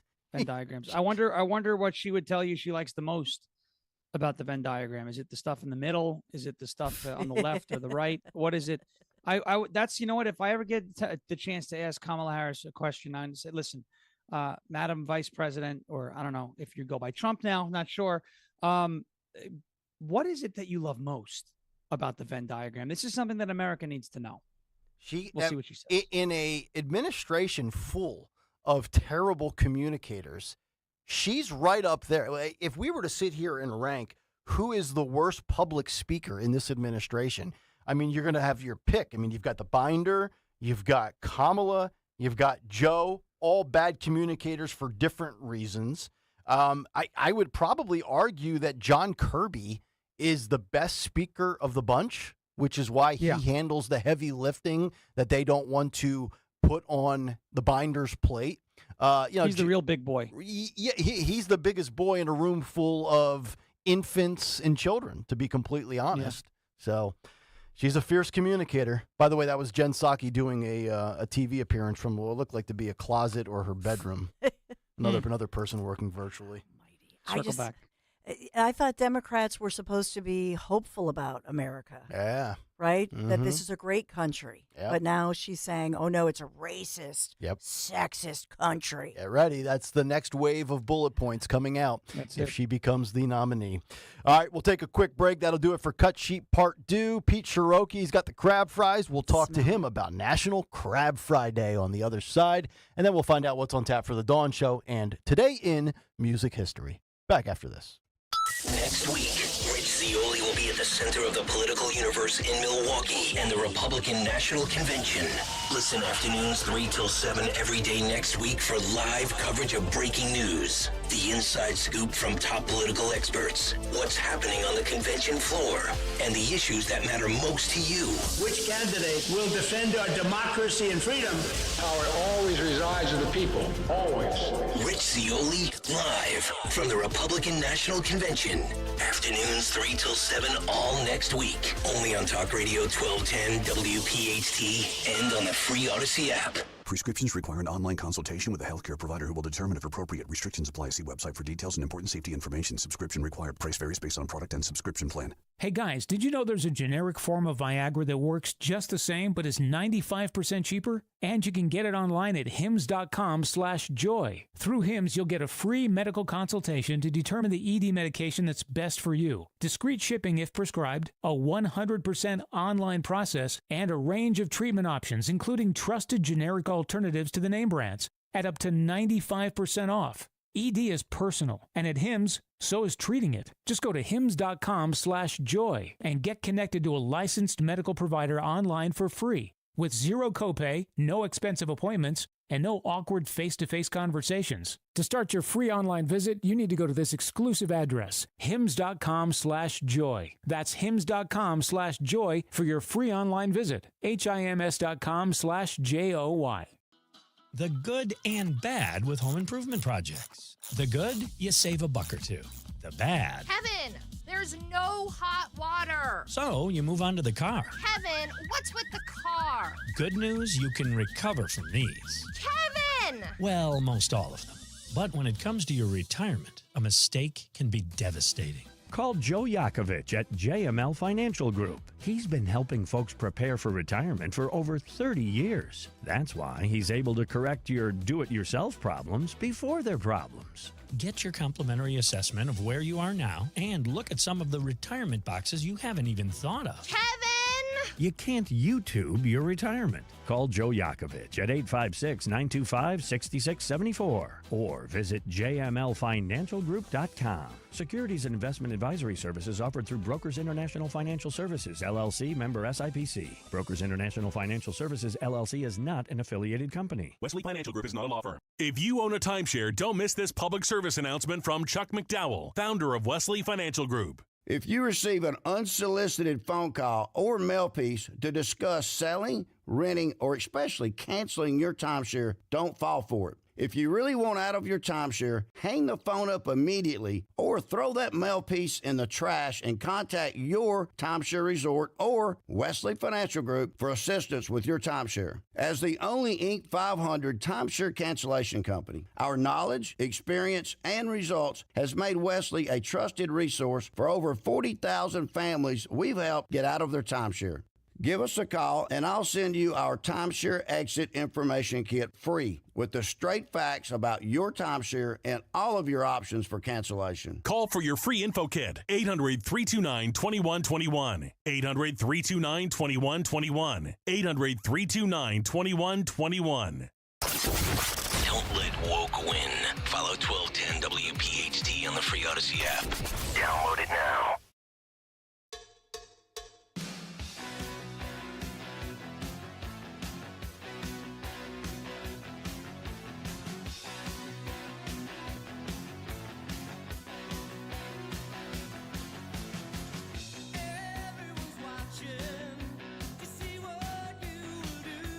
It is Kayal and Company. Everybody is watching live on YouTube as we wrap up a Friday and a work week. Some of you will be working for the weekend, and we understand why, as Pete Shiroki, Chickies and Pete's, is with us here in studio for National Crab Fries Day, which Pete was just telling me during the break as I'm drooling out of my mouth because I've got crab fries coming out my face here, that now moving forward, it will always be on a Friday as we move forward. Which makes sense. They maybe should have done that from the beginning. It's Friday, National French Fry Day, but now it's National Crab Fry Day, which we're very happy to participate in every year. And we make it, the $1 crab fries. Mm-hmm. Nice. In any Chicky and Pete's, that participating Chicky and Pete's was, not stadiums or so on. Go to Chicky and Pete's, pay $1, crab fries, $5 pitchers, Miller Lite. And what does it what happens with that money? All of that money goes to the Police Survivors Fund. Yes. So the officers who have fallen in action or have been injured It helps their families, kids go to school, so on and so forth. This is the 11th year that we've been doing it. It's amazing. Yeah, it is. And we've raised over $200,000. So remarkable. Last year we did 20,000 just fries. Mm-hmm. And if we did that many fries every day, it would have been like almost 8 million pounds of fries. And if I ate these every day, I would be 8 million pounds. You'd be 8 million pounds. Dawn, have you gotten any of those fries? Because if you don't, I'm going to gobble them all up before you get off at noon. No, I can, I could smell them. It's like amazing. That Morgan Freeman bit, I can smell crab fries. Uh-huh. They smell so good. You might be 800 pounds, but you'd be smiling. Yes, I would. There you go. Yes, I would. And you got a lot of great locations where people can take advantage today. We got Audubon, we got Bordentown, New Jersey, Drexel Hill, all the way down to Egg Harbor, Glassboro, Marlton. In fact, even this year we included Kansas City because we're doing it for the police officers out in Kansas City, the FOP Survivor Fund. We opened up in Kansas City about a year and a half ago. Mm-hmm. And, Andy's been a fan of Chicky and Pete's for a long time, Andy Reid. So it's good for us. No, he loves it. He loves it. He loves the cheese, man. He loves the cheese. And we love him. Yeah. It smells so good. It's like when you go on the Ocean City Boardwalk, because you're on the boardwalk. Oh, yeah. You just get, smells. Yeah, we were saying that in the elevator, that the smell of the crab fries is so much different than a French fry. Yes. Uh-huh. I mean, they really shouldn't smell. The fact that they do is amazing. But because it permeates the whole air where they're at. You like this, Pete? This is what we call product placement here on I do like that. on television. I just positioned that little thing right Thank there. you, YouTube. There you go. YouTube's loving it. I'm making them salivate. So you talk about the money raised over $200,000, 11 years. Did you ever, obviously what you have created is just this big juggernaut dynasty monstrosity, but did you ever envision it getting to be where it is with National Crab Fries Day and what you're doing for the Fraternal Order of Police? No. Well, the year they came out with National French Fry Day was the reason we jumped on it. Right. Said, hey, why should it be French fries in Philadelphia? They eat crab fries. And but to think that it could grow this large, it's great to have that kind of power where you can say, I'm going to charge $1 for fries that are usually a lot more money than that. I'm going to charge $1. You can get as many orders as you want, eat in, take out. You can come and, kids get out of like minivans, a whole group of kids, and they run into Chicky and Pete's. Yeah, they're Dawn's sons. I know, right? Right. I saw Dawn. I know Dawn's son. Yeah, you do, because PC, we got Penn Charter, the big rivalry with Germantown, right? Right. PCGA Day, yeah. And they bring the big truck, the food truck. It's just so awesome. You're living the dream. As somebody, I am very fortunate. I have a great team around me that helps me, that makes me look good. I really don't look good, but they make me look good, and I appreciate them. Well, the fact that you actually look as physically fit as you do, considering these are not necessarily the most diet-friendly items you should be eating. Obviously, they were. If I were you, I'd be as big as Chris Christie, no pun intended. No. I got to tell you, I eat them every day. It's unbelievable. I eat them every single day. Now, do I have 2 buckets a day? No. Yeah. But every day, I eat crab fries. Right. Moderation, the key to life, right? Yeah. There you go. Yeah. So today, you get one order, $1. You can order 10 orders if you want. Yep. You can order 20, 30. I don't care. Because all the money goes to a great worthy cause. And also coming up at 10:30 today, St. Christopher's Hospital for Children, Police Academy of Philadelphia at noon. So, you're hitting on so many different elements that are key to people's heart. Right. We'll go to the precincts and into St. Chris Hospital. We'll bring a truck, the crab fry truck there in the van, and we'll make the crab fries right on location and feed the officers at their precincts. Yeah. If you ever need me to drive the truck, I can do that because I just drove a 26-foot U-Haul from Nashville to Pennsylvania, so I can handle the crab fry truck. It's hard keeping your both hands on the wheel with the fries in there. Yeah. With the fries in there, you always want to reach back like I see you doing here. Right. Just like it's hard to do a radio show with crab fries in your face. Right. Well, you just have your co-host and your guest talk while the host eats. Yeah. Well, I know. I know President Trump loves Chickies and Pete's crab fries, right, Sean? Yeah. Well, every president that ever was elected likes crab fries. Yeah. Nobody has ever eaten as many crab fries as me except Chris Christie. That much I can tell you. He's a great guy. And he's a big guy. And you know what happened one time? It happened with a tomato. I have to tell you this. Somebody threw a crab fry at Chris Christie. They called him a fat pig. They threw a fry, and it got stuck in his orbit. It was going around and around. He finally grabbed it and he ate it. He doesn't let anything go to waste. I can tell you that. What a gem. That much I can tell you. Thank you so much. Pete, it's great to see you. Great impersonation. Stuff. I know you got to get down to the sports station. You're doing the car wash tour today. Best of luck. And this might be the best order I've ever had. This is phenomenal. Thank you. Thank you. And please, breakfast. everyone, get out there today if you can. Support the FOP, Survivors Fund. Buy the crab fry. Support your belly. And don't forget a pitcher of Miller Lite beer for $5 bananas. $5. There you and go. all that goes to the Survivors Fund, too. Thank You're you. losing money with my kids for a bucket, right? So That's fine. As long as it goes to the right place. The Dawn's money. boys are eating her and Larry out of the house. They need more. we'll be at Chickies and Pete's. They'll be driving a minivan from the neighborhood. Great to see you. Thank you. Same Pete. here. Thanks for having All me. right, we'll come All right, back, Nick. wrap it up, find out what's on tap for the Dawn Show and what happened today in music history. Next, as we put a bow on a Friday show of Kayal and Company. Kayal and Company weekday mornings 6 till 10. Woody Harrelson has a serious disdain for the cell phone. I like to be in touch with people in a way, but I don't like the appendage on my appendage. So spot on. As he's saying that on a device that you can only get on your phone. Has he done a lot of drugs and alcohol? Oh, Because of he course. sounds like his brain has just gone into slow motion. As Woody Harrelson said, the last thing you really do on your phone for the most part is actually make phone calls. Start your day with Kayal and Company. Weekday mornings 6 till 10 on Talk Radio 1210, WPHT, and the free Odyssey app. Are you tired of high cable TV rates? Sign up for Dish today and get a $500 bonus offer while supplies last. Plus, lock in your price for 2 years guaranteed. Call All American Dish, your Dish authorized retailer now. 800-296-1251. 800-296-1251. That's 800-296-1251. Offers require credit qualification, 24-month commitment, early termination fee, and e-auto pay. Restrictions apply. Call for details. It's one thing falling in love with a house, picturing yourself moving in and calling it home, and quite another navigating the world of price negotiating, mortgage lenders, and finding the budget that works best for you. An agent who's a Realtor can make understanding that world easier. Realtors have the expertise, access to proprietary data, and tools to help you get from imagining living somewhere to actually doing it. That's the kind of help we can provide. Because that's who we are. Realtors are members of the National Association of Realtors.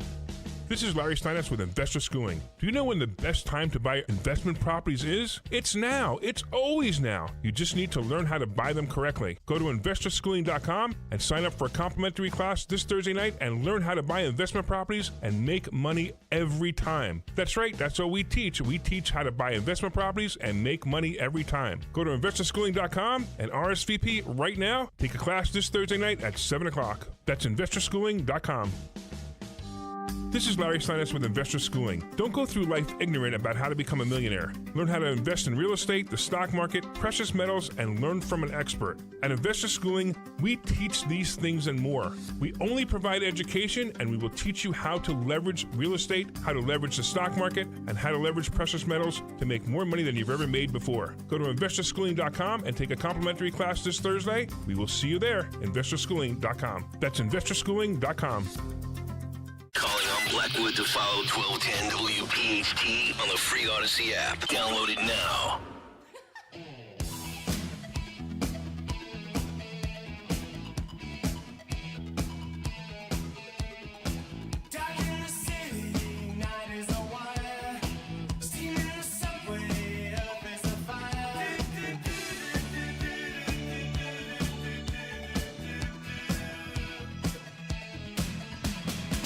Woman, you want me, give me a sign. And catch my breathing even closer behind.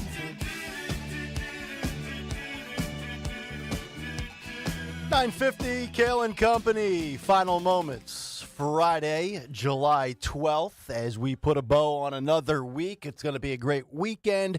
Hopefully, all of you have something nice lined up if we can avoid some of these disgusting big storms that are coming our way. But coming up at the top of the hour, it's Storm Stensland. What do we have lined up today, Dawn? Oh, yeah. Not stormy. No. Hurricane Dawn is better. Hurricane Dawn, yes. We don't like stormy these days. Yeah, so Right. we'll have Neil Young from Chester County teacher, local teacher, and decided he decided that we need an educator. We need a teacher in Congress. I want you to meet him. I want you to hear from an insider what is going on in our local schools. It's explosive stuff. So you've got, and he's just an incredible candidate, and his energy. When you hear him, I'm telling you, you're going to love him. So Neil Young. We'll talk about all the Trump news, all the local news. I want to start a campaign, and I'm an idiot for not saying this before. Sean Farish, why aren't you going to the RNC? You should be on that stage. Yeah, you and Scott Pressler come on. together. You know what? There were some opportunities to go. There's been so much traveling that we've been doing lately. So much going on. A lot of good stuff. All good stuff, as a matter of fact.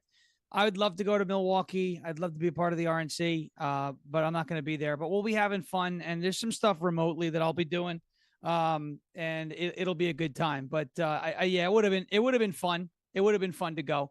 I know a lot of people who are going to be there. It sounds like it's going to be an amazing convention, and hopefully we have good energy coming out of that, and we could ride that momentum into August. We'll watch and compare and contrast that with what the DNC looks like, which should be, interesting. And I guess we'll just leave it at interesting. And could be virtual. September, second debate. Yeah. Yep. They're going to virtually nominate him because they have to meet Ohio's ballot deadline. Sherelle Parker's not happy about that. No. And then we go to, September, second debate. We're in election season, and on to November 5th, full court press. Let's go. Yeah, there was tweets coming in a couple of days ago asking if we were going, and I said no, Zioli's going, because morning shows going to the convention, it's a lot like Radio Row for the Super Bowl. We're on so early that there's just nobody around. Mm-hmm. So, like, logistically and even content and programming-wise, it's pointless because we can't get those people to show up bright and early. Like, the action doesn't get going until the middle of the morning. So, like, a midday show makes sense. Certainly, afternoon drive makes sense. But being out there in the morning, it's like going to a bar and doing a broadcast from a bar and restaurant that doesn't open until noon. Yeah. That's why, right. Why is You a only morning get Jet show fans there? in there. Yeah. You only get Jet fans in there who drink early. You have the... Yeah. Also, you're Philly station, right? PHT. So you're Eastern time, Milwaukee Central time. So 5 a.m. to 9 a.m. out there in Milwaukee. We started at 6 a.m. There you go, right? I mean, Greg's upset. You hear him. He started at 6. Yeah, we don't start at Nobody's 5. awake out there in Milwaukee. Yeah. That's right. So I told everybody around here on day one, don't ever get the idea to move us back to 5:30 a.m. start time like the sports station used to. Because I'm out on that. And we used to do that, too. Oh, no way. Uh-huh. Oh, Could happen. as Joe Biden would say, Not going to be on my watch. not on my watch. All right, let's wrap it up with what happened today in music history. What happened on this day in music history? Music history on Kayal and Company. Today, Friday, July 12th, we celebrate the birthday of Eric Adams from Man of War, who's now 72. And heavenly birthday shout-outs for Philip Kramer from Iron Butterfly, Eric Carr from Kiss, and Christine McVie from, of course, Fleetwood Mac. Singles include California Girls by the Beach Boys in 65, Free Ride by Edgar Winter in 73, and Girls on Film by Duran Duran in 81. And by the way, they're coming to Allentown in October. Tickets on sale today. Albums include The Last Temptation by Alice Cooper in 94, and Rocket Science by Helix in 2016. Also in 86, Simply Red was atop the singles chart with Holding Back the Years. In 71, radio stations start running the I Like to Buy the World a Coke commercial. In 79, it was Disco Demolition Night at Comiskey Park. That obviously didn't go so well. In 54, Elvis signed his first recording contract. But lastly, on this day in 62, the Rolling Stones made their live debut at London's Marquee Jazz Club. Yes, 62 years ago, the greatest rock and roll band of all time made their live debut. For Kayal and Company, I'm Phil Lomquist. Great work, Philip. Great work, Henry. And a special thanks to Sean Farish for stepping in the last 2 weeks as Stalker decided to take 7 months straight off. And he'll be back on Monday. But, dude, it was a blast. You're hilarious. And we will chat again next Friday for our normal weekly spot. Oh, yeah. So much fun the last 2 weeks. I've always wanted to do radio, right? It's been a thing. I went to school for it. So A dream come true is putting it lightly. You guys are great. The team is great. This has been so much fun, and I can't wait to be back with you guys next Friday. All right, buddy. Well, You're the audience amazing. loves you, and you're hilarious, and you're great at what you do, so keep it up. Stay tuned. The Dawn Show is next. Stalker is back on Monday. Will that make you happy, Fred? Will it? No, Fred will be pissed. But until then, everybody have a great rest of your Friday. Dawn is next. We'll talk to you Monday morning at 6. Good night, everybody. Join Team Kayal and Company once again this year for the Bend to Shore Bike Tour on Sunday, July 21st. From Philly to Atlantic City, you can do the ride or just donate to support the cause. Visit bendtoshore.org. That's Ben, the number 2, shore.org. Let's show everyone how WPHT and Odyssey supports law enforcement. Bend to Shore is organized by families behind the